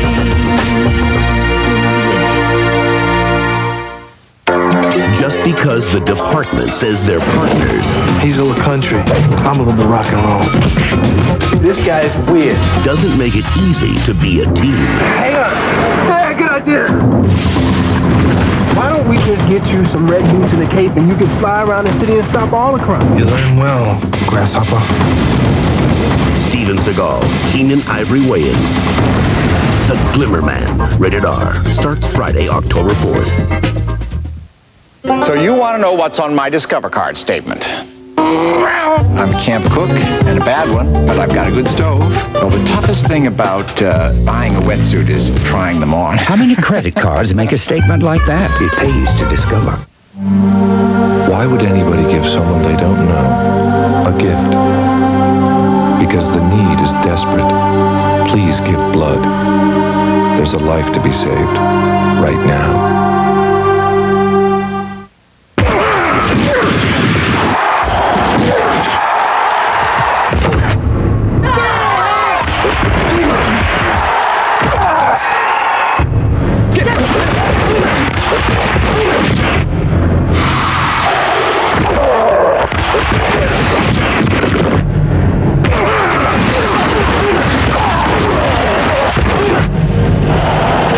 Big 12. Togetherness. Cool, huh? When there's a football game in Lincoln, Nebraska, 5% of the population of the state are in Memorial Stadium. They lead at 44-6, 15 minutes left, along with Brian Nooner and Dave Lapham. I'm Ron Poole. Our final time with Mr. Lapham this year. Eric Dickerson returns for our crew next week. Hey, it was fun, Ron. Always is. I'll tell you what, we eat a lot more with you, that's for darn sure. It was a great place last night, man. There was some serious protein overdose going on. Moreno, straight drop back, looks over the middle, pass is complete. Ronald Antoine with the crossing route in traffic, but Moreno once again showing that arm strength. He definitely has zip on the football. There's it's tight revolutions of that spiral, and I tell you what, it gets there in a heartbeat. You can hang your clothes on this frozen rope that Moreno's going to hurl right here. Steps up in the pocket, great release, quick release, and I'll tell you, that's working against the best cover guy that Nebraska has to offer. Brown. 1st and 10, ball on the 34-yard line of Nebraska. Colorado State now trying to get something to go for the pride factor. Their running game just hasn't been what they had hoped to. A couple of flags thrown in the defensive backfield. Well, you got to think both of them may have seen a holding call occur there or something. They all were thrown at the same time. Looks like maybe holding out on the perimeter must have been very visible because there were hankies everywhere. Oh, illegal block. It was an illegal crackback block. Must have happened. You can't, when you crack back, you can't hit below the knees. That looked like Joey Porter kind of turned his head when the officials made the motion, the H-back for Colorado State. Now, when you come in outside in, motion from the outside in, and you crack back on a linebacker, you got to hit him above the waist. Illegal block by the offense. 15-yard penalty. Repeat first down. So Colorado State looks like they're trying to make some headway offensively, and then they're pushed back by a penalty. Yeah, 1 step forward, 2 steps back. And we mentioned one of the big musts for Colorado was no margin for error. Well, they've had way too much error in this football game, Ron, to stay competitive with the team quality of Nebraska in their stadium. 1st First and 22, ball pushed back to the 46-yard line. Still in Nebraska territory. Moreno gets rid of it quickly. It is complete to Jeff Turner. Gets by the defender down to the 15-yard line and knocked out of bounds at the 13. He ran away from Brown. Turner just pivoted away from Brown, and he picked up quite a few more yards. Picked up 33 on the play. Moreno, I'll tell you, he doesn't get discouraged. He fires and falls back. Look at Brown with the inside technique, giving plenty of cushion off the line of scrimmage. Turner drives him off the line, and Brown loses his footing and then misses the tackle. And Turner just picks up an extra 20 yards as a result of that. Nice route, good effort. That makes 4 consecutive games. He has gone over 100 yards in receiving. Ball's on the 12, first and 10. They're going to keep it on the ground. Up to the 10-yard line in the line of scrimmage. Somebody ran out of their shoe. There's a shoe sitting at the 22-yard line. Somebody just came right out of their footwear. Calvin Branch. No, he doesn't have it on. No, he blew a tire. Yeah, he did. I tell you, the wheel's there, but the tread's gone. There's no rubber on that wheel. A little tough to run. Man, Calvin Branch. Second down and 8. Boy, Colorado State certainly has had an ambitious schedule, non-conference schedule this year. We'll talk about that a little bit more. But Moreno creeping up on 250 yards passing again. This young man's got a very bright future. Rolls out left, has the time, has a man. It was completed, dropped.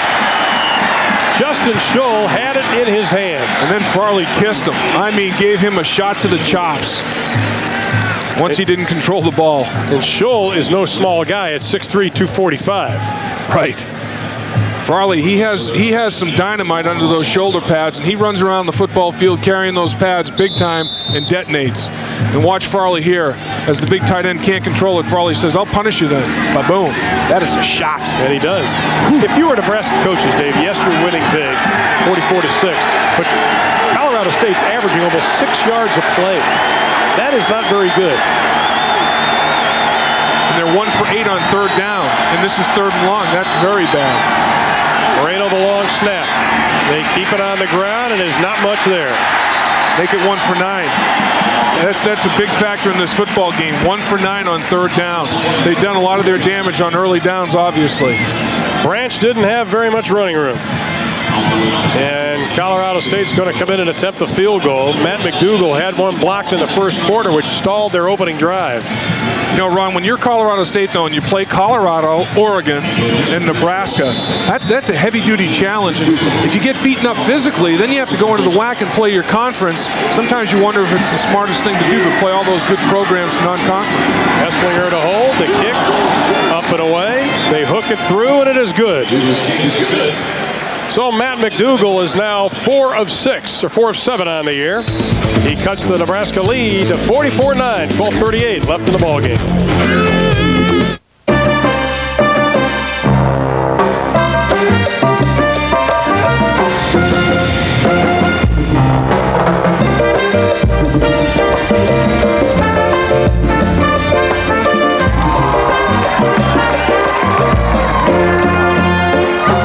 Southwest Airlines employees demonstrating once again that you can have fun and still do a great job.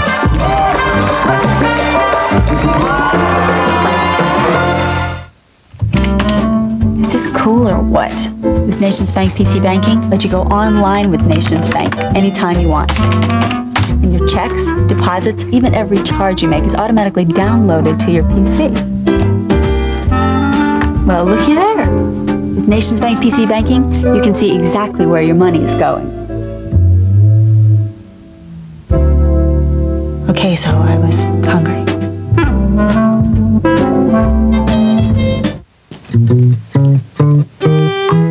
For everybody out there gifted with a photographic memory, I present the new 272-page Texas Travel Guide. Exciting, huh? Hope you enjoyed reading it. Of course, if you don't have a photographic memory, we'll send you a free copy. Just call 1-800-8888-TEX. Lucky fans will discover a coupon for a free package of Fairbury brand Tomboy hot dogs.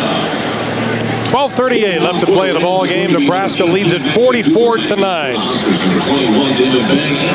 And it has been all Nebraska's offense. They have put together 464 yards total offense to 267 for Colorado State. McDougal set to kick it away.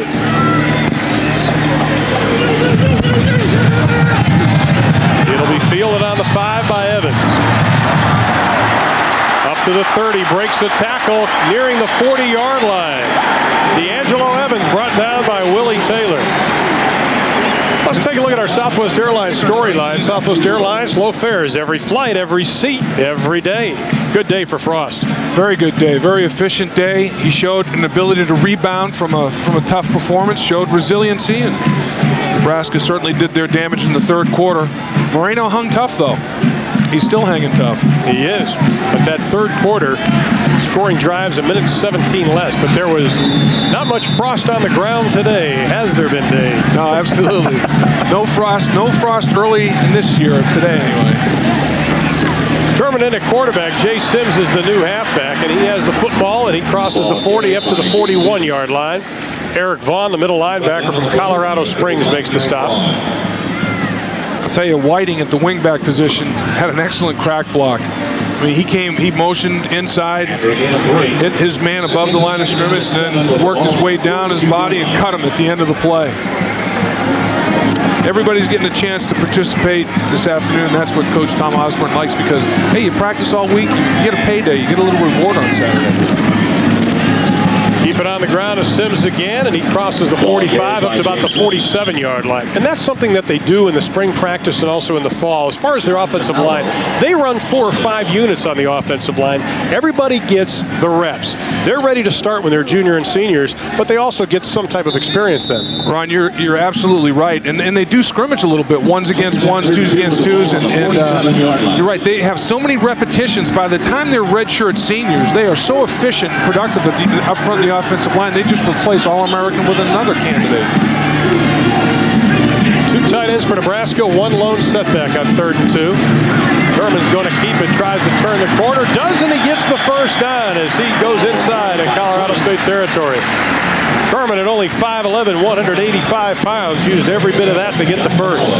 Yeah, sometimes it's not the size of the dog in the fight, it's the size of the fight in the dog, and Kerman was fighting for that first down.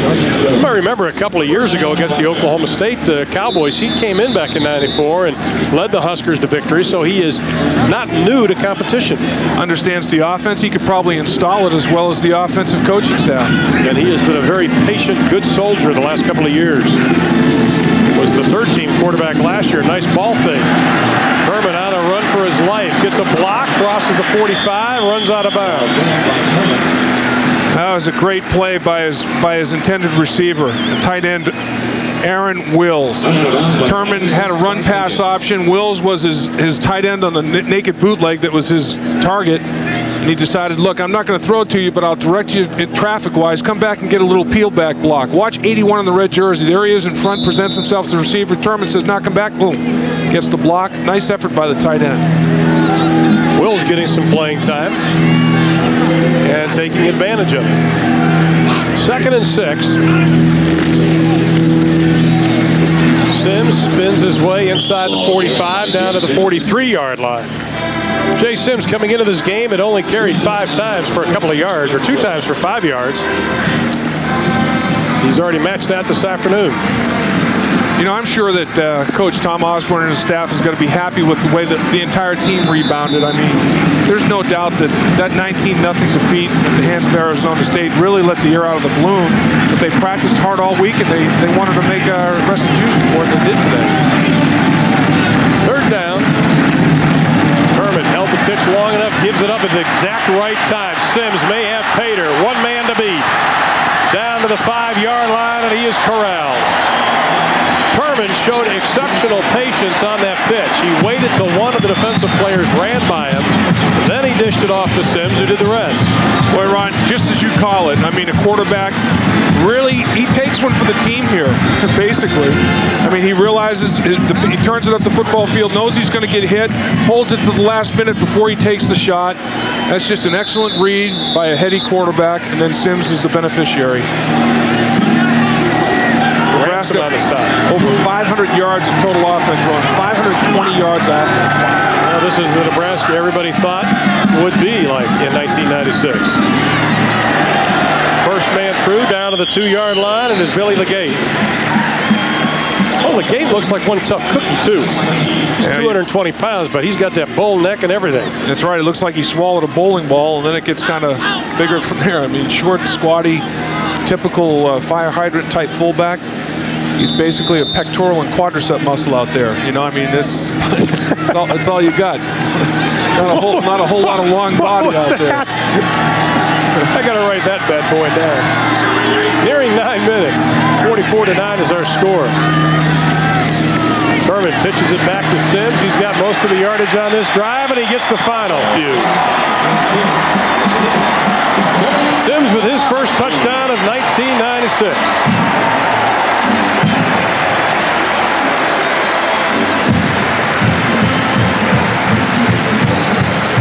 You know, people say, Nebraska runs the score up. Hey, Coach Osborne has the substitutes in there, but this is good football players. I mean, they're trying to get more playing time. So basically, they're out there. They're not going to give it up. They're out there working hard. And Colorado State a little bit tired. They pump it in the end zone once again. Even a backup kicker, Ted Retzlaff, the backup field goal kicker, in for the extra point. We have a penalty flag thrown. He puts it through the uprights. But we'll have to see. So Coach Osborne getting everybody in. And you got to like that. I mean, you know, like I said before, you work hard all week at practice. It's great to get an opportunity to participate in the game. You know, you usually do on special teams, but now they're getting some snaps from scrimmage, which is great. Now the extra point is good. The penalty was against Colorado State. Offside on the defense. The point's good. We'll penalize 5 yards on the kickoff. And we have timeout. 9:07 left to play in the ball game. We'll be back right after this word from Sonic Drive-In, where we invite you to drive in for a change. Okay, you're the ketchup boy. When you see a burger, you squirt the burgers. Ketchup, burgers. Any questions? Do I ever make it without ketchup? At Sonic, we make it any way you want it. Like our made-to-order Sonic Burger and made-from-scratch onion rings. Right now at a special low price. So break away from the ordinary and drive into Sonic. Sonic, drive in for a change. Before cars had phones, cup holders, or even roofs, Mobil Oil was there. When Lindbergh crossed the Atlantic, Mobil was on board. Mobil was in the world's first minivans, in the first space shuttle, and in the tanks of Desert Storm. So if you think that all oils are alike, think about something. At Mobil, we've been changing oil for over 125 years. The numbers continue to rise, not only in Lincoln, but throughout Nebraska. Is it happening miles away from you or right next door? How much money is it costing you year after year? Stop the increasing numbers. Stop domestic violence. 1011 feels education is a positive step in combating this serious problem. Join 1011 Against the Violence every Wednesday at 6 on 1011, your capital city news station. Nebraska on their way to the school's 700th victory. They lead it 51-9. We have still over 9 minutes left to play in this ball game. Damon Washington takes it inside the 5, has some running room, crosses the 20 up to the 24-yard line. Now, earlier this week, comments were made and released by a judge in Kansas City who was hearing the Lawrence Phillips situation. And the judge said that he wanted to see what was going on in Nebraska and thought there should be a full-blown investigation. Tom Osborne didn't agree. Well, the concern I had was that people at Nebraska did look very hard at every aspect of Lawrence Phillips' case and every other situation that we had. And we made the very best decision that we could on the facts and the information that we had. And we certainly didn't hide anything. We did not try to ignore anything. And we just had to go on what everybody told us, the police reports, everybody involved, and that's what we did. And so if someone has other information now, all of a sudden it's kind of like Monday morning quarterbacking where somebody has a different viewpoint, and it's very easy after the fact to say, well, what you should have done. But obviously, we're labeled, I guess, or I've been labeled as a win-at-all-cost coach, and maybe I am, but I certainly would not have played a young man if I felt he was guilty of some of the things that he's been alleged to have done. So anyway, we felt bad about that, but we did just make the comment that we had to go on what everyone told us were the facts, and we think that we acted responsibly on that information. Well, the judge that was seeing that case, his comments came out. The press got the comments, the transcripts that were made a few weeks ago. And he wasn't sure about what was going on up here. Well, Judge, here's what's going on up here. How about 49 academic All-Americans, the most in football since 1952. Tom Osborne has a graduation rate of his players of better than 75% as Moreno goes up top. And the pass is incomplete. His graduation rate is the best in the Big 12. He has numerous academic All-Americans. So I think before the judge starts making comments about what's going on up here, I think he should maybe take off his robe and come on up here and listen to the task force. I thought that was an irresponsible comment by that judge. I thought it was too, particularly since it was decided out of court, settled out of court. I don't know, it makes you wonder if the judge is just looking for a little national publicity. But well, this man is above reproach. This guy, he's a quality individual. There's no doubt about it. Tom Osborne is about as decent a man as you're going to meet. There is no doubt. And whatever you read, folks, Tom Osborne is a wonderful man. Meanwhile, back to football. Moreno completes it to Antoine, who takes quite a shot up to the head. He makes his way up to the 41-yard line.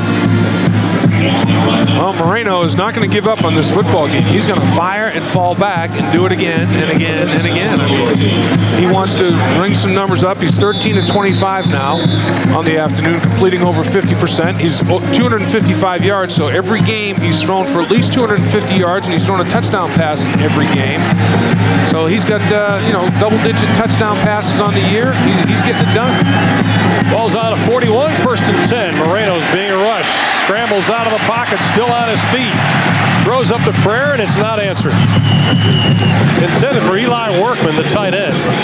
What an effort, though. Boy, I mean, scrambling for his life. Yeah, he was Ben Gazzara. He was running for his life full speed, and he eluded some big people. You know, a big defensive lineman gets the grip on him, but he can't hold on to Moreno. Sometimes you move and run faster than you can. And the big defensive lineman trying to swing him down, offensive lineman peels him off. Moreno just backpedaling now and throwing off that back foot. Incompletion, though. He avoided giving up the lost yardage. This Colorado State offense is 29 less plays than the Nebraska offense. Moreno on the ground to Washington. Ball is loose. Everybody's diving for it. I think Colorado State may have got it back. A little tug of war happening right now. Let's see. The ball might have exchanged possession. Nebraska's already out with it. They came walking out with the football.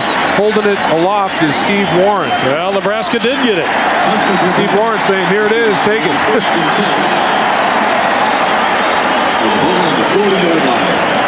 Well, despite the fact that Colorado State averaging just a shade under 6 yards every time they touch the ball, they come up with a mistake. Washington not in agreement with the call. If you can read lips, you can definitely see that he wasn't in agreement. Little counter tray action, and the ball has definitely popped out of there. I don't know what he's complaining about. The ball was out long before he hit the turf, and the big fella falls on top of it immediately is Steve Warren. Well, Damon has to take a seat. Nebraska takes over, 7.5 left to play in the ball game. D'Angelo Evans, who said there he's going to be a great one, that shows some signs of just that. This guy is exciting. In high school, he was like 4th all-time in yards and 5th all-time in touchdowns scored, and he missed a bunch of games his senior year. He is a water bug. He's exciting as it gets. Take a look at him here.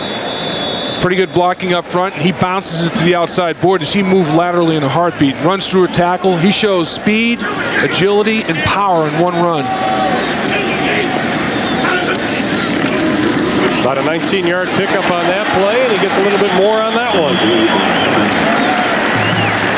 The true freshman from Wichita, Kansas, 5'9", 210 pounds, and we've seen the Barry Sanders type running back. A lot of 5'9", 5'10ers now. Yeah, and 210 pounds. I mean, that's put together. The limit. That's put together. He's look at how thick those thighs are. He's got a hind quarter on him that won't quit. You can't wrap him up that easily. He doesn't give you much of a target to hit either. You know, he has a little forward lean, and once again, he's like tackling a pectoral and a quadricep. We have another new quarterback in, Jeff Perino, the 6'2" redshirt freshman from Durango.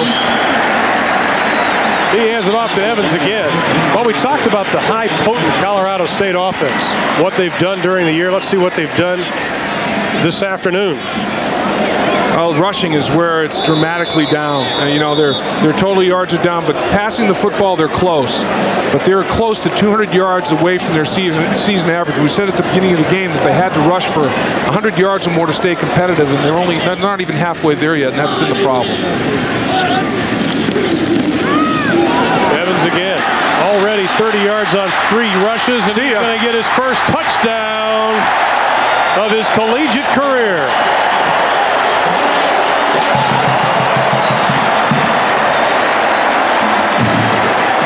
Four carries for 60 yards in that drive. That was Evans's touchdown drive right there. Boy, is he excited. There's a look at the future right there. He's the 5th Nebraska running back today to have over 50 yards rushing. The 5th one. Man, oh man, they're getting everybody involved in the action here today. And Washington coughing up the footballs, the one that set it up. Retzliff's extra point through the uprights. D'Angelo Evans, his first collegiate touchdown. 6:09 left to play in the ball game, and a big front line blowing them out again. Boy, and they're blocking down the football field, and that's what you have to do when you have a back like this. Somebody has to get a downfield block, because once he breaks the front 7, he can go the distance just like he does here. Big 12 football will continue after these local messages.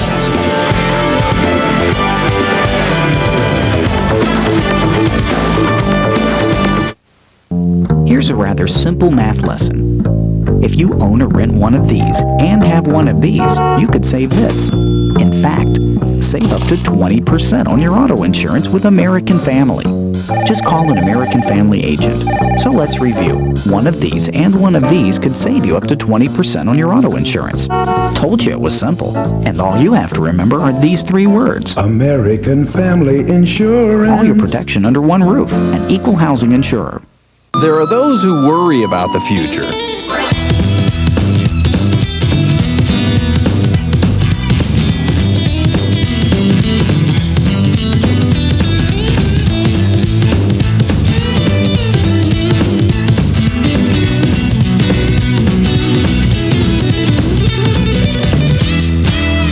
And those who don't have to.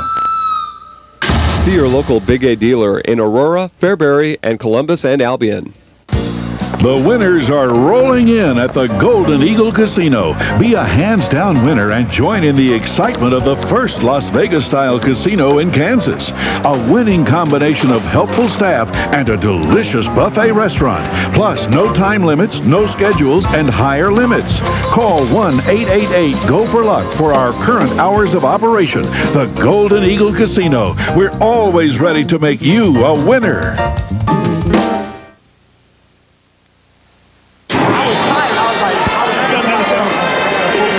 Set to kick off for Nebraska. They lead it 58-9. Little confusion on who's going to return it. Branch still on his feet, getting hit around.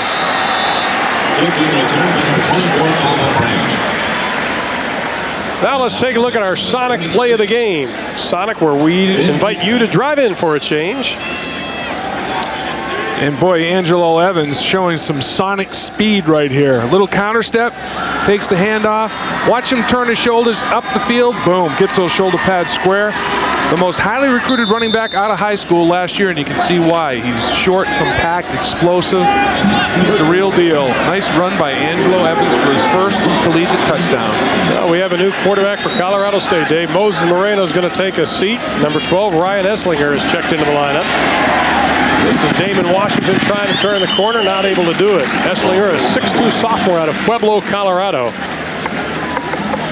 has completed 1 of 4 passes for 6 yards this year, no touchdowns. But he is behind a good one.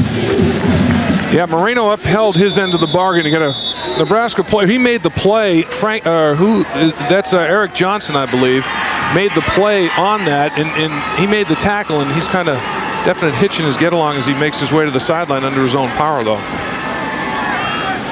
That's amazing. I've been to a lot of football games, Dave, but with 5.5 minutes left to play, your team is up by 49. There's still 75,000 red shirts here. Oh, this is die-hard. It's going to make it tough for our producer to get to the airport, catch that flight. That's too bad. Esslinger's first pass is caught and then dropped.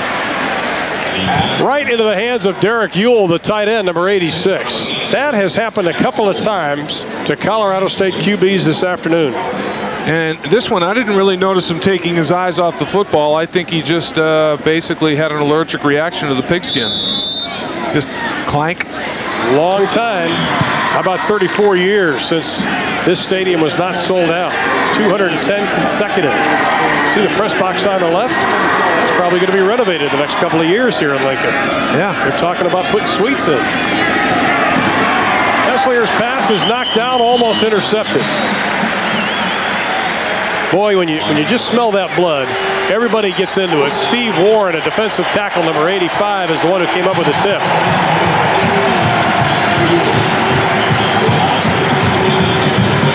And Moreno's had a couple of interceptions off of deflected balls, and pass rush lanes just kind of occupied by the Cornhuskers. Can't find a lane to throw it through, and it's knocked to the ground. McDougal set to kick. Snap is good, very little rush, end over end.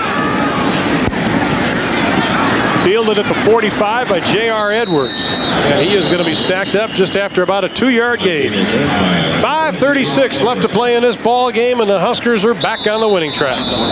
They lead it in a big way. Back right after this word from Dr. Pepper, and it's 85 Dr. Pepper bottlers. Happy to bring you this inaugural season of Big 12 football. You're the one I can count on. Day after day. Oh, there's no second guessing. You show me the way. You're a part of me. That's the heart of me. Together we are harmony. Dr. Pepper, you're a part. You're the part.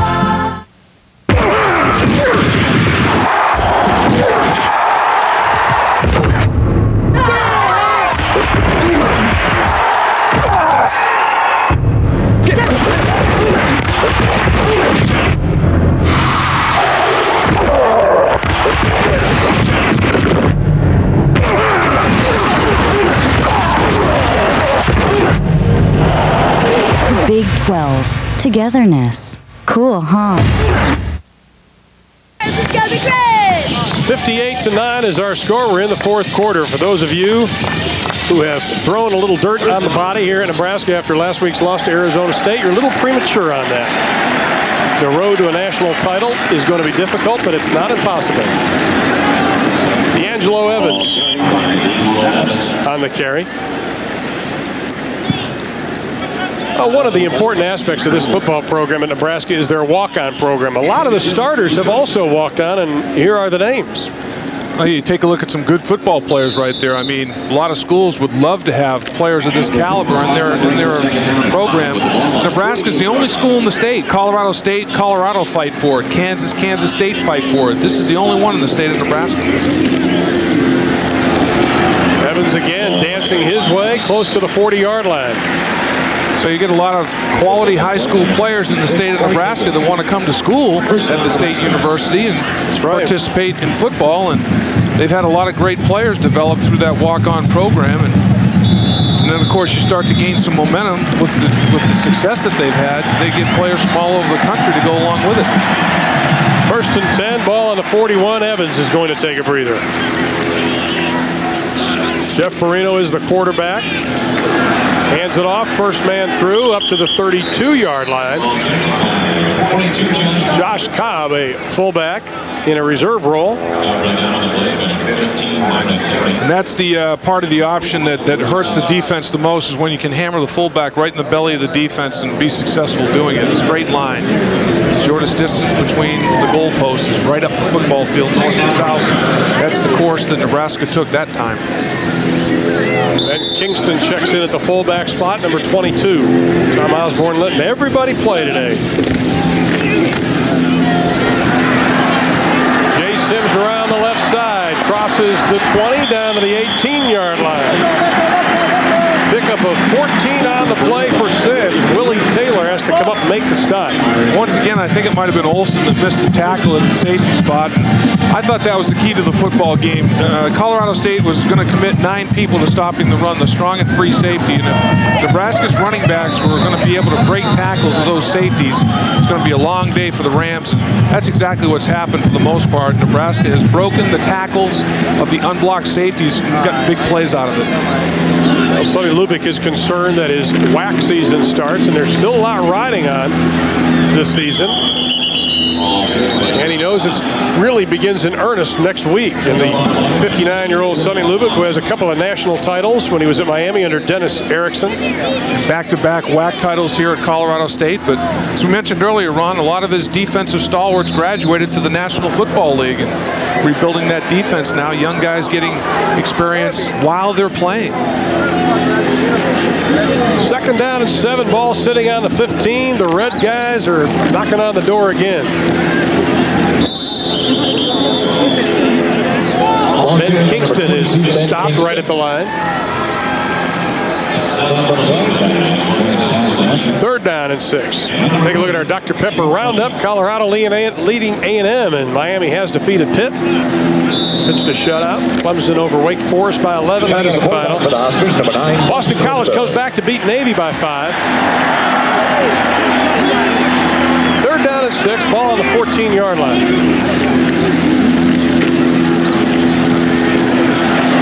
First man through, crossing the 10 down to the 8-yard line. Is Josh Cobb, a fullback, number 42. Other scores: Purdue doubles up North Carolina State. Northwestern gets by Indiana by 18. Mississippi State leading Brad Scott in South Carolina. Michigan State pitching a blank to Eastern Michigan. Missouri over Iowa State by 4. BYU on top of the Mustangs at halftime. And Air Force by 4 over Rice. That is also at intermission. 4th down and a yard to go. And I don't think they got it. And speaking of fourths, the 4th quarterback from Nebraska is in the game, Monte Cristo, the Count. You took my line. I was really looking forward to that. Well, Monty had one play, but he can say he got on the turf. Now, this is a big game, believe it or not, for John Blake and the Oklahoma Sooners. They're beginning to rattle the chains down in Norman, and they're trailing Tulsa 10-7 still early on. But boy, if John Blake does not put a win on this one, it could be a very, very long season for the Sooners. Boy, it's amazing how far that program fell so quickly. And in the big battle, Ohio State leading Notre Dame by 5 in a second. Colorado State takes over. Esslinger going for the home run toss, and it is incomplete. Looking for Jeff Turner, streaking down the left sideline. Well, Nebraska's in their conservative defensive configuration. You're going to have safeties 20 yards down the football field playing a deep zone.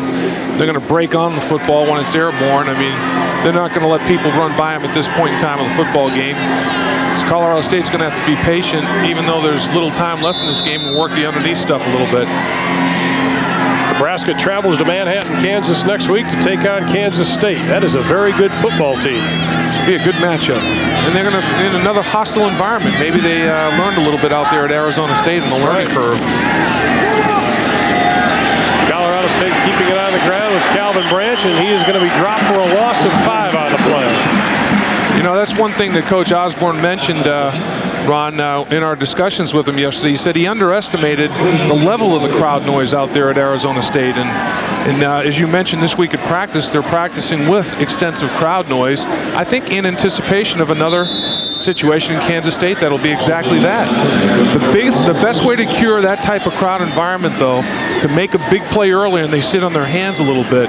And Nebraska didn't take advantage of big play opportunities early in the game, and the momentum of the crowd just built and built, and it was like a tidal wave coming at them, volume upon volume, and just turning that decibel level up, and then it just started to unfold. Murphy's Law took effect.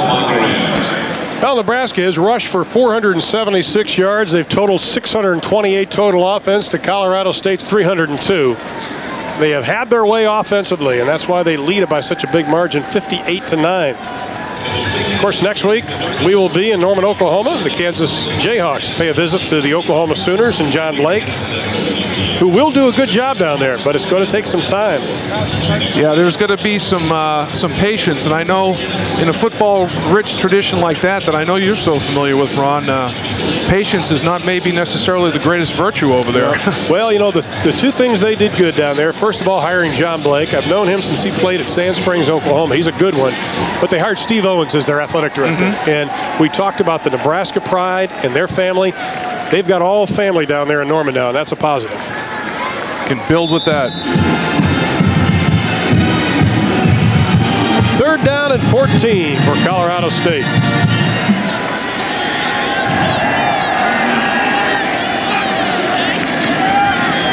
Esslinger, straight drop, throws it, almost intercepted. Should have hit the cutoff man. Yes. Let's take a look at our Dr. Pepper player of the game. And today's player of the game is Scott Frost. And it's brought to you by Dr. Pepper and your local Dr. Pepper bottler. Not a bad day for Scott. Yeah, threw for 2, ran for 1. I think he should maybe, crack 5 Dr. Peppers for his offensive line, put him in a frosty mug, and there you all go. Celebrate a little bit. Former safety from Stanford. Both his parents played here at Nebraska. His father played under Bob Devaney. His mom actually was a discus thrower on the track team, made the Olympic team. Yep. As I said before, Scott Frost won the state shot put championship as a senior in high school, and he beat his right tackle, Eric Anderson. We may add to the score here. Wow. Chevin Wiggins takes it down. Touchdown, Nebraska.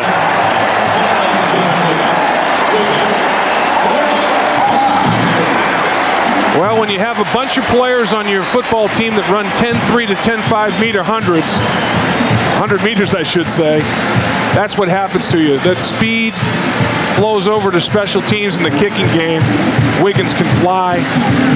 Boy, I tell you, not bad. 5'11", 190 pounds, sophomore from Palmetto, Florida, Manatee High School. Speed kills, and Nebraska has a lot of it. They've got tremendous defensive team speed. Normally that means tremendous speed in your kicking game.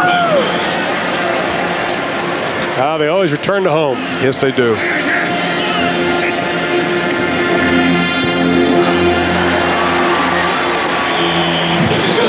The extra point is good. And Nebraska has hung 65 on Colorado State. Look at it again. Look at the wall forming. All the red jerseys to the left of the screen. Wiggins breaks the tackle right there. Once again, sloppy tackling. He cuts it up inside of the wall and then busts it to the outside, and just speed takes over, outruns everybody. But if a tackle was made by the kill man covering the punt, it would have been a moot point. But that was another big key for Colorado State this afternoon. Defensively and in the kicking game was sure tackling, and it hasn't been that way for them most of the day. Now the winning streak here at home will continue. Last loss was to Washington by 15 back in 1991. Now, over the last 9 years, they'll have a home record of 53 wins and 2 defeats. That's amazing. That dog will hunt. 182 return yards. Boy, they've got a lot. They got about, 600 and whatever yards total offense, don't they? 628 total offense. Jeez, we're starting to get up in some serious football fields here. Colorado State's defense has been on the field 42 more plays than a Nebraska defense. That wears you down when you're going against those big Huskers. Damon Washington crosses the 25 on the kickoff return. 60 seconds left to be played in this ball game.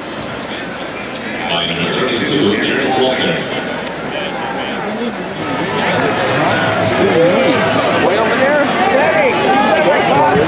After you finish playing the game this far. Sheldon Jackson talking to the fans and coaches. Oh, hello. How y'all doing? Good. We're doing fine. Yourself? You can smile now. Bruce Snyder at Kansas State, they even sometimes shoot the sidelines. They want to make sure their players aren't bugging for the camera. Yeah. 3:22.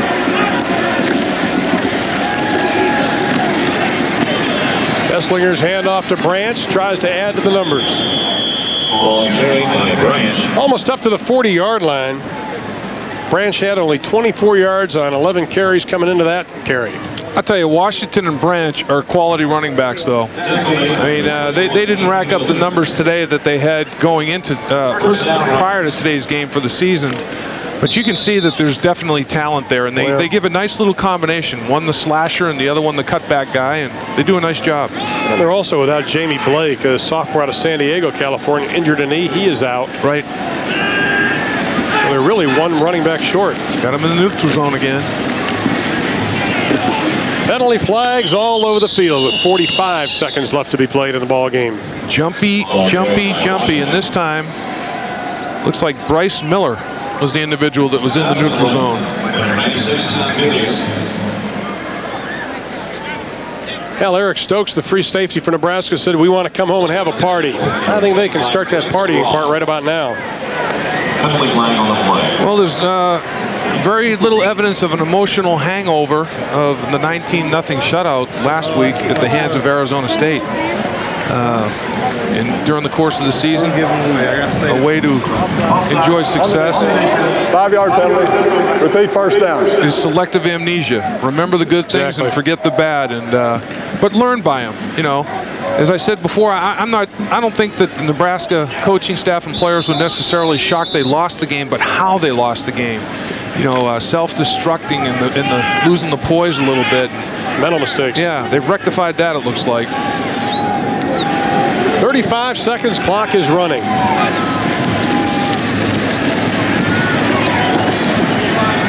Esslinger's pass is going to be complete to Ronald Antoine. 26 seconds left to play. Antoine going out to the 42-yard line. First down, Rams. Antoine, a couple of receptions today, over 50 yards. Jeff Turner was the big guy receiving.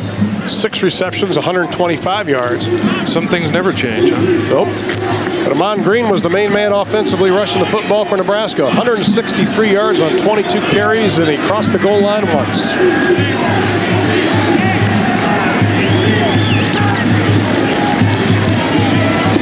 Esslinger, just a straight handoff. That might do it. Damon Washington just loses the feet. Clock with 13 seconds left, and it is running, and Sonny Lubick and staff are not going to stop it. Well, Nebraska goes to 2-1 on the year. They have an impressive victory. They did everything they needed to do offensively. They roll up the big numbers. They win it 65-9 as Tom Osborne leads the Huskers to their 700th win in school history.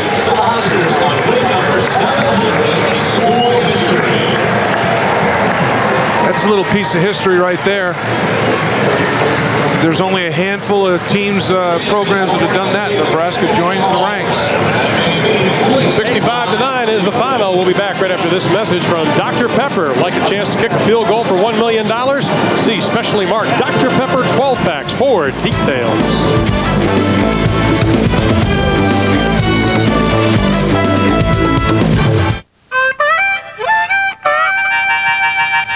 Here we go. You fill me with passion, like an old sweet song. Sweet song. Yeah.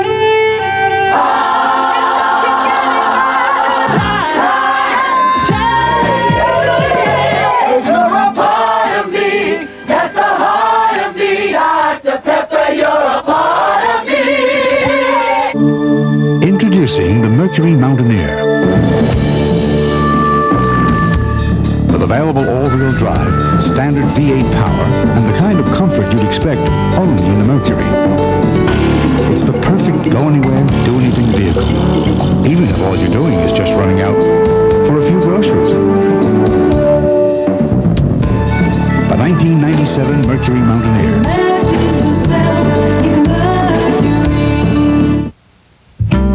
Take a look at this. With Nations Bank PC Banking, this is how you pay your bills. See this thing here? Click on that, then you go to this little doodad and click on that, then you type in that, and do that. Oh, am I being too technical? Anyway, with Nations Bank PC Banking, you can pay all your bills like this anytime you want to. I love that. When there's important news happening in Nebraska, 1011 is there with on-the-scene coverage and up-to-the-minute reports. We bring you the news first, give you the best coverage, and take you there live. Police found the 24-hour snow even though today's step. Watch 1011 News at noon, 6 and 10 for the first, the best live coverage of the day's top stories. Only on 1011, your capital city news station.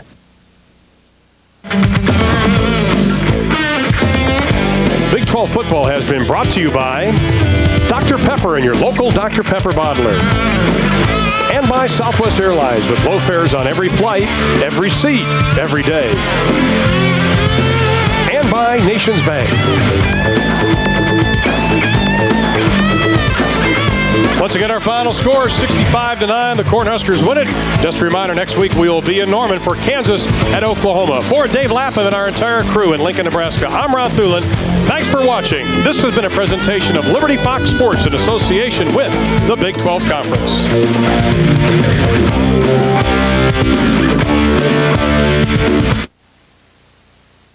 Mucho grande. In English, it means It's so big! You could put a saddle on it. That's a big one. Whoa. Introducing Taco John's Mucho Grande Tacos and Burritos. Huge half-pound tacos. Giant one-pound burritos. Mucho big, mucho good, mucho Mexican. For a limited time only at Taco John's. You better come home. Doggies. Back in September of '56, twin boys were born in Crete, Nebraska. Well, they're big boys now, with a big store and a big sale. Allendale Wannick's 40th birthday sale, with big store-wide price cuts, including a truckload of recliners at only $40 each. And don't plan to pay a penny until Allendale turned 41. You won't pay 1 cent for 1 whole year, not even interest. Allendale Wannick's 40th birthday sale.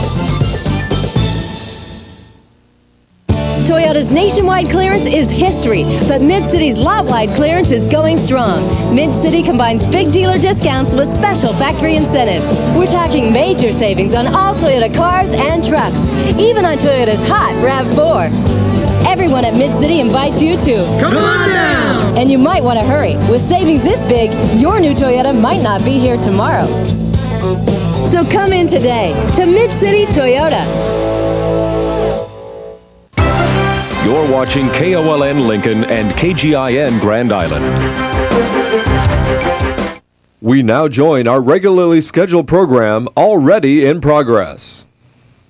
Wrong signals. Get Selsun Power. Doctors recommend Selsun Blue #1, so don't send the wrong signals. Get Selsun Power. The critics are raving. Early edition is inspirational. I get the feeling that we're both in the same kind of business, saving lives. Early edition series premiere CBS tonight. All week long, the buildup was Virginia Tech and punt and kick blocks. Here at Syracuse, coming on John Thomas, the punter. He was a 3-step punter early in the year. Frank Beamer has turned him into a 2-step punter. Even that wasn't quick enough. He's got to get rid of that ball faster. Darius got a hand on it, but the punt still traveled 34 yards. Syracuse on the pitch. Thomas into Virginia Tech territory. Out of bounds at the 43. Warren Johnson bumped him out after 19 yards.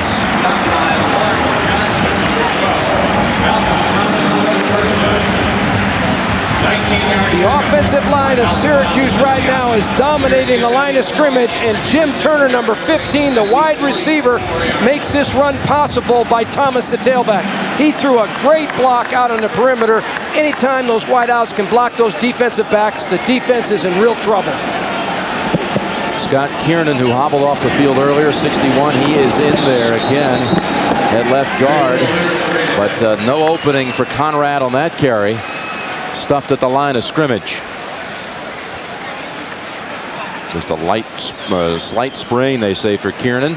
They need him back in the lineup. That's their best drive blocker at Syracuse. One of the strongest players on the team, very physical. They need him in the lineup to keep the running game going. Ian McIntosh has come back. He's the bottom of your screen, number 2, a speedster, a freshman from Cheshire, Connecticut. Second down, 9. With flags down, McNabb's pass incomplete.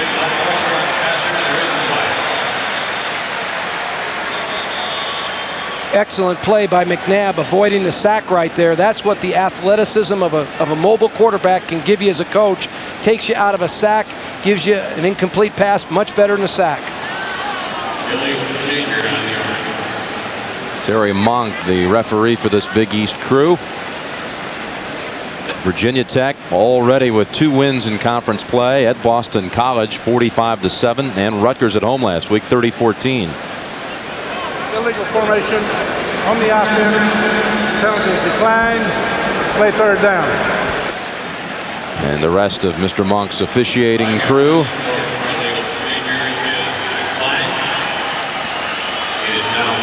So Syracuse's first league game, and what a start here at home with 4 minutes to go, first quarter, leading 7-0. 3rd and 9 at the Hokie 42. Comes the blitz. Nabb steps into the traffic and is down at the 40. It'll be 3rd and about 6. Tony Morrison forced him out of the pocket, and Waverly Jackson and others brought him down. When Virginia Tech can get you behind the down and distance and put their ears back, that's what they like to do. They love to get you in a blitz situation. They're at their best. Syracuse has done a great job keeping them out of that situation until that very play. So on 4th and 7, they bring in Sean Reale with Angelo Harrison back to return. Harrison standing at the 10-yard line.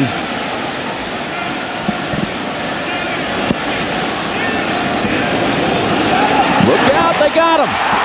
Punt blocked and picked up by Cornelius White for a touchdown. Virginia Tech. Woo! Does that turn the game around in a hurry? Was that not one of your tips? I'll tell you what, nothing turns a football game around quicker than a block. And holy mackerel, Syracuse had dominated the entire first quarter of this game until that one play.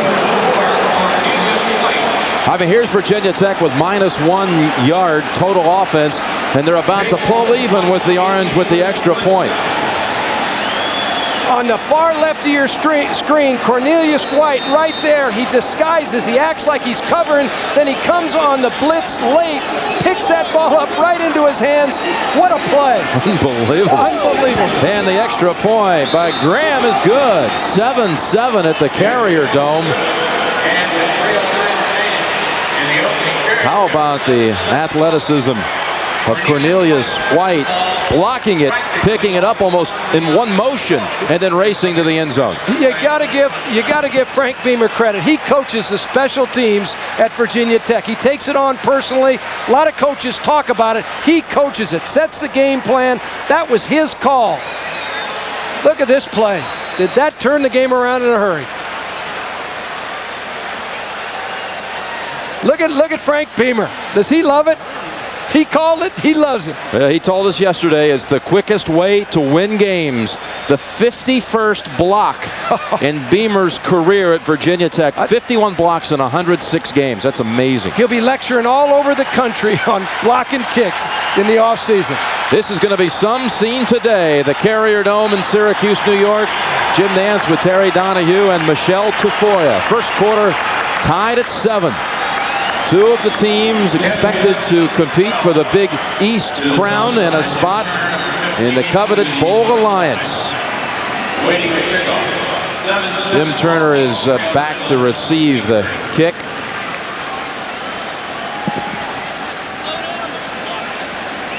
Jim, we said at the top of the telecast, block that kick. And sure enough, we get this block.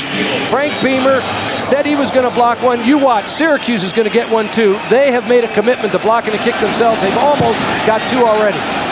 Jimmy Kibble's kick. And that will be run back by Kevin Johnson. Nice piece of running here. Out to the 37.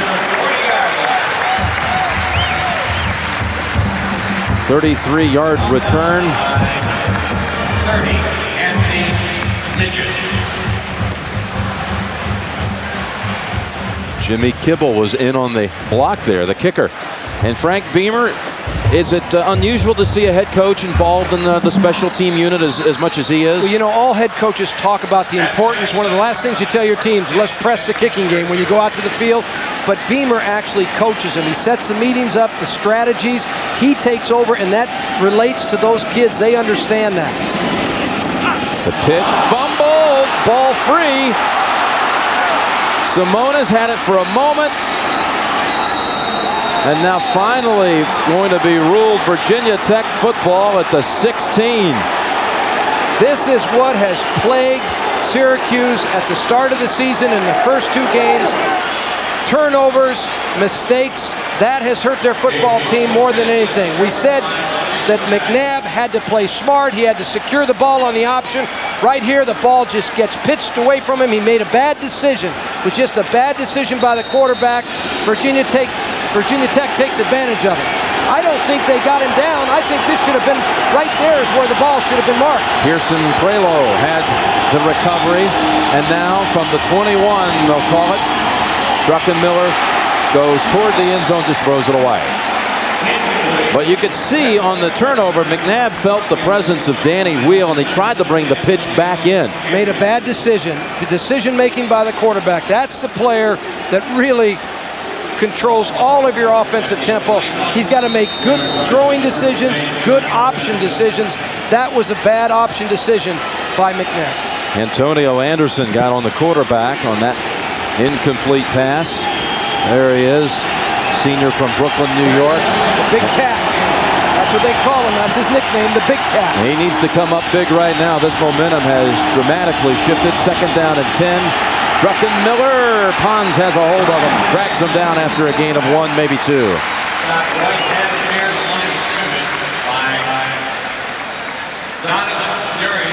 Druckenmiller not expected to beat you with his feet, but last week he ran for 53 yards, a career high. He's an opportunistic optioning quarterback. That means every 5 to 10 times a game, this guy will lay the option on you. Virginia Tech just wants to make sure the opposing defense is going to be ready to have to defend the option.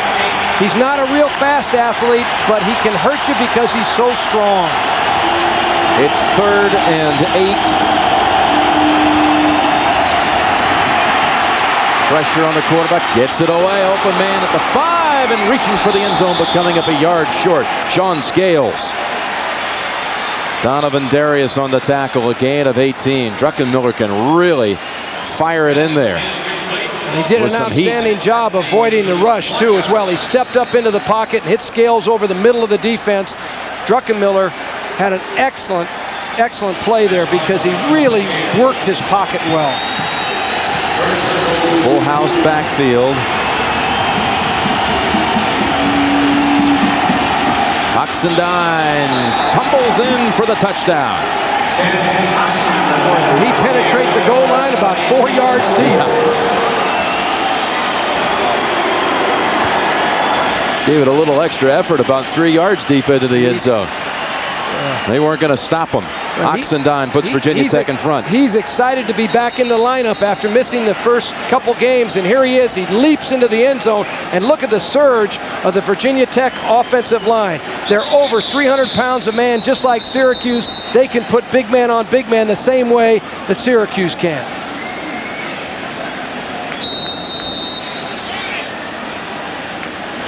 Bird on the hold, Wade to snap it. Graham, freshman, boots it through. 14-7. The Hokies lead with 2 touchdowns in a 93-second span.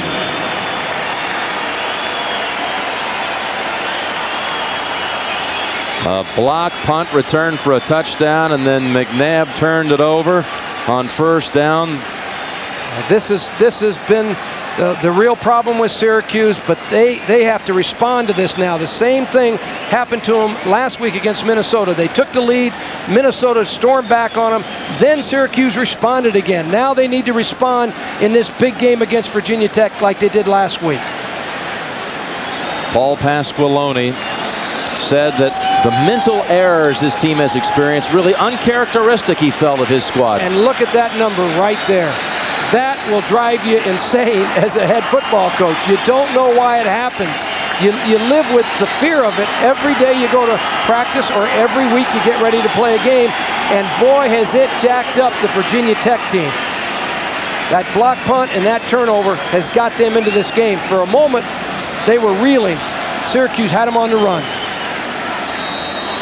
Army's leading North Texas 7-3. Army's going for victory number 600 in history, and so is Syracuse here today, sitting at 599 for a couple of weeks. And Johnson's run back this time, much less glamorous than the last one, only out to the 19. What would you do if you got tomorrow's news today? Gary Hobson gets an edition so early, it tells him the future. Don't miss the series premiere of Early Edition tonight on CBS. I've seen it. If you love Touched by an Angel, you'll love Early Edition tonight, coming up after Dr. Quinn, Medicine Woman, right here on CBS. You know, George DeLeon, the offensive coordinator of Syracuse, talked about a breaking point in every game, never knowing when it was coming, but being mentally tough. Syracuse now has to show some real mental toughness. Terry Morris in the backfield along with Kyle McIntosh. It's McIntosh with the carry and only a yard. Simona's waited for him. Malcolm Thomas had 49 yards rushing on 8 carries, but he has not been in the lineup here these last 2 possessions. The last possession, of course, lasted all of 1 play before the turnover. I thought I saw him leave the field. I thought somebody was taking him off the field. I don't know if it's an injury or equipment problem, but I thought he was leaving the field, and I don't think he's returned yet. Syracuse likes to play a lot of running backs, so they want to play 3 tailbacks throughout the game. McIntosh again, stuffed. Maybe lost a yard this time. Myron Newsom gets the tackle for a loss. 40 seconds to go in the first quarter. You watch the opening drive of this game by Syracuse, you never would have imagined that the Orange would trail at the end of 1 quarter. No way. Not when you watch that first drive and how quick they were on not only offense but on defense. They were extremely quick defensively as well. So 3rd and 8 to Bucky Jones in the backfield. 34 now sent out in motion. This is where Tech's dangerous, when they know you've got to pass. And McNabb's going down, the first sack of the game for Virginia Tech. Kerwin Hairston. When Virginia Tech gets it rolling on defense, it's like an avalanche. This is what they feed off of. They love to get you in long yardage situation and either get there with their front 4 or the blitz. So they end the quarter with a sack. Syracuse will punt to start the second stanza. At the end of 1, Virginia Tech 14, Syracuse 7, and we'll return to the Carrier Dome after this message and a word from your local station. Just because the department says they're partners. He's a little country. I'm a little rock and roll. This guy is weird. Doesn't make it easy to be a team. Hang on. Hey, good idea. Why don't we just get you some red boots and a cape and you can fly around the city and stop all the crime? You learn well, grasshopper. Steven Seagal, Keenan Ivory Wayans. The Glimmer Man, rated R. Starts Friday, October 4th. When we developed our advanced handling and driver control system, we looked to Lexus and BMW. But we didn't stop there.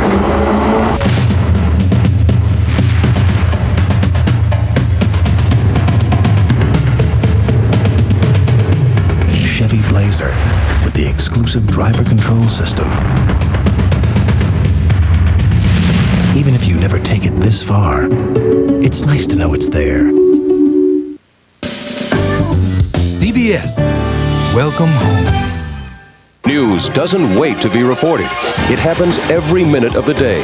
If you see news in progress, call the toll-free 1011 News hotline. Just press pound 1011 on your Alliance Cellular phone.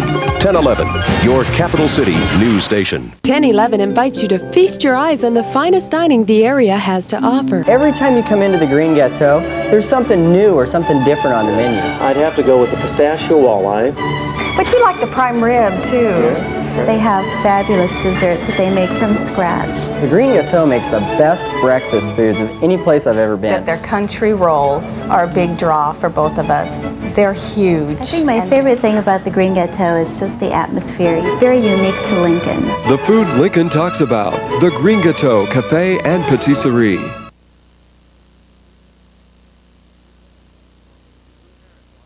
The Blue Heron Wine Bar and Bistro has become one of Lincoln's favorites. Enjoy lunch or dinner in our upscale yet casual atmosphere with the most extensive wine list in Lincoln, featuring over 30 wines by the glass. The carefully prepared continental menu offers the freshest of fish, the best pasta, and perfectly seasoned beef, pork, and chicken specialties. Stop by after work for an appetizer and wine or cocktail. Experience the Heron's authentic bistro dining. Just give us a call. We'll have your table waiting. For a medley of great tastes, watch for the restaurant tour only on 1011. You're watching KOLN Lincoln and KGIN Grand Island. So, Virginia Tech nets one first down in the first quarter and leads by 7. Harrison about to return the punt, or will he? Sean Reale's last punt was blocked and run back for a touchdown, so look out.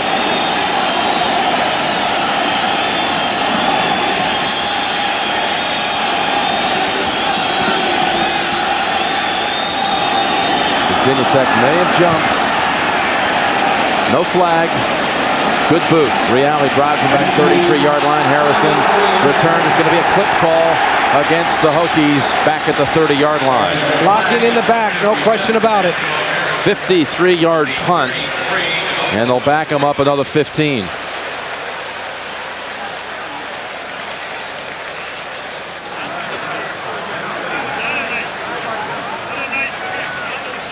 Virginia Tech's offense not getting much going in that first quarter, but still the Hokies lead at 14-7. I tell you, you'd like to play football every Saturday where you have 30 yards of total offense and 14 points.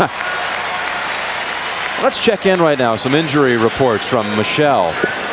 All right, Jim. Well, 2 Syracuse players have left the field. Running back Marcus Thomas is being looked at in the locker room. We don't have any report on him yet. But offensive lineman Scott Kiernan, who had hurt his right ankle a little bit earlier in the game and then went back in, he said he's in too much pain to stay out here. He wanted to get a closer look, so he too has left the field, and he's having that right ankle checked. And we'll update you as we get further reports. Jim? All right, Michelle, not good news. 2 offensive starters in the locker room under examination. As we start the second quarter, Druckenmiller started out in a shotgun, now will take it under center.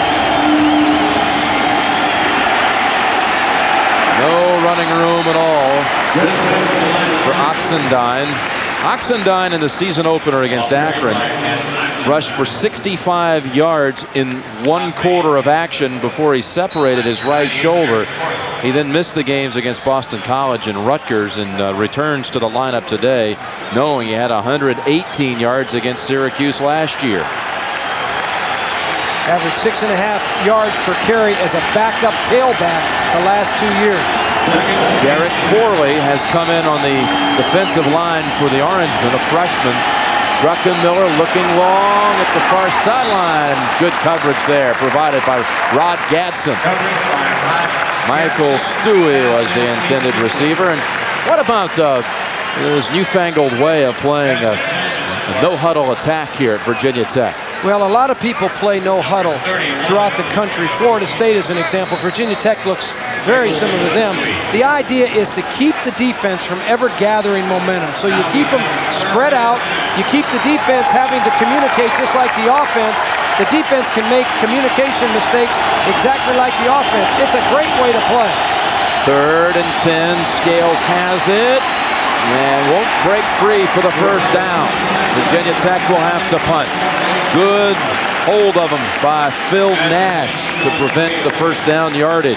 You know, one of the other things about the no-huddle offense that I like, players become convinced on offense that it wears the defensive players down, because the defensive players are always in a stance. The offensive players are up on their feet, being able to rest and suck some air in while the defensive guys are down there in those stances. So psychologically it helps. Oh, and again under heavy pressure, Maddox will make the fair catch. Thomas got it away. Syracuse looks determined to fully block one of them today. They partially blocked one already. We'll be right back.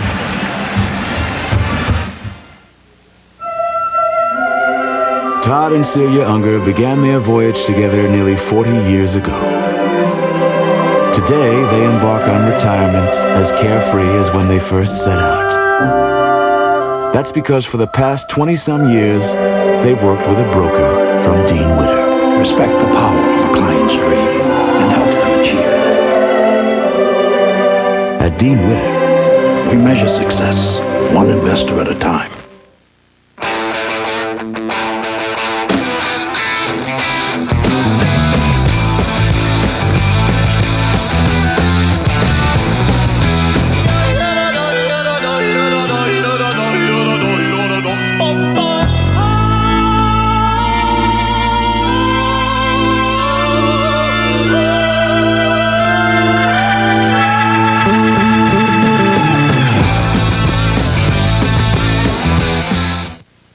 Everyone has a future. Some have more to look forward to. Curtis Moore. Before he's 22, Curtis will travel around the world. Along the way, he'll become an electronics expert and be promoted 3 times before deciding to go on to college and become an engineer. Futures like this don't just happen. Today's military has over 200 career choices with the training, experience, and opportunities you want. Make it happen in the U.S. Armed Forces. Beware of the sack attack. Knute Curtis in West Virginia in a Big East battle with Boston College. Or in the SEC, South Carolina and Auburn next Saturday on CBS. Just watch. Druckenmiller with an ice pack on the Virginia Tech bench. I love that. That's like an offensive defensive lineman, you know, tough attitude. He's putting ice on his hands. I love that guy. He is a tough one. And some say the strongest quarterback in college football. McNabb, though, will direct the Syracuse attack from the 32 to Bucky Jones for about 3 as Thomas remains missing. Donovan McNabb was the All-Big East quarterback a year ago when he threw 16 touchdowns versus only 6 interceptions. And was the MVP of the Gator Bowl, Terry, where he threw for 309 yards and 3 touchdowns in a blowout over Clemson. Well, he had a great year. The question you ask yourself is how much does he miss Marvin Harrison, their great receiver? When we lost J.J. Stokes from our offense back at UCLA, it really affected our quarterback. I think it's affected this guy. 2nd and 8. Jones. Good vision. Look at him go down to the 40 of Virginia Tech. He had to find a new lane, and he found it for 26.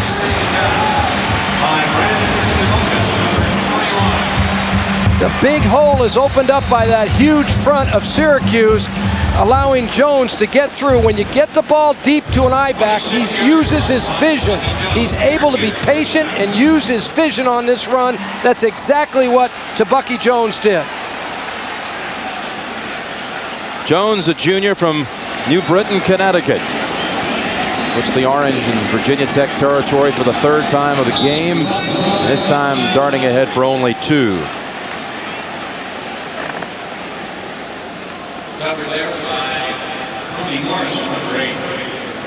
Kind of a big run like that can ignite your offense, give you more confidence.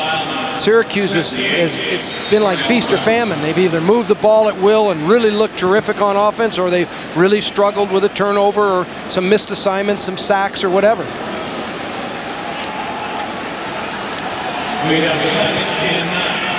2nd down and 9.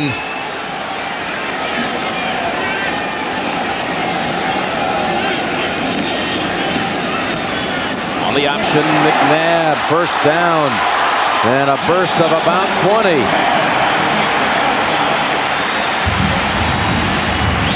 That's option football at its best right there. That's what you like to do. You want this guy with the ball in his hands. There's no question that when you attack the Virginia Tech defense, one of the best ways to do it is with option football. That's what Syracuse has come in determined here today to do. McNabb on the option play is definitely a weapon for Syracuse. Tell you, the right tackle, Brent Warren, put on a good block downfield. And there's John Michaelitis, who's in for Scott Kiernan at left guard. With 2 tight ends in the game, McIntosh, flag down. Generally in the area of offensive holding. Michaelitis is one of the only reserve Syracuse linemen that plays. He plays all of the positions in the line. They really feel comfortable with just 6 offensive linemen right now in their program. So Michaelitis has to play center, guard, and tackle. It is a holding call against Syracuse.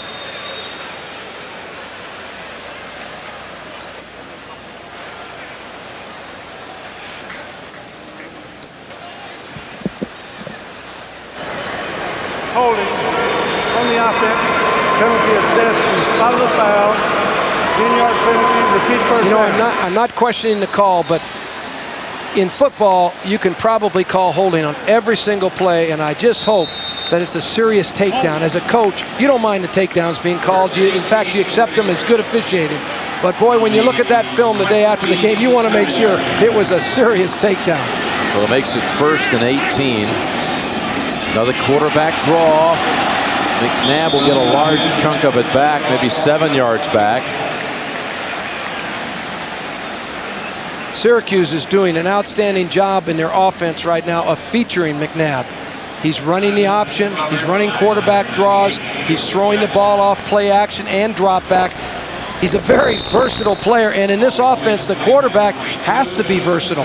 They are not a simple offense. They do lots of things with their offensive attack. Already over 100 yards rushing as a team. 2nd and 11, 2 tight ends. Conrad the single back. Option left, Conrad.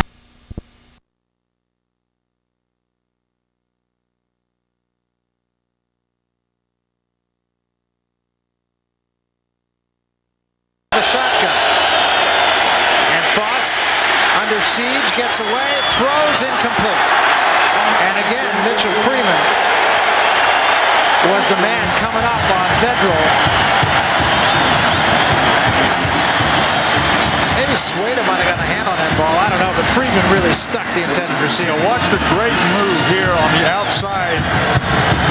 Right here, he's going to come inside and put pressure, serious pressure, on Scott Frost. That's Derek Rogers. You see the inside move, forces Frost out of the pocket, and then the ball got tipped at the line of scrimmage. So it was Sueda who got a piece of the ball. And again, the Huskers will have to give it up. And another timeout because they only have 10 guys on the field. That is really uncharacteristic. And I'm sure the folks in Lincoln will be the first to agree with that. And that's one of the first times I've seen Tom Osborne visibly show not so much concern as anger. 17-0, Devils.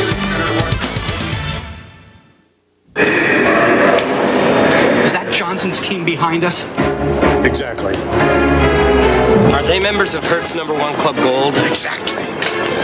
Are we members of Hertz number 1? Not exactly. So thanks to Hertz, they're going to get to the meeting on time. And we'll be late. So exactly what will I tell the boss? In Rent-A-Car, there's Hertz, and there's not exactly. Make sure you choose the right one. And then a dog in the cargo hold, A-dog presentation. Is he buying it? Not exactly.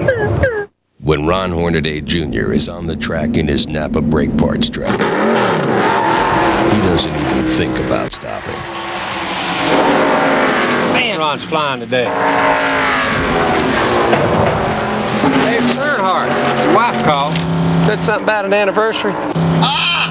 But when Ron hits the street, he relies on Napa brake parts. Because like all Napa parts, they're as good as you can get. Napa, we keep America running and stopping. Remember the day when you were finally this tall? Suddenly you had the freedom to go places you never could before. The sky was the limit. But it was always more fun to go there with a friend. That's why Southwest Airlines brought back Friends Fly Free. Just buy a ticket at our full unrestricted fare, and a friend flies with you free. Wanna go again? Southwest Airlines. The clock ticks down on the longest winning streak in college football. We get down to the field, and Andre Aldridge. Andre? Well, Barry, we all remember the last time Nebraska played in this stadium. They beat Florida by 38 points, and the Cornhuskers I talked to today talked about how physical they were, how non-physical Florida was. Well, these Sun Devils came here today, and they told me that they were in for a 60-minute heavyweight battle, and now it's tag team. The defense is coming off the field, telling the offense, guys, go out there and get them, because they are not ready to be physical with the Sun Devils tonight. Get them and use a little of the clock while you're getting them, I'm sure, is the popular theme amongst the defense right at the moment. So Kush to punt again. Poole and Redmond, twin safeties for the Sun Devils. Turns this one over, they'll let it go, and again takes a good hop and just skips into the end zone over the outstretched arms of Damon Benning. Damon Benning plays on all the special teams. That's Banderahi, and those are cramps on both thighs. And probably a little dehydration as well. Which means we've got to credit a lot of the backups for ASU tonight, because a lot of them have had to step up and play. And they've done a great job.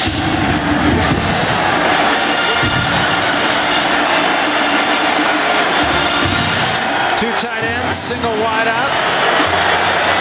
On first down. Play fake, and Plummel will put it up. Throws underneath, caught once more by one of his tight ends. This time it was Devin Kendall.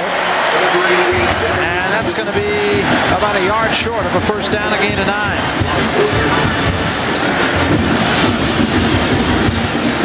There you see it again. Another little play fake and a bootleg to the right. Devin Kendall, look at the block by Jeff Paul right there. Nice job, well executed again, and the tight ends have had a huge game tonight for ASU. Here you see it again. Here comes Paul. Look at that block. It's just a power formation for ASU. Single wide receiver, two tight ends, and they give this time to Redmond. And Redmond is stopped for a loss of about a yard by Mike Rucker. Rucker in the ballgame for Grant Wistrop. Rucker had 2.5 sacks in the Huskers' opening game victory against Michigan State. Was a backup at outside linebacker last year, asked to play the down line this year. So a 9-man front this time. And Plummer rolls out, has no place to go, and has to eat the football. And once again,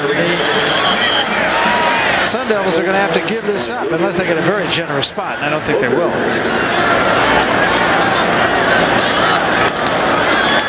So the defense is going to be called on to get it done once again for the Sun Devils. That's asking a lot. I'm surprised Coach Snyder isn't going for it again. That would be asking a little much, I think, Barry. So Fullman will be in the middle with McFarland and Benning. Twisting short kick taken on the dead run by McFarland, and he gets it to the 42-yard line. 37-yard punt, about a 6-yard return. Pat Tillman makes the stop, and the Huskers will have good field position when we come back, but trailing 17-0. Final call. We've got to move fast, Kirby. I hope you booked Hertz. Not exactly, but this company's fast. As fast as Hertz #1 club goal? Not exactly, but they do have a special place to pick up the car. Like Hertz? Not exactly, but it'll be waiting. Under a canopy? With the keys in it? Not exactly. Protected from the weather? Not exactly. In Rent-A-Car, there's Hertz and there's Not Exactly. Make sure you choose the right one. Counting on that promotion, Kirby? No, not exactly. Ah! It's new, it's easy to play, and best of all, you can win. It's Carney Keno at their new satellite location at the Big Apple Fun Center. Play Keno at the Big Apple, and you could be the big winner of up to $25,000. Play Keno tonight at the all-new Big Apple location, or win big at our downtown location. Rusty Beavers is an account representative for Cable West Advertising. With 20 years of sales experience, Rusty is ready to make your business a success within your budget by using the power of cable. For more information, call today.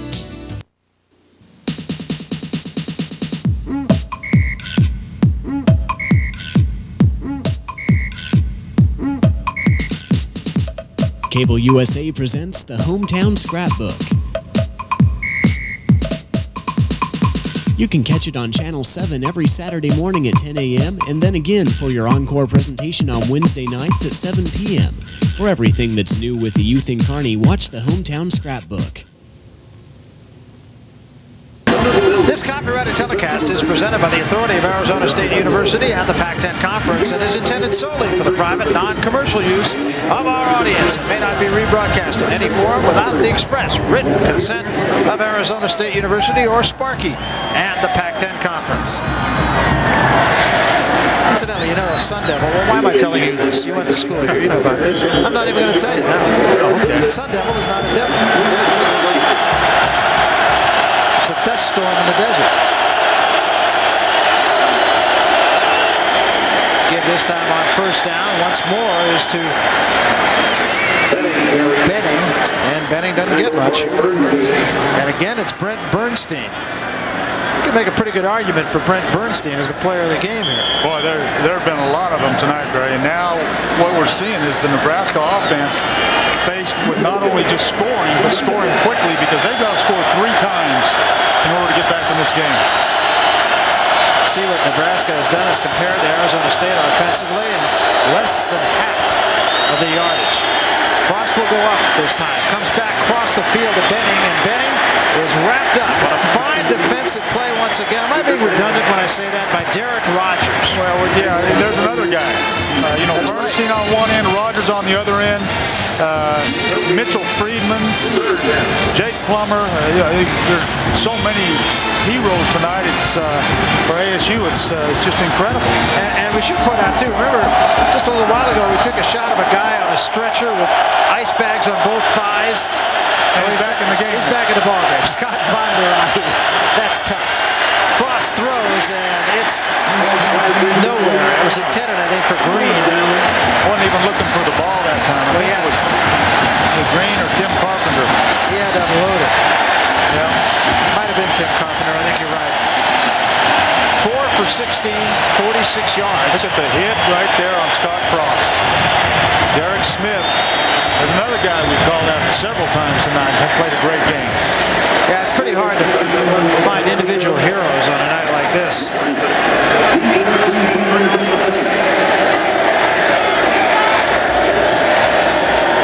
There you see again, 10 guys on the field. This time they don't have to burn a timeout. Nice play by Kush to field that snap, and Redmond will try it. He's got some room. Look out here, folks. 25-30, 35 and out of bounds. And once again, it's only the speed of Nebraska that prevented a huge play.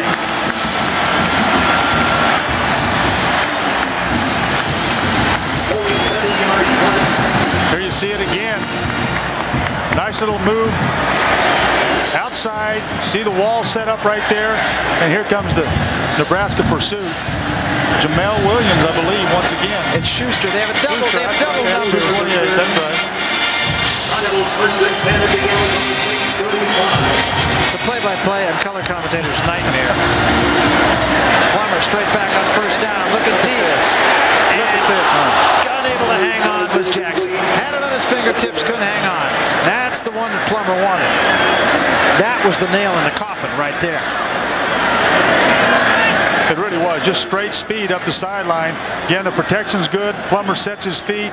A little more air on this ball, and it's a completion. He jumped a little too soon, I think. Just a little bit too flat.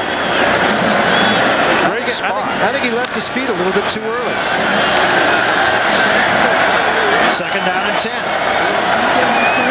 Incumbent upon the offense of the Sun Devils to keep the defense off the field for a little while. Here's Martin on a swing. Martin at the 40, at the 45, close to a first down. I'm going to say stepped out at the 43, 2 yards short. Jamel Williams again runs him down. And you got to put him on your list of heroes tonight, too. Here you see it again, just a simple little flare out of the backfield. Safe throw. Get in the hands of a great runner. Oh, they want a face mask, I think, the Nebraska fans, and they got a pretty good argument here. Third down, a long yard. Sun Devils have not done well in short yardage situations. Martin will be close. I don't know. Just a little short, I believe. We got a mixed vote up here in our booth. I think you're right, though. I think he's short. He may have held that ball out over the line. He had to get across the 45 to get the first down. Official timeout for measuring. I don't know about this one. This is why would the ball's clearly on the other side of the. That's right. Clearly on the other side of the line. I think Bruce Snyder hoping that line's crooked. And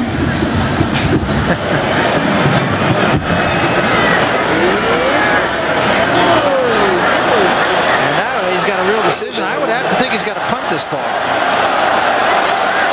That line is crooked. Now he's going to go. And that would be the break to end all breaks, Barry. To have a spot, give you a first down.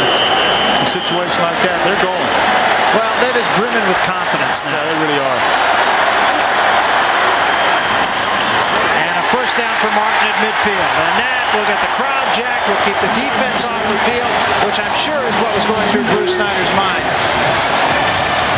It's a gutsy call, and one that leaves him wide open to criticism should things turn the other way, but I believe it's a call that has to be made at this juncture of the game. Well, you got to look at the way the team has played all night, and in light of that, you can make decisions like this. There's Coach Osborne.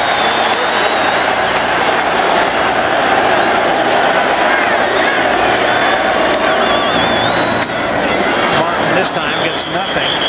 Jamel Williams again, and Williams is a big-time player. Only 210 pounds out of Maryville, Indiana. Covers a lot of ground in that outside linebacker position.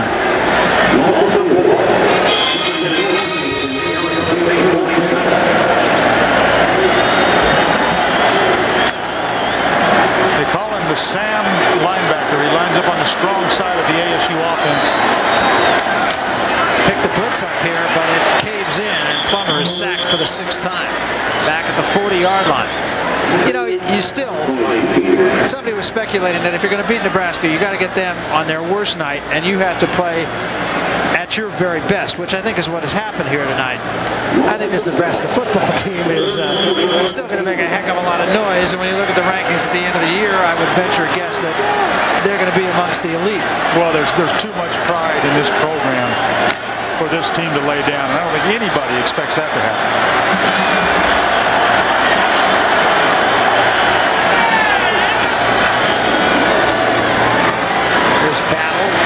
His way, gets back to the 45-yard line, and now the Sun Devils will have to give it up.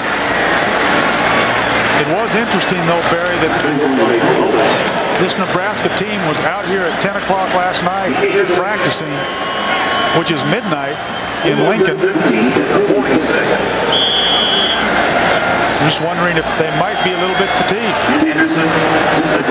I'm sure Coach Osborne knows what he's doing. He said kids don't care. We asked him about that. He really does. He really believes that, feels that way. I'm not going to argue with him. I'm going to let this one go. And it's down at the 1-yard line, inside the 1-yard line. And it's just all going the way of the Sun Devils. As we said, Huskers probably at their worst, Devils arguably at their best. And it shows on the scoreboard, it shows in every little thing that's happened out there tonight. Here we're going to see it again. Good decision to let the ball hit. It hits on the 7-yard line. And just great hustle down the field by Chris Finn, one of the ASU LSU special teams players. What a great job keeping that ball out of the end zone. They start actually short of the 1-yard line. And Frost will go up on first down, and it's incomplete. You know, it really makes you start to wonder about it. Washington, I thought, played absolutely terrific football today against Arizona and last week against BYU. They come down here and score 41, and Arizona State beats them. Now you got to start asking yourself, how good is Washington? Yeah. And if Washington's as good as we think they might be, how good is Arizona State if they beat Nebraska?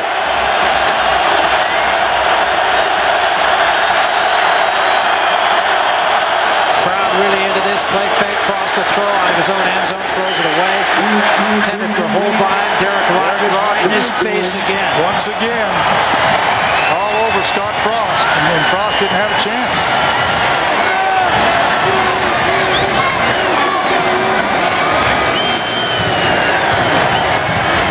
Saw the numbers on Frost, and that's not going to get it done. Third down and 10. Out of the shotgun this time. And Frost will put it up again. Throws for Cheatham, caught at the 11-yard line. It's going to be enough for first down. I beg your pardon, it was Holbein, not Cheatham. Sauer defending. It's just a simple curl route, and you wonder why they haven't been doing this all night. First time we've seen them throw that type of a route out of the shotgun formation. Hurry up offense now for Nebraska. With 7:40 remaining, and there is certainly a sense of urgency. Play fake. Frost now will have to run. He's got no place to go. And guess who's on the bottom of that pile? It's Derek Rogers. You got that right.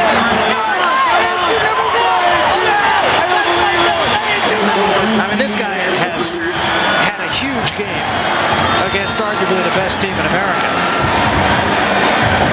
And remember, this is only the third Division 1A game that he has played. He's had more experience playing the trumpet than he has playing football. That's right. He's a wonderful story. I mean, he's a guy who did not play high school football. He went to the Navy, was a medical technician in the Navy. Weighed only 170 pounds when he got out of high school. Dead ball, personal foul, offense, half the distance to the goal, second down.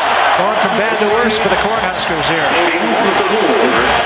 Derek Rogers now 212 pounds, came out of Riverside. 40 schools offered him scholarships. In fact, they tell an interesting story about him that they said, where do you think he'd like to go to school? You got all these schools after you. And he said, Laverne. And Laverne is this little college not far from Riverside Community College. He had no idea how good he was. Frost out of his own end zone. Look out! Hit as he threw. And a nice toss by Frost. And he's going to remember that.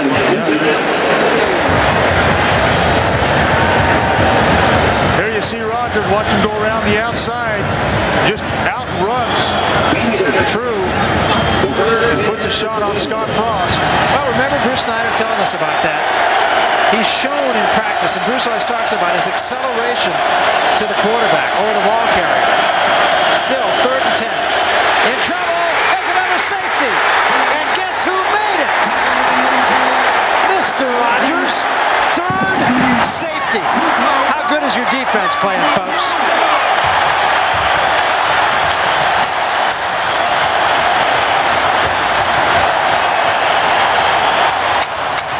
Not only is he just a great rusher, look at the move here. He starts outside, comes back inside this time, and it all over Scott Frost. And again, got to credit the coverage also. He had no place to go. It starts out back inside, just extremely quick, and he has worn out Mike True tonight. What a player! I mean, this game. In fact, even we did the first game here. Derek Rogers had not ever played a college game of football. And the Washington coaches were saying we have to identify where he is, so they knew about him even before he laced on his shoes. 3 safeties. And that's Adam True, not Mike True, although I'm sure he would probably rather me call him Mike at this point.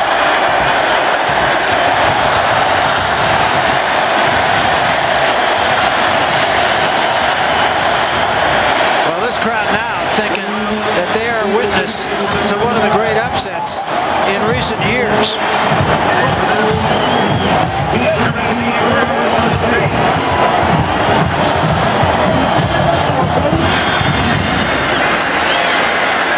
This is going to be battle back at the 7-yard line.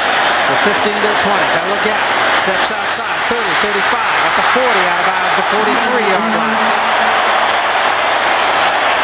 Take another look at this move that Rodgers makes 3 good moves and then explodes to Scott Frost. Just great quickness. Enough said about that play. My gosh. Second largest crowd in ASU history on hand here tonight. 74,089. There's a flag down at the 47-yard line. Now we might be seeing one of the big moments. Unsportsmanlike on the kick return. 15-yard penalty. First down. Unsportsmanlike conduct penalty against the Sun Devils. Let's go to the sidelines and Andre Aldridge. Andre, what's going on down there? Well, guys, on a night like this, you can't talk about Derek Rodgers quite enough. You want to know how serious he is? Well, during two-a-days, when it's about 120 degrees out here, during a series of sprints, Bruce Snyder allows the team to take their pads off and do the sprints. Rodgers told the coach, hey, coach, I'm going to play with my pads on. I'm going to run my sprints with my pads on. That sets a tone for everybody. And in fact, he added that his teammates all looked at him and said, are you nuts?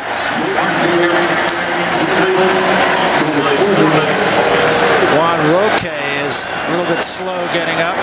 And we always hated guys like that at camp, Barry, because it made the rest of us look like a bunch of wimps out there running around without any pads on. I hate guys like that. Yeah. Roque has been in a big battle all day today, too. Juan Roque, a guy who fills up an elevator. I can tell you that, having shared one with him. 6'8", 319, bright guy. Martin gets across the 35 to the 36-yard line. It'll be third down and 4. Jay Foreman makes the tackle for the Huskers, and the clock now the enemy of the Nebraska Cornhuskers.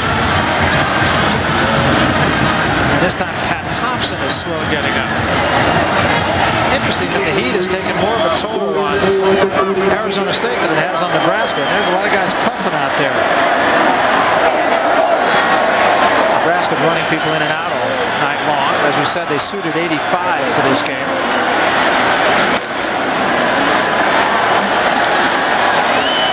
Spread the field with 3 wide receivers this time. And they give the ball again to Martin. And Martin's going to be stopped for a loss of about a yard. And the Sun Devils will punt it away once again.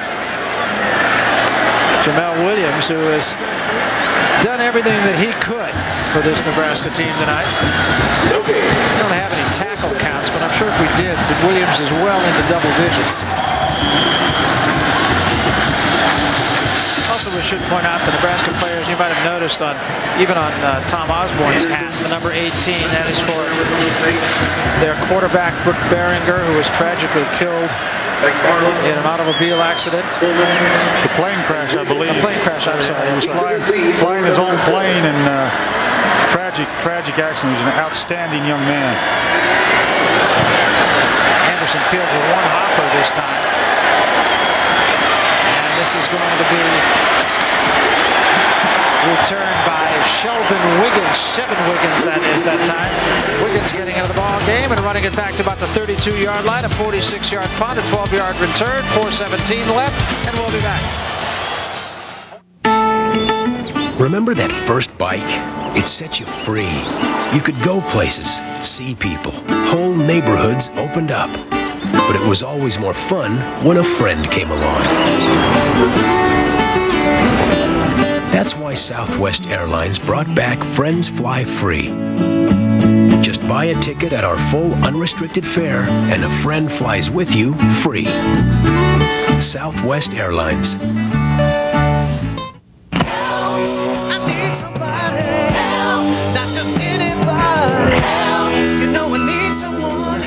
Every day, millions millions of customers count on GTE people, GTE quality, GTE reliability.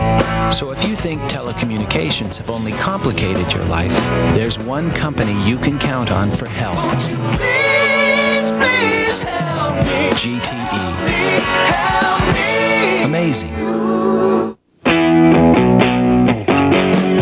You know what this is? This is a whole new world. And this is the only fragrance you'll need. Hugo? Yeah, Hugo Boss. Hey, the world is getting smaller. Smell better. Hugo. Don't imitate, innovate. Check it out at department stores. 19-0.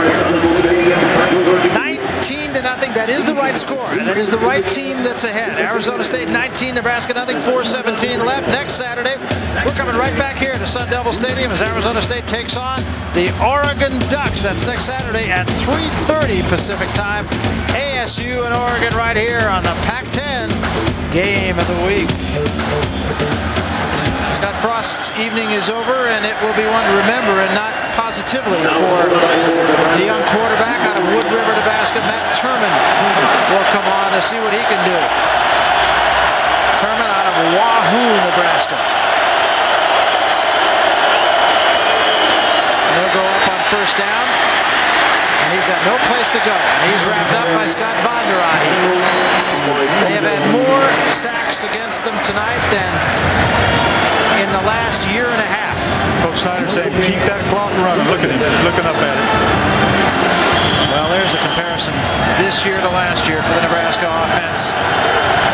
And it's the same players they're playing against, but they're players with a year more experience, and as you said, they're playing on their home turf.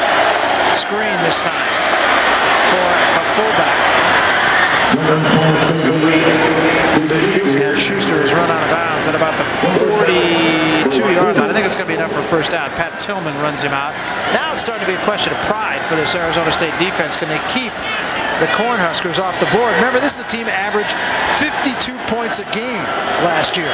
And they're looking, Barry, at one of the great turnarounds in the history of the NCAA when you look at last year's game versus this year's game.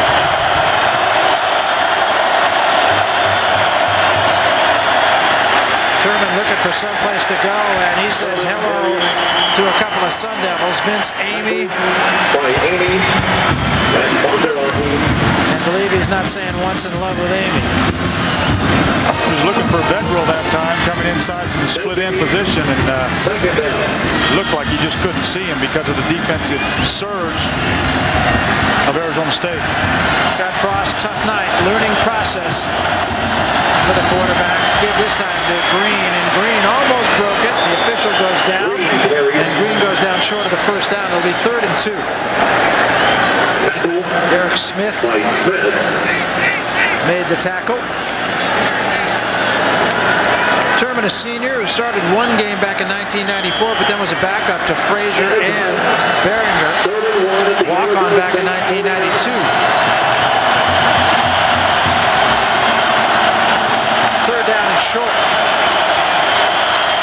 And the option. And Turman on the keep gets it to the 42-yard line. First down. Scott Vondrahe runs him down. Well, Turman looks like the quickest guy on the field, and he may be right now. Everybody else is dead tired, and he comes in with fresh legs and looks great. Nice little run right there by Turman. 2 minutes, 32 seconds remaining. And as you said, it's become a principal issue now, I believe, for the Arizona State Sun Devils. Turman will go up, looking deep, and throws way too far, intended for Kenny Cheatham. Kenny Cheatham, incidentally, out of Phoenix, South Mountain High School, recruited by Arizona State. Well, Coach Osborne is also going to learn a lot about his team in these next 2 minutes. Going to find out who wants to play and how badly they want to play, and he'll watch this part of the game film, I'll bet, closer than any other part. Lance Brown slots inside of Holbein to the far side. Turman rolls out, flag down. Pass pass is complete to Brown, but I think this may come back. Got a Cornhusker without a helmet running around.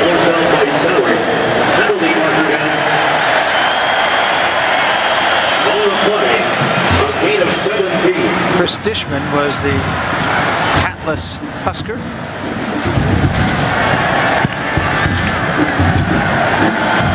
Kind of a stereotypical Cornhusker offensive line.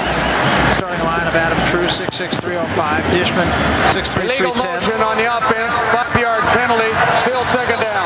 Aaron Taylor, 6'1", 305. John Sadeska, I beg your pardon, 6'2", 290. And Eric Anderson, 6'4", 305.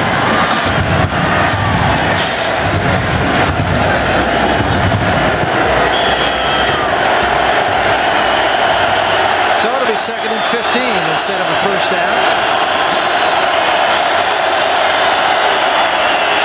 Sherman throws a swing this time. And still on his feet, and Green gets it down to the 25-yard line. That'll be a first down. Derek Ford makes the stop. Yeah, very well executed flare screen that time. Lyman got out in front, got a couple of good blocks. Inside of 2 minutes left, 1:58. That shutout for 23 years. Blitz comes, and Turman hit as he throws. And if that pass was caught, that was going to go a long way. But Schuster unable to hang on, and once again, Derek Rogers was cut. No, I beg your pardon, it was Derek Ford. Well, they had a screen pass set up that time. Little fake to the right. He's trying to throw a screen to the left. He never sees Derek Ford. But you're right, Barry. They had a blitz on, and had that been completed, it would have gone a long way. Out of the shotgun on 2nd and 10. Slot left with Bedrill in the slot. Double slot, as a matter of fact. Here's a pitch this time to Green. Off the option. Green's got room, and Green fumbles. And the Sun Devils have it again. And that just puts a capper on what has been an even evening of disaster offensively for the Nebraska Cornhuskers. Pat Tillman recovers a fumble.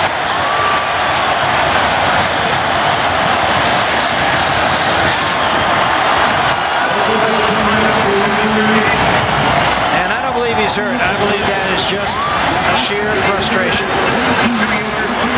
Well, he's staying down on the field. He's getting up now. Here you see the play. Nice cut up by Green. He puts his head down. He's just going for extra yardage. The ball just gets knocked out again. He never put the ball away at any time. And I'm sure that that's something that, as much of a fundamentals guy as Tom Osborne is, I'm sure he will have a little talk about that. I mean, I think the unusual day last year, nobody was ever around Green. They might not have noticed he didn't put the ball away. Well, it has just all gone wrong for the Cornhuskers tonight. Minute and 39 seconds left. And they give it to Martin again. Martin gets the 5, gain of about a yard.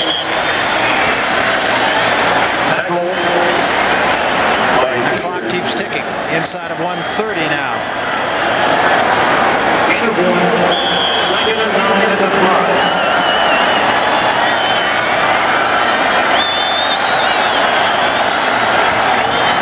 Statistician Rick Murphy was just asking me if I've ever called a game that was as much of an upset as this, and I'm just sort of racing back through my mind. We're all just kind of sitting here in shock, I think.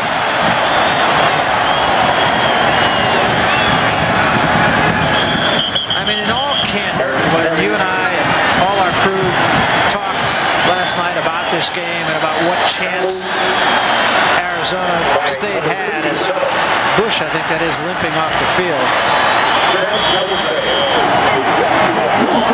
I don't think any of us really gave them a legitimate chance to win, and I say that being, I like Bruce Snyder an awful lot. He's one of my favorite people in college coaching, and you always like to see your friends do well, but I really didn't think they had a prayer of winning this game. I don't think anybody did, Barry, and this will go down as one of the great victories in ASU history. And all of a sudden, people are going to start talking about that ASU-USC matchup 3 weeks down the road.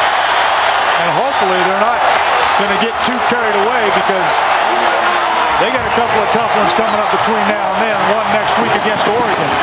But this is just a great, great night for the Arizona State University Sun Devils and for Bruce Snyder. Well, let the joy reign here in Tempe. It has not happened in the regular season since November 14th, 1992, when Nebraska lost to Iowa State in Ames, Iowa, 19-10. 26-game win streak is snapped, and it goes back to 37 games if you count the regular season. As you so aptly put it, one of the great victories in Arizona State history. This is a good football team, and we knew that, but I never thought I'd see what I saw tonight. 19-0.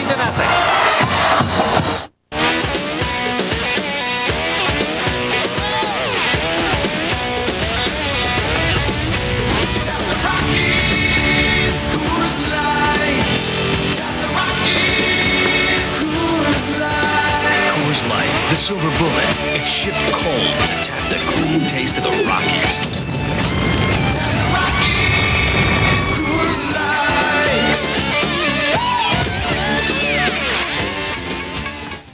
Look, they're digging up some poor guy's yard again. I mean, the only time you should be underground is if you're a gopher. Of course, they raised the rates, so now they charge you an arm and a leg. Now you got 4 legs, but me, I'm not so lucky.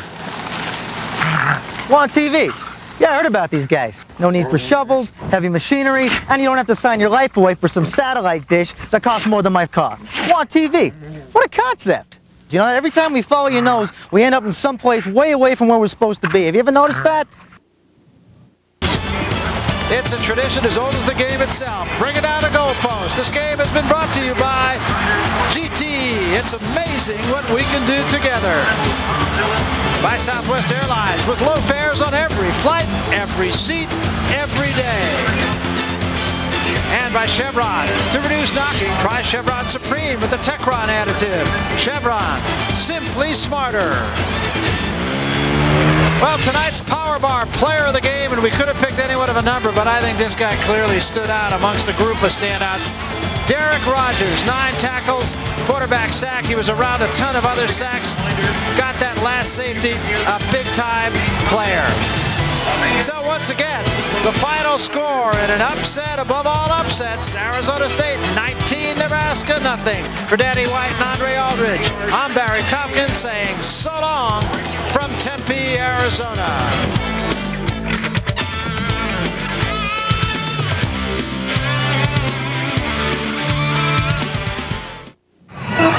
Remember the day when you were finally this tall? Suddenly you had the freedom to go places you never could before. The sky was the limit, but it was always more fun to go there with a friend. That's why Southwest Airlines brought back Friends Fly Free. Just buy a ticket at our full unrestricted fare, and a friend flies with you free. Wanna go again? Southwest Airlines.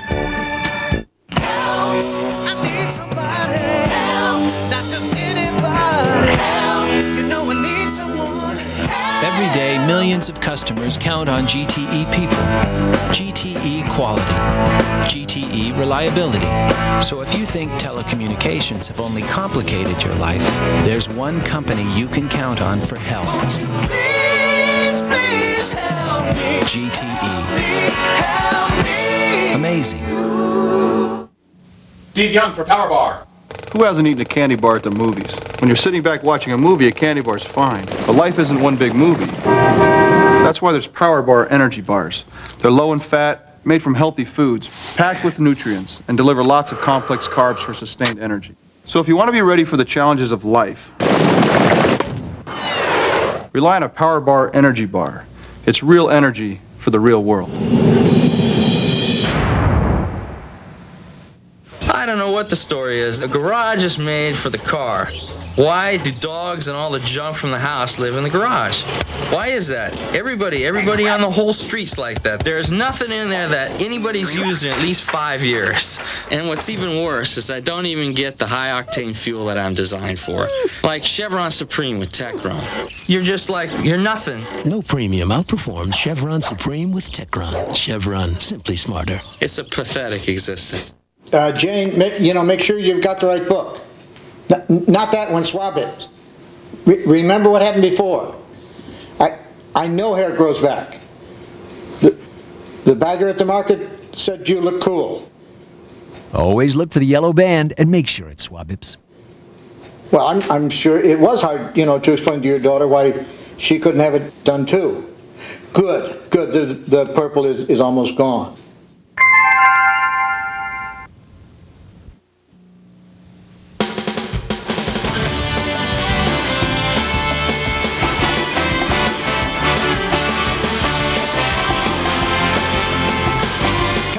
Things up on this Saturday night edition of the Press Box, where LA looked to distance themselves from the Padres in the NL West, and Texas tried to somehow get out of their horrible slump.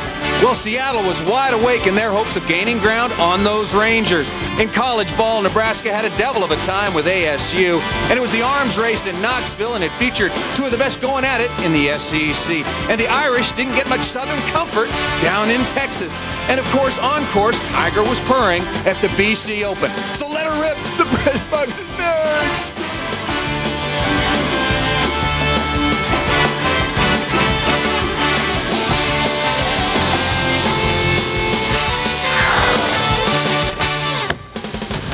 Hi, everybody. Welcome to the Press Box. Gary Apple alongside my friend Paul Sunderland. We've got the latest on the pennant races in a minute, but first, college football, and I think we are all just in amazement over this tonight. A little bit of shock. We are scrambling around here to get this together, but I guess the moral of the story is don't go back to the same place twice, particularly when now it's the other team's home field. Nothing neutral about this one at all. As top-ranked Nebraska Cornhuskers were on the road tonight at Sun Devil Stadium. You remember it was at Sun Devil Stadium where they played last year and absolutely crushed the University of Florida in winning their second consecutive national championship. But this would be a different story from the very beginning.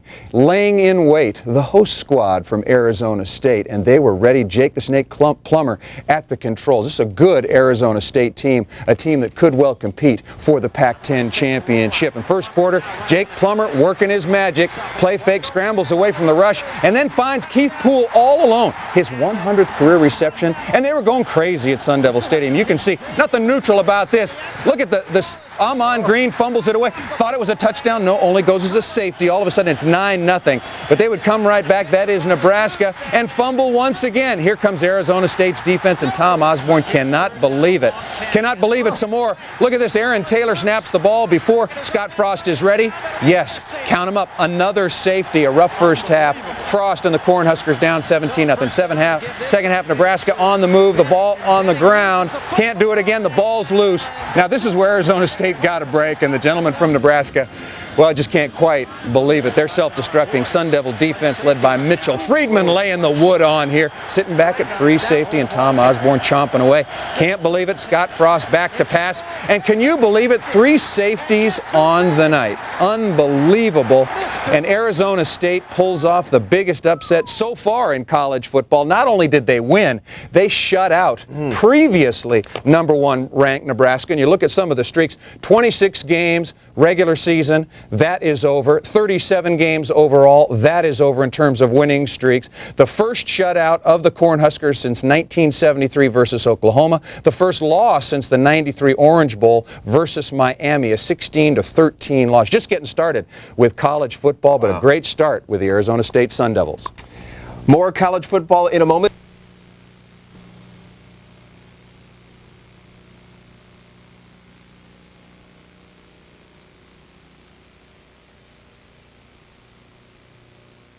National champion coach Tom Osborne. The Tom Osborne Show is being sponsored in part by the Pacific Realty Group. And now, here's your host, Bill Dolman. None of these dark forces. forces can match.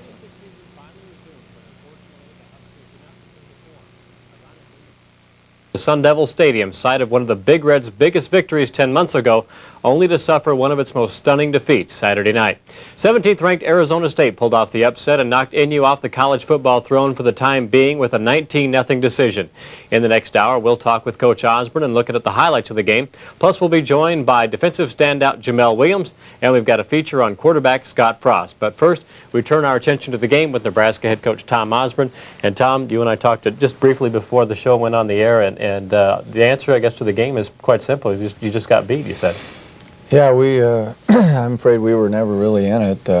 They won the toss, and instead of deferring, they took the kickoff and just took it down the field on us, and which was a little bit uncharacteristic of our defense, but they played very well, and then we just didn't move the ball and didn't generate enough offense to ever get field position to get anything done. And so it was very discouraging. You know, I had felt uncomfortable. I didn't know we were going to lose, but I had felt that at times we hadn't practiced very well. We needed to play more games, but I guess I was a little apprehensive going into this thing, and of course they have a very good football team. And it showed on Saturday night. We'll take a break here and come back in a moment with a look at the game number 2 of '96, Nebraska and Arizona State, right after this.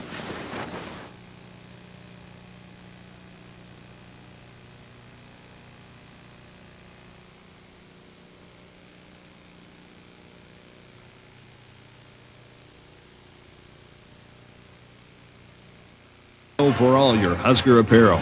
So before you go here, you better stop in here. The same gear the coaches wear. At great prices. Adidas Sideline apparel at the JCPenney Husker shop. Stop by participating stores to register for Tommy Frazier's autographed jersey.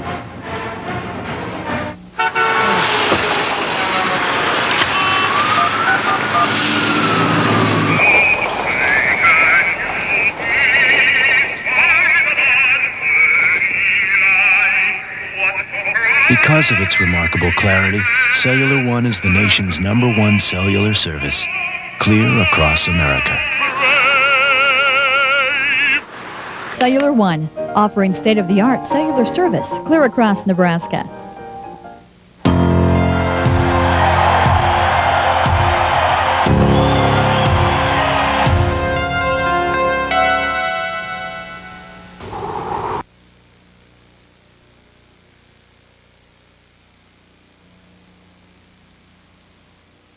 Tino's Grand Italian Buffet is their tradition of quality, service, and variety that keeps them #1 year after year.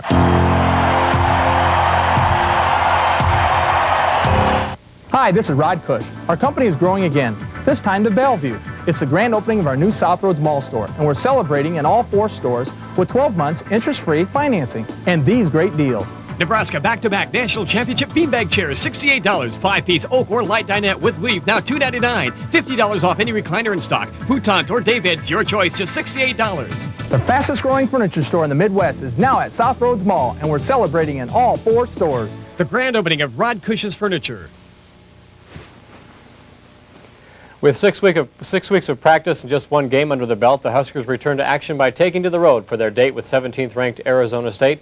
And Tom, this was a game in which Arizona State put a lot of emotion into the beginning of this one to get that emotional edge with the Frank Cush Field dedication, the alumni coming back, and certainly sold-out house. It was a very tough place to play. Well, yeah, we couldn't audible. I had thought that with the number of Nebraskans we'd have there that we'd be able to do some checking off, but we really couldn't. And there you see Michael Martin on a 14-yard run before Eric Stokes made the tackle. And you mentioned that Arizona State took the ball first, and that did surprise you a bit. Well, yeah, usually people defer, but they chose to take the ball on the opening drive, and they hit a couple passes here, and this was a fine slant pattern, very well thrown there, and that was a gain of 31 yards to J.R. Redmond, and they apparently had found us offside or something and declined the penalty naturally. And the thing that was really distressing here is they were getting a pretty good running game going along with their passing. There, Martin gained 7.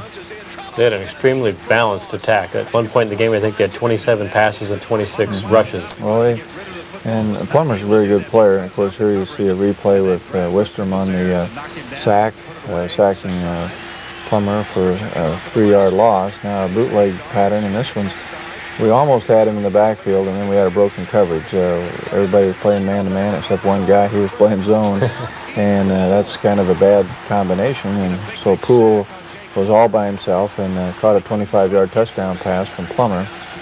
And now we try to get a screen pass off. They played it, so Scott Frost kept the ball and ran and picked up 5 yards. But then we were penalized for holding on that play, and that put us way back down about the 3-4 yard line here. And now Scott is trying to audible, and he did, although not a lot of the guys couldn't hear him. And the pitch came out real quick, and Amon Green just couldn't handle it. And fortunately for us, it got knocked out of the end zone and wasn't recovered for a fumble. But we're off to a horrendous start. We're already down 9-0, and we're only 5 minutes in the game. They're a good play by John Hess, sacking Martin for a 3-yard loss. Now a little swing pass. Is this the kind of start that you would fear going into a situation like this, that a team like Arizona State gets a big jump and gets the crowd into it like that? It gets the crowd's emotion up, and now there was a play that we had a chance maybe to pick it off, but Eric Stokes came over and broke it up. The ball kind of floated down the middle of the field, and see a pretty good coverage there by our cornerback too, and Octavius McFarland was there. And so now they're driving deep in our territory, and certainly field position was a big problem in this game. It seemed like they had it most of the day, and we didn't, and that was part of part of the problem, that we just needed to be good enough to get there. Now, this was the one turnover that we got. Mike Minter picked off a pass. See, Plummer was a little bit off balance, was under some pressure as he released the ball, and had a couple guys closing in on him, and the ball just sailed. Mike Minter, unfortunately, could not stay on his feet, but at least we dodged a bullet there and don't have him score another time on us. Here's a trap play, and they kind of ran an inside stunt of some kind, and we had a very short run there of just 2 yards. Did they do anything defensively that surprised you at all? They're obviously a lot better defensive team than they were a year ago. They didn't. I don't think they surprised us that much. They just played better. And here Scott Frost hits Lance Brown on a nice little flag pattern. It was a good throw. 22-yard pickup. Gain of 22, and that was one of the few things that we really did well. And now we have a big gain here coming off of a fumble, a little tackle trap, and looked like Amon Green was going to break it and go for a few yards, and then he fumbled the ball, but fortunately got it back. Now Damon Benning is throwing the ball on a halfback pass to Kenny Cheatham, and the ball was just a little bit long, and I think Damon threw it where he had to. Now an option play, and Scott Frost was able to duck up and pick up a first down there. And this is really the best drive of the night, or one of the few good drives that we had all night long. Well, early in the game at least it was. And now a little counter sweep. Damon Benning makes a nice run. It was actually somebody had a hold of him in the backfield here, but he pulled away and managed to get up near first down yardage on the run. Damon continues to run well in the early part of the season. Yeah, that was an 11-yard run there. And now Brian Schuster on an off-tackle play for a gain of 4. It looked like we're going to take the ball in here now, and then we have the pitch just was behind the back, and of course we lose the football, and we lose at least 3 points, maybe 7. Yeah, we lose another 10 or 15 yards, and of course that was a huge turnover at that point. How much do you think that would have turned the game around had you punched it in right there? Well, I think if we'd gotten in there and been 9-7, I think it would have made it an entirely different football game, but it just wasn't to be. And here we came with a blitz. Jamal Williams does a nice job there sacking Plummer for a loss of 6. And now we're back on offense. Short run here by Amon Green, gain of 3. And now it's 3rd and 7. Scott Frost picks up 5, and you see he would have easily gotten the first down there, but he just tripped up as he was running the trap play and just wasn't able to maintain his balance. So we ended up having to punt it away again, and it looked like we'd gotten the ball up near midfield and maybe would be able to sustain a drive at that point. Well, the Huskers had one opportunity to get the ball in the end zone in the first quarter, but that goes awry, and so the score after one quarter of play is 9-0. We'll come back and take a look at the second quarter right after this.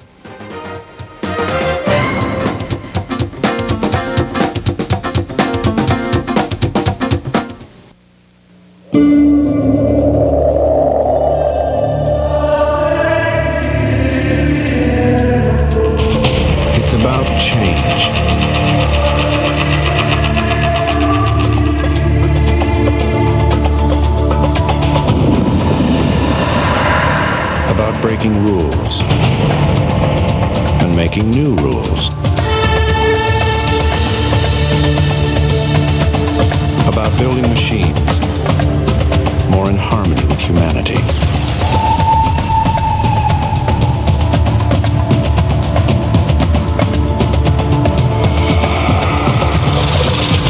It's about questioning everything.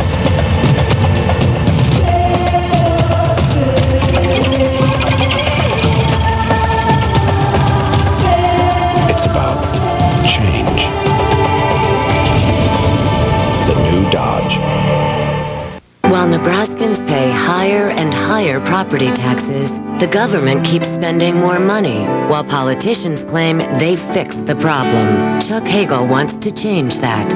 While property taxes have gone up, the state budget has grown. Whether you live in a neighborhood like this or in our rural communities, you pay too much in taxes. My plan will cut your federal taxes by cutting spending and making government smaller. Stronger values, smaller government. That's the answer. The heart of a home. It's the promise of a smile. It's the morning light that welcomes you to your favorite quiet corner. And the heart of a home is its value, knowing you made a choice now for the future. The heart is the pride built into today's manufactured home. Solid wood framing, energy smart design. Call 1-800-44-OWNER, today's manufactured home. Built for living, built for life. The Huskers enter the second 15 minutes of play in an unfamiliar position, trailing as they entered the second quarter. With the score 9-0, Nebraska would look to get untracked, but Arizona State still had other ideas. Now, Tom, you don't have a lot of time between the first and second quarter, but what are you telling your team right now to get them going? Well, we're just trying to look at some of the spacing they were giving us on defense. And the defensive coaches, of course, were also trying to make some adjustments. And Plummer hit Poole there for a 21-yard gain. Now, pretty good pressure on Plummer, but he managed to escape and still pick up a couple of yards on that run before Jay Foreman ran him out of bounds. And now a real fine play by Michael Booker. On this play, you see Plummer escapes and lofts the ball up sideline, and Michael managed to get a hand on the football and deflect it away. There were a lot of oohs and ahs and groans in the crowd. Some folks from Tempe certainly wanted pass interference, but none has called them a play. Well, I don't see that, of course, we don't have a great angle here, but it looked like Michael reached over the top and got a hand on the football, and that certainly looked like a good play to me from this angle. Take over again at the 20. Now we're running a sprint option here. Amon Green gets outside and managed to pick up a gain there of 3 yards, and then we got a holding penalty, and it just seemed like every time we got something going a little bit, we'd get a penalty or a turnover or something, and we just could not get untracked. Now, a good run here by Arizona State. Nice tackle by Mike Minter. It's Terry Battle for 14 Terry Battle yards. gained 15 yards around the outside, and now what we call kind of a jailbreak screen. Eric Stokes gets to go over and makes the tackle, and that was Lindsey Jackson for a gain of 20. This game seemed to be played at Arizona State's pace. They were in action all the time. Very fast-paced game in the first half. Well, they just went up and snapped the ball, and there they hit the tight end down the middle for a big play, gain of 24. That was Kenny Mitchell, and then the personal foul penalty here. Yeah, we were very fortunate here, and that was a penalty against them, actually. I think punching one of our players, and there Martin's held to no gain. The defense really stiffened up here once they got toward the goal line. Played very well down here near the goal line, and there Martin again, and now Plummer is sacked. We had a good pass rush there by Grant Wistrom, who came in on the outside, a loss of 5, and you see a replay of it here. Grant managed to beat the running back who was trying to block him. So they're forced to settle for a field goal at this point. And of course, it's a fairly close-in shot, and they make it. So now they're up 12-0, and we're getting ourselves buried in a deeper and deeper hole. Here's a fake reverse. Damon Benning carrying the ball, and we just didn't get anybody out in front there. One more block, and he might be able to go all the way. Damon gained 19 yards on that play. Here you'll see the play with Eric Anderson leading. We had several people fooled, and Except the one guy out there. One guy left. and he made a pretty good play. He was able, after a short period of time here, to corral Damon. And now I-back trap, and Damon had to bounce it outside, and gain of only a couple yards. Now Scott Frost has the ball knocked away, was intended there for Lance Brown. So Arizona State held again, and we had to punt it away. Now Plummer on a play-action pass, and really a nice play there by Chad Kelsey, who came in and made the sack, a loss of 7. Plummer was very elusive in the pocket. He was able to get away from a lot of tacklers, but you also put a pretty good pounding on him, too. Well, he took a lot of hits. He's a little tougher than I thought he was, in terms of being able to take a pounding and still stand in there. And he threw a sideline pattern. It was just a little corner pattern very well. And Lindsey Jackson gained of 21 yards. Now they run a reverse, and it's well played. Ricky Boyer on the run. Scott Saltzman and Brian Shaw on the tackle. Made the tackle. And this was really good discipline by our defense. And the thing that was gratifying about the defense, really a hard hit there. I think that was Mike Rucker got hit pretty good. Rucker got paid back from what he did to the guy at K-State, I think, a year ago. And so anyway, the defense did stiffen up and hold, but as always, it seemed like we were always starting out at our own 15, 20-yard line so many times, and there Scott ran an option and then here the ball is snapped prematurely. We couldn't hear, and so Scott ended up taking a safety in the end zone. Fortunately, got back on the ball, but the center just assumed he'd heard the snap count, and Scott hadn't even started his cadence. Here's where Grant Wistrom got hurt. He was at a sort of an awkward angle and made the tackle. And he makes a great play on the ball. He's kind of jammed his neck here, and so he was pretty stiff and sore, and really didn't re-enter the game. Although I don't think it's real bad right now. They hurt us a lot of times on the tight end. Just running a little option route in there, hooking away from the defenders, and there Plummer sacked again. Jason Peter on that particular play, and. He had hit Bush for 16 yards before, and now a ball that's knocked away, it's incomplete, intended for Jackson. Mike Minner was on the play, and Martin gains 5, and that brought up a 4th and 5, and they kick another field goal here, and so that made the score 17-0 at the half, and we're in a world of trouble. What were your feelings as the half was progressing? Is there a point in time where you go, maybe this just isn't our night? Well, you never say it's just not our night and we're going to quit. We certainly tried to get everybody picked up again, and I think everybody was embarrassed and wanted to play well at the half, and we certainly tried to make some adjustments. But it just seemed like we were not in sync, and so I'm a little lost to explain it all, but I'm certainly embarrassed and hurt by it. But I think we have good people, and I think our players will respond well, and I think we'll come back and play very well this next week. Well, they certainly had a good effort in the second half, but right now we're at halftime. We have reached the halfway point. The Sun Devils have upped their lead to 17-0, so we'll take a break as well. But don't go away. Coming up next, we'll hear from one of the stars of the Husker defense, Jamel Williams. We'll be back right after this.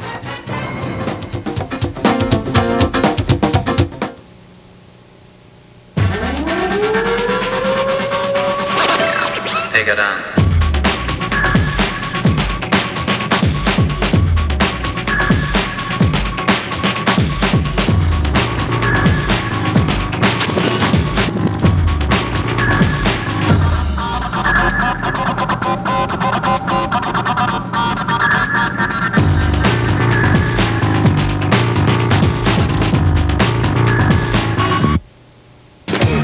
Winning isn't just about trying harder. It's about being prepared. That means for me, or any athlete, proper nutrition is a must. Now there's Personal Edge Sports Nutritional Powder with Supro brand protein. It's a low-fat, cholesterol-free protein powder that mixes easily in water, milk, or juice. It gives athletes loads of protein for repairing and rebuilding muscle tissue. When athletic performance is important, Personal Edge can make the difference. To to Amigos. Now through September 30th, with every purchase of a combo meal or a dinner, receive a kid's meal free. And while you're there, pick up a coloring sheet. Bring it back and pick up another one. Every coloring picture is entered in Amigos drawing for a Nebraska starter jacket or a Pentium 133 multimedia computer system from InfoLink Computers. Go for the food, go for the fun, go for Amigos. Jim Munoz isn't a First Bank customer just because they gave him his first checking account, or the car loan that he wanted, or the school loan that he needed. Jim's a First Bank customer because they gave his dad the business loan that he needed to grow the company and hire the right talent to make it prosper.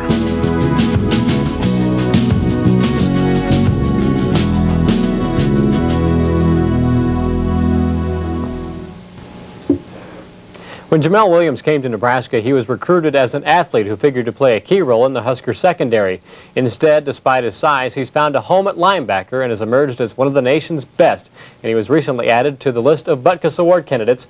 And performances like the one he had on Saturday with 15 tackles could eventually put him at the top of the list. And Jamel joins us now on the show. And Jamel, we've heard from Coach Osborne a bit about what took place in the first half. Let's get the players' analysis of what took place on the field Saturday against Arizona State. How are the players feeling? I mean, they're still up, but they're kind of down a little because of the fact that, you know, we lost and nobody wants to take a loss. And I guess, but they know that we're going to have to work hard, and it's kind of like a wake-up call. We're going to bounce back and make this a good year for us. Did you feel at all like they got us out of sync or out of rhythm in the first half, or did you feel like you know, they came up and went on the first sound a lot? Did that bother you guys, or was it a problem? I don't really think that kind of bothers us any, because we was prepared. Like our first 3 plays, we knew them like it was over strong 11 robber, and it was like we were kind of prepared for that. But I don't know, just a couple, you know, bust coverages, like you said, and. Doesn't take much to get things going, does it? It seemed like as the game wore on, though, the defense got much stronger against their offense. Although they did get a few big plays, they really tightened down. Yeah, we kind of had a feel of what they was doing. We got settled down. You know, the environment was hostile, it was loud. Like everywhere you're gonna go in, it's gonna be a hostile environment. And you know, we relaxed ourselves, played our keys, and just played as best as possible. Well, you had 15 tackles, so you must be pretty stiff and sore, huh? You take a pretty good beating? Yeah, something like that. And actually, you know, a lot of people don't know this, but we haven't been to bed yet, and I really appreciate Jamel taking time to do this, because we haven't been to bed for about 24 hours when we're doing this show, and so, but I know it's the kind of guy Jamel is, that he would take the time to come in and do this, and I think that the players will respond well. What's your read on it? Do you feel like that they're going to come back and redouble their efforts, or do you feel like a lot of them are going to bag it in here? No, I don't think none of them are going to bag it in. I think that everybody's going to know what they got to do and double their efforts and put forth much effort as possible in practice, and just keep plugging away. Now you were a running back in high school and a sprinter, and when you came here, did you figure that you were going over the defensive side of the ball, or what was your original idea? No, I thought I was going to be on the offense. Surprise. But then you had another knee injury, didn't you? You had 2 knee injuries. Yeah. One in high school, and then you had one when you were here, didn't you? Yeah. And that kind of got you to defense. Yeah. Well, they couldn't keep hitting you in the knees so much. No. I guess it's just like an invitation, you know, back to the offense, maybe quarterback or something. Were you surprised when they moved you to linebacker? And here you are, a running back and a defensive back in your high school career. Next thing you know, you're a linebacker and you're a Butkus Award candidate? Well, not really. It's about the same thing. I mean, you know, it's kind of like rover. Just like me and Terrell's like extra defensive backs in there. So it's about the same kind of position. Well, we should point out that it is 5:45 in the morning, so Jamel, we do appreciate you coming in and being with us tonight, and best of luck the rest of the way this year. Thanks a lot. That's Nebraska linebacker Jamel Williams, and again, we are at halftime in Nebraska's ball game with Arizona State. We'll come back in just a moment and show you the second half right after this.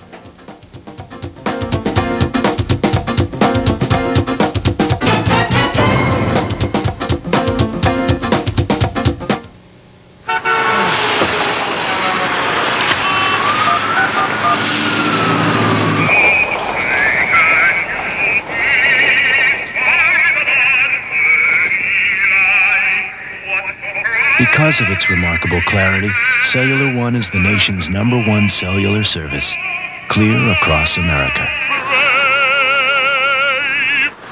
Cellular One, offering state-of-the-art cellular service clear across Nebraska. Hi, this is Rod Cush. Our company is growing again, this time to Bellevue. It's the grand opening of our new South Roads Mall store, and we're celebrating in all 4 stores with 12 months interest-free financing and these great deals. Nebraska back-to-back national championship beanbag chairs, $68. 5-piece oak or light dinette with leaf, now $2.99. $50 off any recliner in stock. Futons or daybeds, your choice, just $68. The fastest growing furniture store in the Midwest is now at South Roads Mall, and we're celebrating in all 4 stores. The grand opening of Rod Cush's Furniture. There's been so much written about us and said about us, some of which has not been very accurate from my perspective. But kind of like looking at a picture on the wall that's crooked, and after a certain period of time, you want to straighten it. Tom Osborne writes the picture with his new book, On Solid Ground, from the Nebraska Bookstore. My favorite, the Nebraska Bookstore, home of the original Big Red Collection and 1 or 2 million books, including his. Get On Solid Ground now at the Nebraska Bookstore. We're geared up for another great Husker season at J.C. Penney, and we can gear you up too. J.C. Penney is the place to go for all your Husker apparel. So before you go here, you better stop in here. The same gear the coaches wear. At great prices. Adidas sideline apparel at the J.C. Penney Husker shop. Stop by participating stores to register for Tommy Frazier's autographed jersey.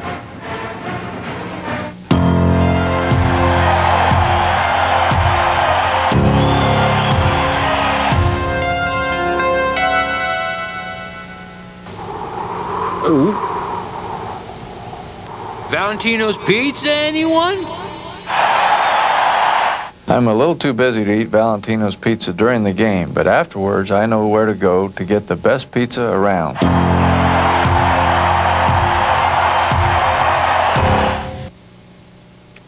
After a wild first half, Arizona State leads Nebraska 17-0 as we return to Sun Devil Stadium for a look at the third quarter. And Tom, in many ways, this ball game was a bit like Michigan State in that you didn't have the ball a whole lot in this game, especially in the first half, but you will get it to open up the third quarter.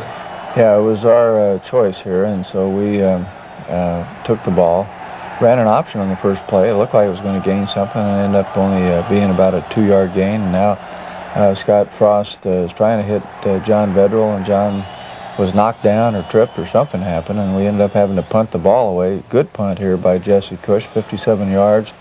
Drove the return man back, and pretty good job here on the coverage. I think that was Rashawn Jackson who made the tackle. Now Arizona State is moving, and look like we have good pressure here and run him out of bounds. Short gain, 4-yard run. Ryan Terwilliger made the play, and now they got a little bit of running game going here. Mike Martin runs for 11 yards before Stokes and Booker can run him out of bounds. And now a big sack here. It came with a little pressure, and Ryan Terwilliger was in there.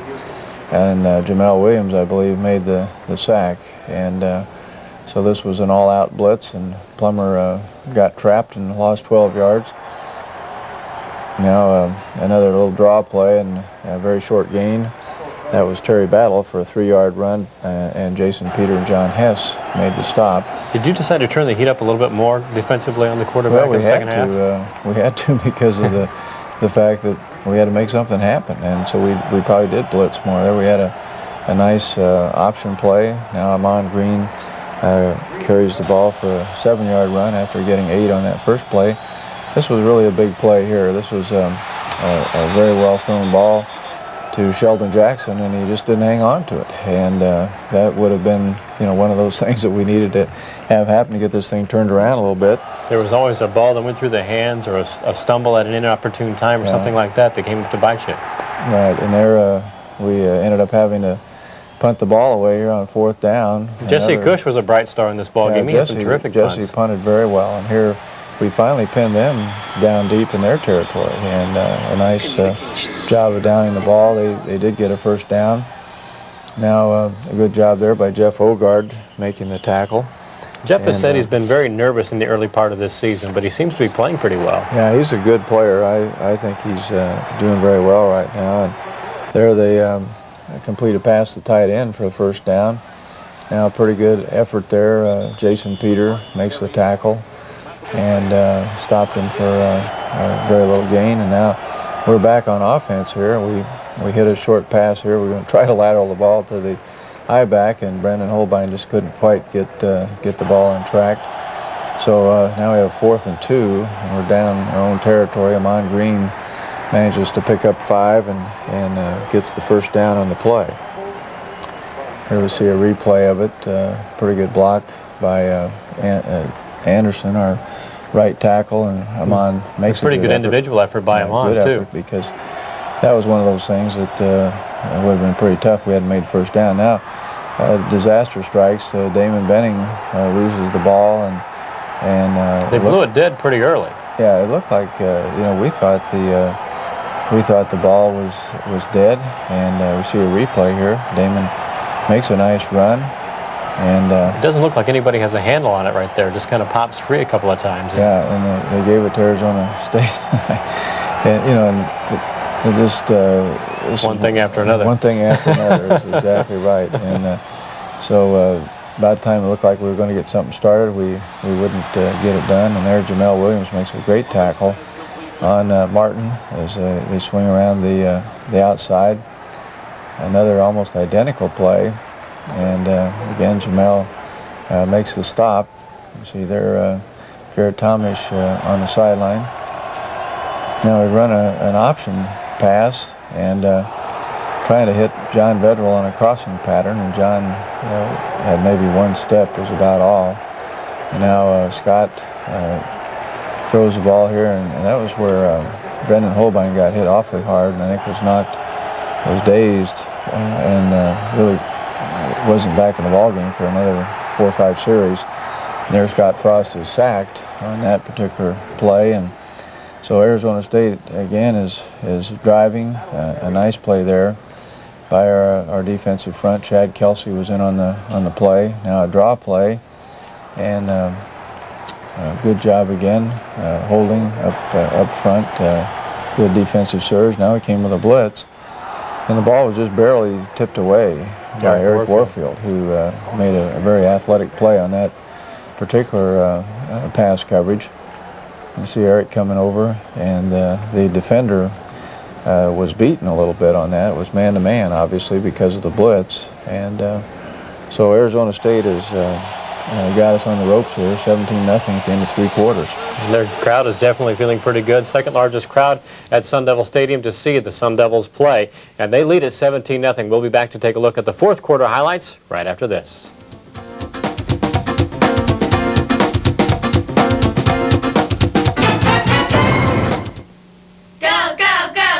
To Amigos! Now through September 30th, with every purchase of a combo meal or a dinner, receive a kid's meal free.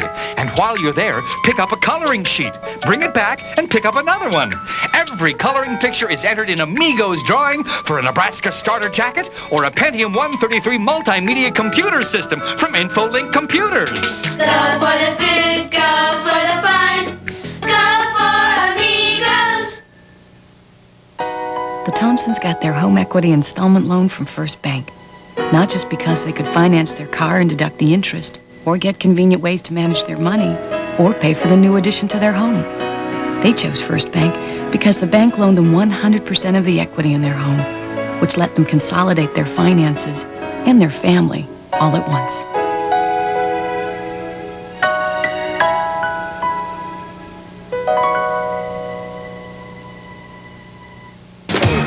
winning isn't just about trying harder. It's about being prepared.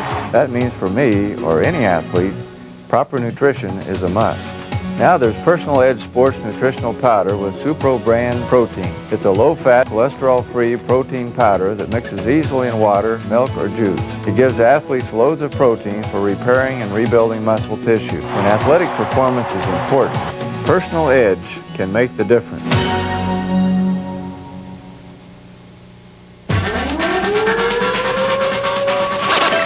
Take it on.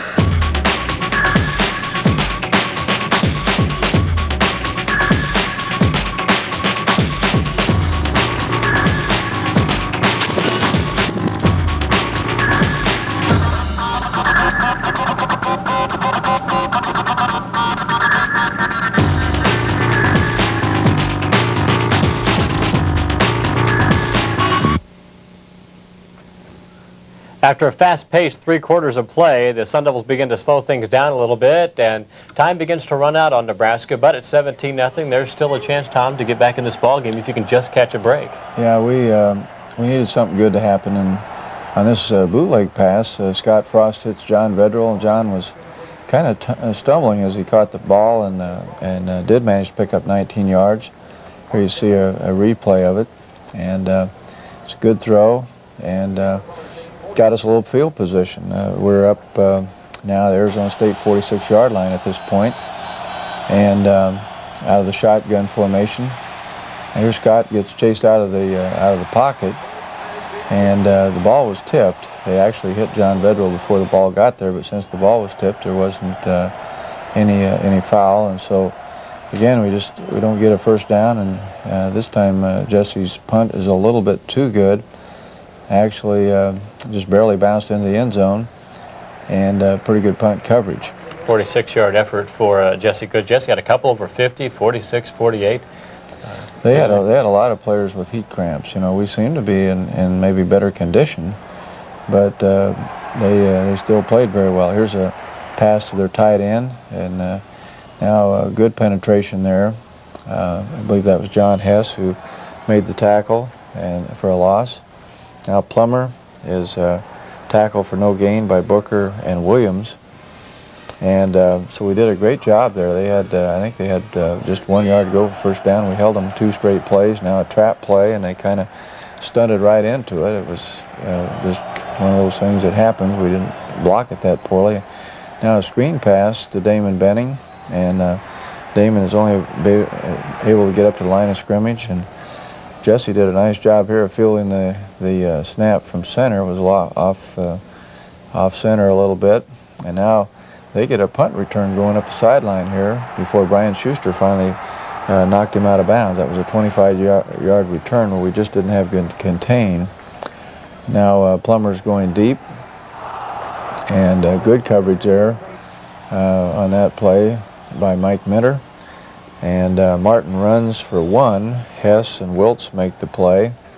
And now Martin is tackled for a loss of 5. A great job there by Jamal Williams. And of course, Jamal, we're blitzing a lot right now and trying to just dislodge the ball, do anything we can to come up with a big play on defense. In the second half, it was 17-0 at halftime, but in the second half, they just get that safety. So defensively, things really did turn around for them. Yeah, we played pretty well defensively the second half, but I think we gave up close to 300 yards in the first half and really did not play a very good half of football. And of course, offensively, we never did get going.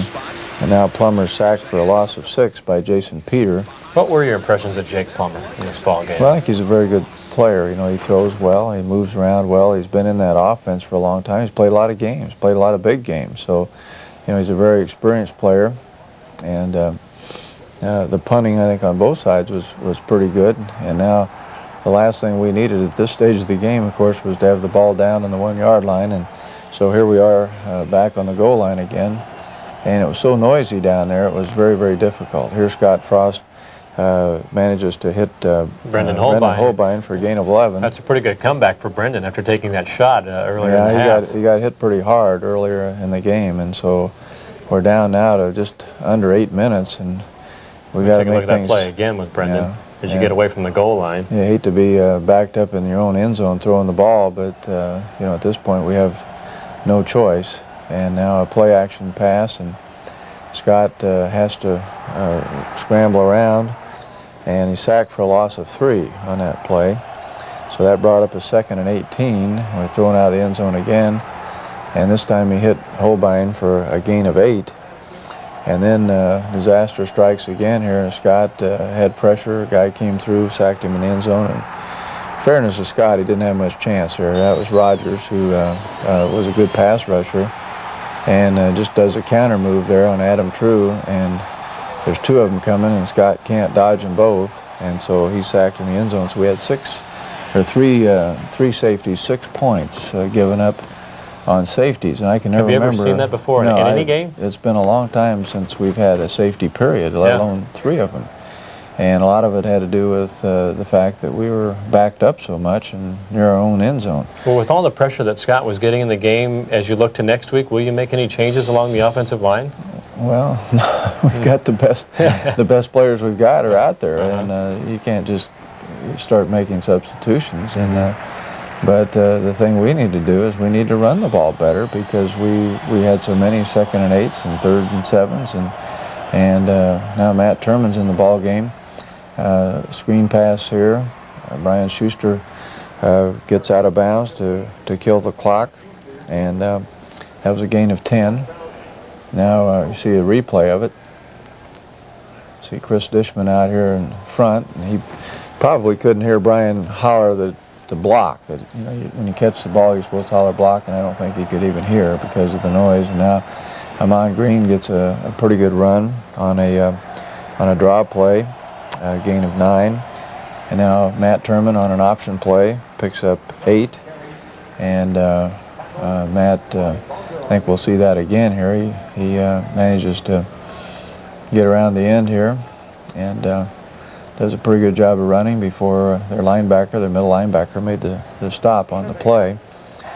And now Matt rolls out and he hits Lance Brown for a gain of 17, but our fullback moved. It was very noisy, and he just couldn't hear the snap count, and so we shoot ourselves in the foot again with another penalty. Matt didn't get a lot of snaps in the ball game, but he sure played well when he was in there. Yeah, he did well, and of course you got to say, well, maybe Arizona State wasn't quite intense at this stage of the game, but you know, Matt's a very capable player, and we thought he deserved to play here. Now, a little screen pass to Amon Green. Amon runs well and picked up 20 yards, so we overcame that penalty we just had. And now you're going to see another. This is an option play, and Amon gets some blocks. Adam True out in front, and Amon drops the ball here at the 5-yard line, and they recover, and so that was the final mistake of the game. And we ended up with several turnovers, several penalties, and then some just poor execution, and it was very, very discouraging, you know, for everybody concerned. But we do have good players. We can play better than this, and we're going to have to do that. And for Arizona State, a tremendous turnaround from the beating they took in Lincoln a year ago. They have to feel very good. They played virtually a flawless football game. Well, they had the one interception, and that was about the only mistake that they made. And, of course, we made numerous mistakes, and when you play a good football team, you can't afford to do that. Well, disappointing. Nebraska loses at 19-0. When we come back, we'll have a feature on a Husker who's come home, quarterback Scott Frost.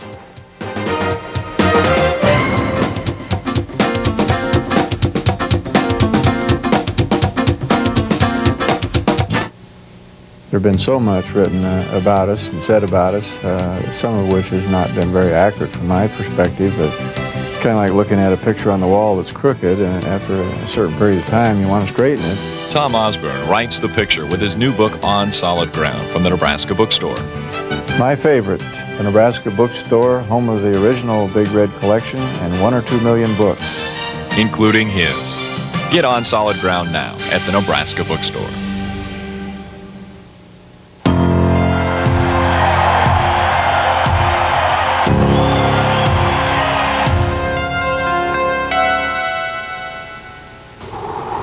Ooh.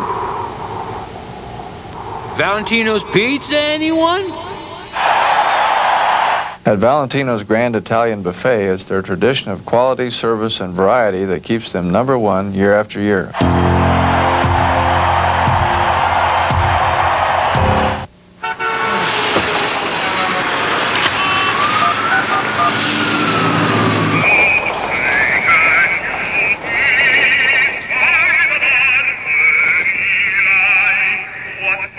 Because of its remarkable clarity, Cellular One is the nation's #1 cellular service, clear across America.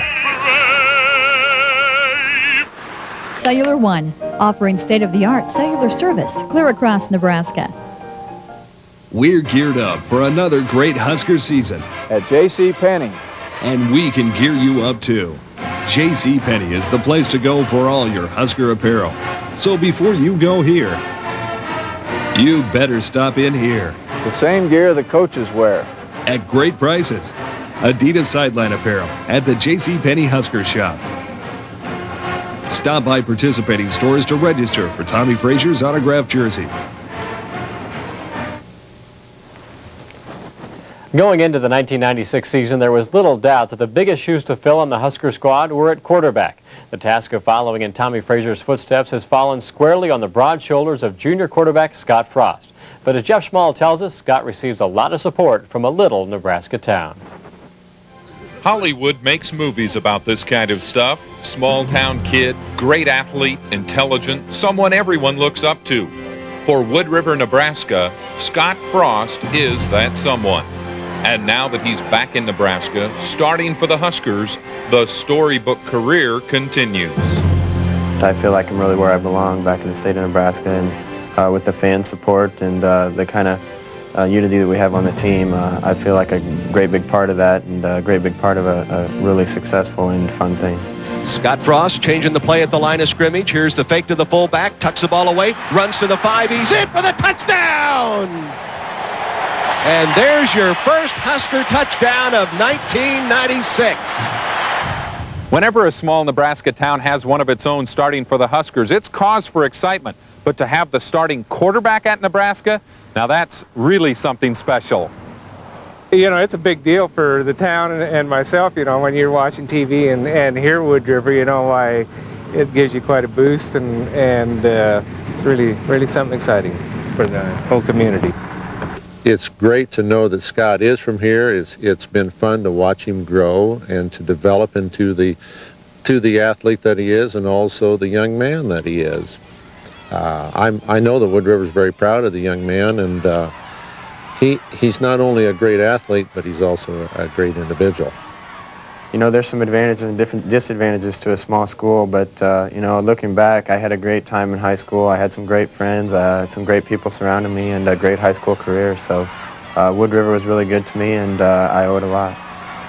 There are those who have doubted if this kid from a town of 1,000 people has what it takes to start at quarterback for college football's top program. But the folks in Wood River know that their native son can handle the pressure. I don't think that bothers Scott Frost. He's been down this road before, and he's very qualified for his assignment. And I think in a very short period of time, he will earn the respect of all his teammates as well as the people in the state that follow Nebraska football. Yeah, I was anxious to get out and prove myself. You know, I think part of that came from, you know, the rest of the team was so good that the fans didn't have anything else to question other than the quarterback position. So, you know, they were looking and worrying themselves over that. But, you know, I was just glad to get out and show people that I can play. And I think I played reasonably well in the Michigan State game, but I can do a lot better things. The snap back to Frost. Good protection. Airs it deep down the field, right side, intended for Holbein. Makes a great grab and falls into the end zone for the touchdown. Of course, Scott doesn't have to look very far to find other examples of small-town Nebraska kids making it. 9 of the starters on offense are from Nebraska, and 4 of those players are from towns of less than 4,000. I think the state of Nebraska ought to be really proud of the team they have this year.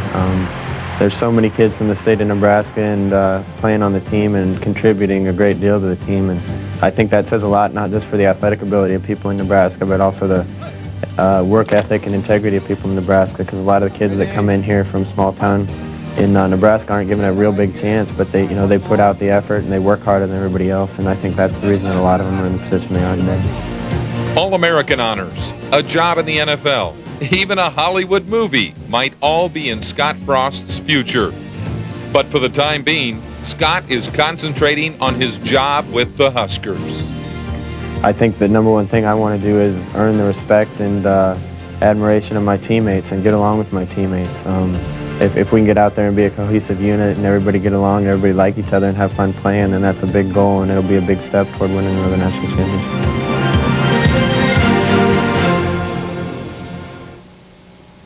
Well, if Scott Frost is working on a storybook career, the Arizona State game is probably a chapter that he's not going to want to rewrite or relive anytime. But, Tom, your impressions after 2 games of the job that Scott's done at QB? Well, I think when things go well, the quarterback gets maybe more credit than he deserves. When things don't go well, he gets a lot more blame. And, sounds like a coach. Yeah, and it's just one of those nights where Scott did a lot of very good things, and but we just had enough things falling in around his ears that didn't work out very well. And it was very difficult to play down there because of the noise factor. Field position was bad, and obviously there were some things he could have done better too. But we think in terms of athletic ability and overall talent that he's the guy that long term we have to go with. Although Matt Turman, I think, is very capable, and we have some other young guys, but Scott's a quality athlete, intelligent, and I think down the road will be a very fine player. And no doubt he is doing Wood River proud. Tom and I will come back to look ahead right after this.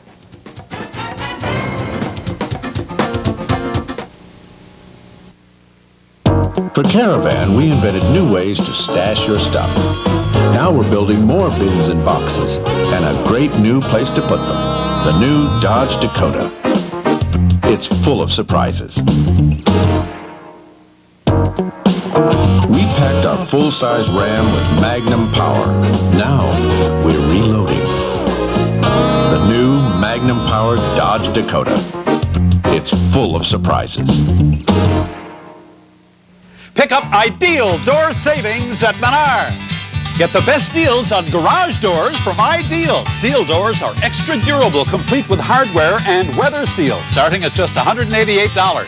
Put the quality of Larson at your doorstep. Larson self-storing storm and screen doors feature solid wood core. Choose from 3 sizes, only $78. Get brand name door savings at Menards. Save big money at Menards. Nebraska Waterbed Mart's annual Clean Sweep sale is happening now. Here's your chance to take home some of the best bargains of the year. We're sweeping out all 1996 floor model and one-of-a-kind bookcase and 4-poster waterbeds as low as $188. Sterling back supporter waveless mattresses from $99. Solid wood bedroom furniture starting at just $119. You'll even save on soft side waterbeds and decorator linens. Plus, for a limited time only, we're offering 1-year interest-free financing during our huge Clean Sweep sale on this week at Nebraska Waterbed Mart, Grand Island.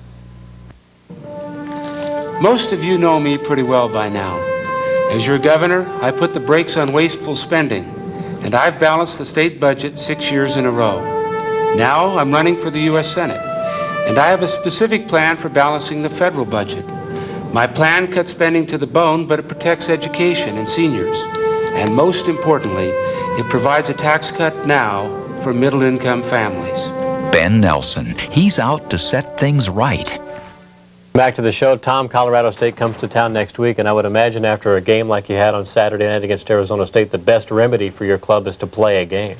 Well, I'm glad we don't have an open date. Golly, we've really had 2 open dates already, and only played 2 games, and so we need to play football, and we need to play a lot better. And so we'll need a good week of practice, get a few guys healed up. There's a lot of guys that are sore after that game at Arizona State. And Colorado State has a good football team. They're 2-1. They lost to Oregon, very close game. I think they lost by 4 or 5 points, and so they're very capable. And the way we played against Arizona State, you've got to be somewhat anxious and concerned about anybody we're playing right now. So we're going to have to hook it up and make significant improvement. Well, we'll look forward to the Huskers taking on Colorado State next week.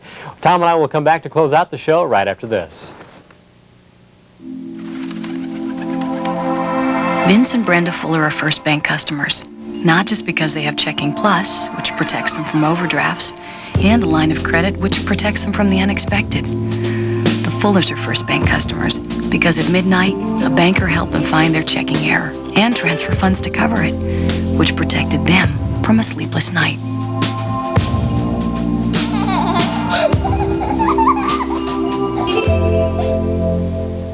Hi, this is Rod Cush. Our company is growing again, this time to Bellevue. It's the grand opening of our new South Roads Mall store, and we're celebrating in all 4 stores with 12 months interest-free financing and these great deals.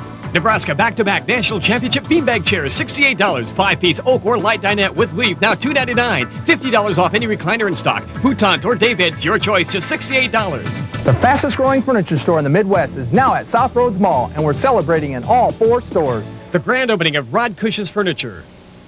There's been so much written about us and said about us, some of which has not been very accurate from my perspective, but it's kind of like looking at a picture on the wall that's crooked, and after a certain period of time you want to straighten it. Tom Osborne writes the picture with his new book, On Solid Ground, from the Nebraska Bookstore. My favorite, the Nebraska Bookstore, home of the original Big Red Collection and 1 or 2 million books, including his. Get On Solid Ground now at the Nebraska Bookstore. Go, go, go, go! To Amigos! Now through September 30th, with every purchase of a combo meal or a dinner, receive a kid's meal free. And while you're there, pick up a coloring sheet. Bring it back and pick up another one. Every coloring picture is entered in Amigos drawing for a Nebraska starter jacket or a Pentium 133 multimedia computer system from InfoLink Computers. Go for the food, go for the fun. Go for Amigos. Winning isn't just about trying harder. It's about being prepared. That means for me, or any athlete, proper nutrition is a must. Now there's Personal Edge Sports Nutritional Powder with Supro brand protein. It's a low-fat, cholesterol-free protein powder that mixes easily in water, milk, or juice. It gives athletes loads of protein for repairing and rebuilding muscle tissue. When athletic performance is important, Personal Edge can make the difference. Nebraska is 1-1 after the loss to Arizona State, and Colorado State is next, but there's still a lot to play for as this 1996 season unfolds. And Tom, I guess good luck and have a great week of practice as you prepare for the Rams. Okay, thanks, Bill. That's Nebraska head coach Tom Osborne. I'm Bill Dolman. For all of us at Husker Vision, that's all the time we have for this week's show. We'll see you next week.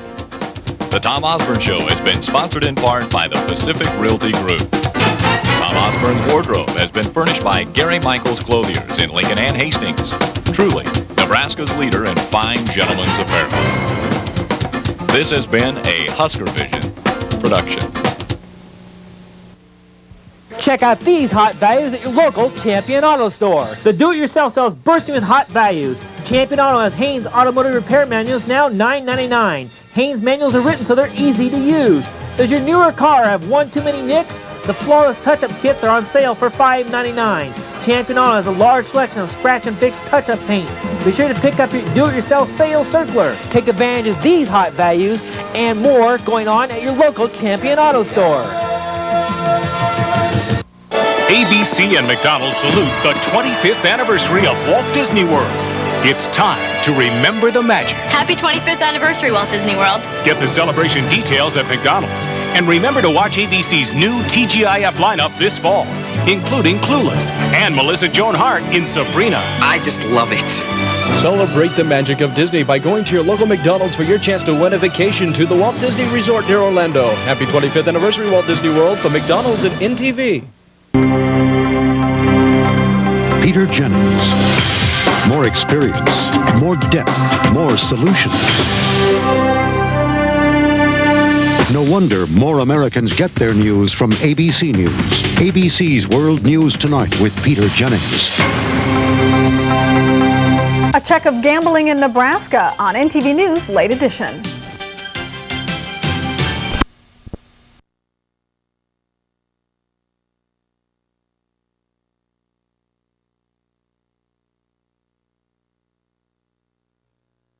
But the big thing, the big game's next week. It's a Pac-10 game, and we're 1-0 in the Pac right now, and we got to enjoy this right now, but it's short-lived enjoyment, and get ready to play a tough Oregon team. All right, well, Jake Plummer and the Arizona State Sun Devils, they do it here on Frank Kush Day, a brand new Frank Kush feel here at Sun Devil Stadium. Once again, a magical night. Let's send it back to the box. All right, Andre, thank you very much. Turning to baseball, and this is what the baseball gods had in mind when they came up with the idea of pennant races. The Dodgers and Padres in Game 3 of their critical 4-game set. L.A. began the day with a half-game lead over San Diego. And so do the math on this. A Padre win would bump L.A. off the mountain. The Dodgers began the day with a magic number of 8. Padres drawing first blood. That's Jody Reed, only his second homer of the year. The Padres out to a quick lead, but Ismael Valdez didn't let it rattle him. He held the Padres' big guns in check most of the rest of the day. LA's big gun, Eric Karros, wasn't shut down. A solo shot in the 4th inning. Dodgers would trail it only by 1. Top of the 5th, LA opens it up. Mike Piazza bangs one to left. Valdez scores, and then here's Todd Hollandsworth. Ricky Henderson the throw. Hollandsworth slides in there safely. 3-2 LA. Scott Sanders gone. Sean Bergman fares no better. Mondesi bangs one into the gap. It's off the base of the wall. Kirby scores, Piazza scores, and Eric Karros gets in on the fun. The Dodgers up 6-2. Even Delino DeShields, who had been in an 0-for-31 slump with runners in scoring position, broke out in this inning. He knocks in Mondesi. LA would add one more, and they led 8-2. In the 7th, Valdez gets some revenge on Reed. It's a whiff. More bad news for San Diego. The catcher, John Flaherty, would twist his ankle, stealing second. Look at the second base. That's ugly. He was taken to the hospital for x-rays, and the Padres lose it big, 9-2. Valdez gives up only 3 hits over 7 innings, gets his 15th win of the year. It couldn't have come at a better time, as LA, no matter what happens tomorrow, will leave San Diego the way they entered, in first place, but they still have work to do. You never feel comfortable at this point of the year, so we just have to continue to do what we're doing, and the pitching staff has to throw the way they're throwing, and it's just you can't let up. You got to keep the hammer down and just play as hard as you possibly can to the last game, because obviously it is a very close race. Today was a big game. We needed this game so bad. I mean, I was available to do my best in the mound, try to throw strikes, try to get the hitters out. That's all I can do. After the game yesterday, I mean, it just shows what this team's made of. There's a lot of character in here, and there's a lot of heart. And so here's how it looks in the West. The Dodgers by a game and a half. They have 7 remaining. The Padres have 6, and 4 of those are against each other. On to Atlanta, where the Expos look to even up the wild card race. Denny Nagel, a 1-0 lead in the 2nd. He serves it up, though, on a platter to Shane Andrews. It's a 2-run homer, and the Expos take a 2-1 lead. Bottom 3rd, Braves would get it back. Fred McGriff, he's the crime dog, just inside the line. He drives home 2, and the Braves had a 3-2 lead. Bottom 7, Ryan Klesko getting a piece of Tim Spears' glove. It goes flying. It was catcher interference. A nutty night. Next batter, Eddie Perez takes Barry Manuel deep. His 4th homer of the year, a 2-run shot, and the Braves were up 5-2. Top 9, 5-3 Atlanta. Mark Wohlers trying to close it out, but Vladimir Guerrero has other ideas. He goes the opposite way. It's a solo shot, and the lead is down to 5-4. But Wohlers wouldn't just fade into the night. Mark Grutzelanek, say goodnight, my friend. That's it. 5-4 Braves the final. Nagel now 2-2 since he was traded to Atlanta. The Braves' magic number down to 2. The wild card race in the National League thus shapes up like this. San Diego maintaining their 1-game lead as both they and the Expos took it on the chin on this day. Paul? Well, this playoff stuff is a lot of fun as we move on to the American League, where it hasn't been too much fun for the Texas Rangers, where it hasn't been too long ago that they appeared to be a lock to win the division.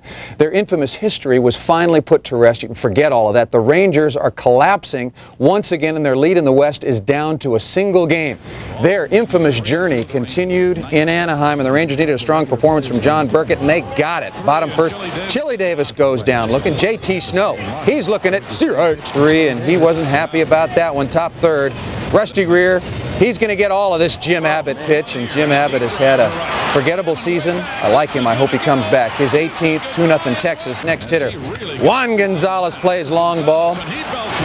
his 46th of the year, back-to-back home runs, and they're breathing a little bit easier. Jim Abbott struggling still. How about some defense? Randy Vallardi's shot snagged by Dean Palmer. He throws to second to get the force. That is a nice defensive play. Texas even got some offense from an unlikely source. David Vale, he crushes his 3rd homer of the year into the empty seats. That made it 4-0. And then we'll just watch and enjoy this. That ball was outside by about 8 inches, 10 inches. Chili boils over, and he's going to get right in the face of this umpire saying that was way outside. And I think Chili should have gotten in his face, but it's been that kind of season. So the Rangers win a game, protect that slim lead. John Burkett gets the win, pitched 8 innings, had 7 Ks in that one. Now, the Mariners coming on strong. They continued their series in Oakland. They've won a team record 9 straight.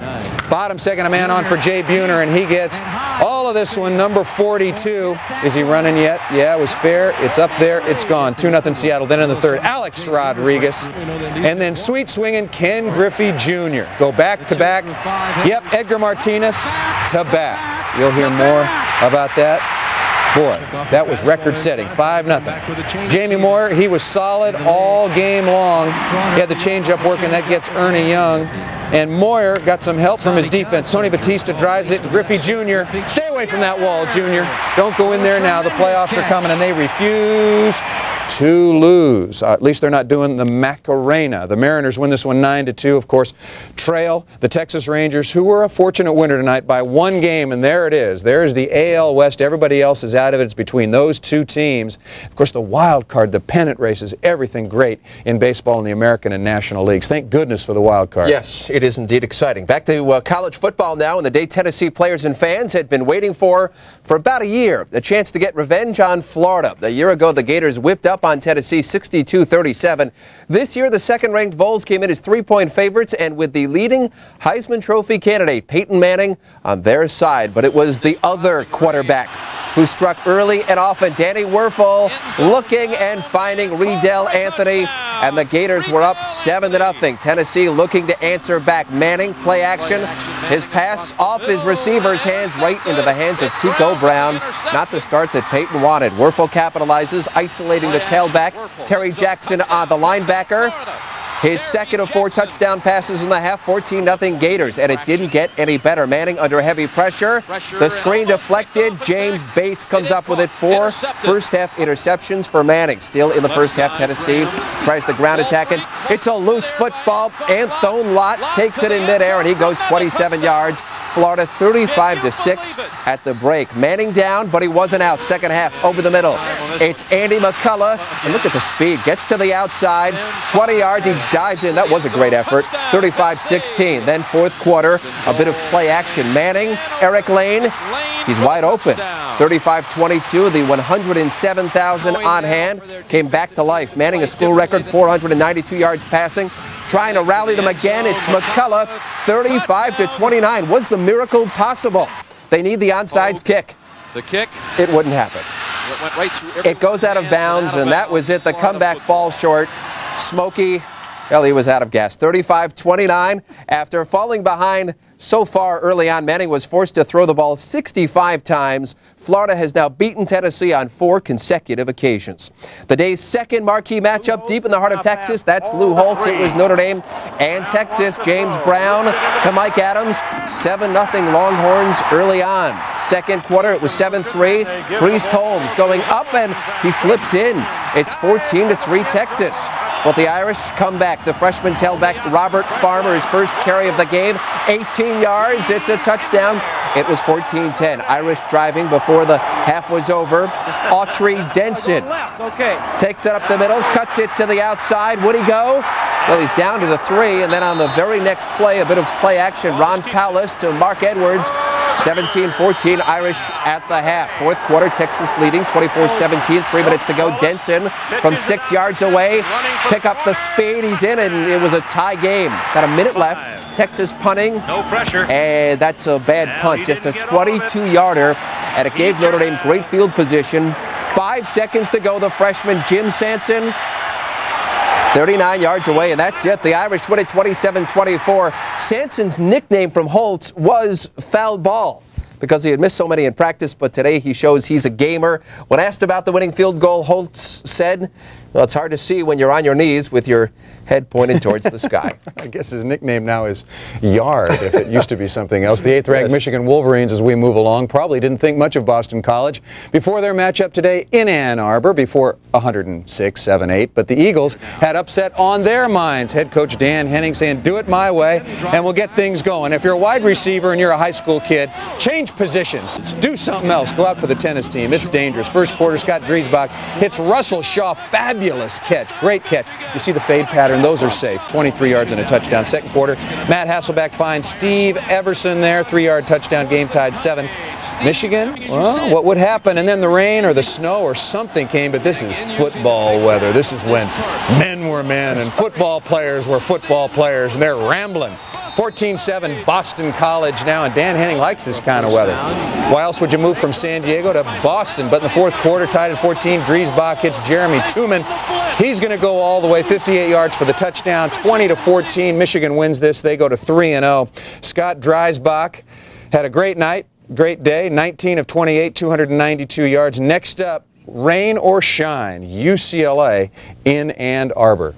All right, guess what, my friend? Our bonus coverage has come to an end. We are still, I know, I see it in your face. We are still just reeling here over that Nebraska blowout tonight. It was incredible. Great football game. That on the college scene today. We're happy to bring that to you. And tomorrow, a full slate of NFL games will be in Kansas City. They're playing the Denver Broncos. Could be good. Thanks for watching. We appreciate it. I'm Paul Sunderland. I'm Gary Apple. Make it a great night. See you.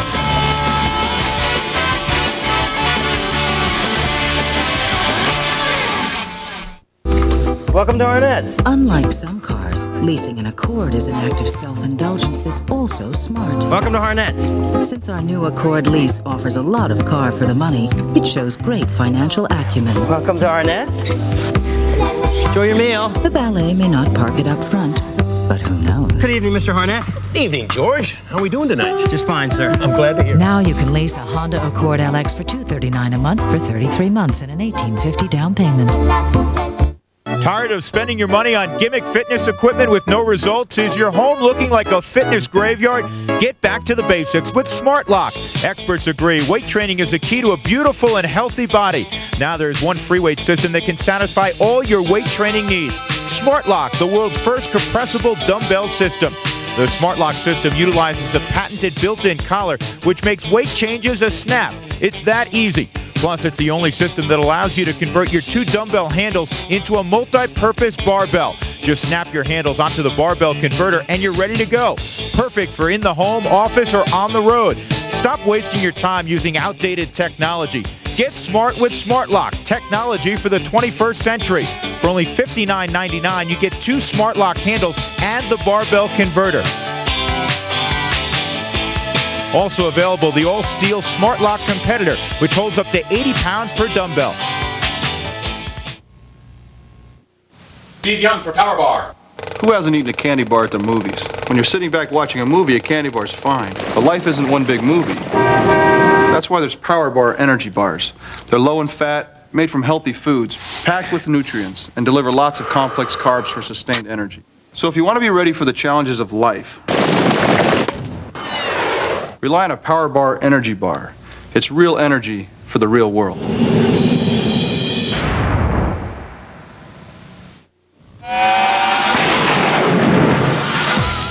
The Ducks are barreling through the Pac-10, looking for a heated victory over Jake the Snake and the Sun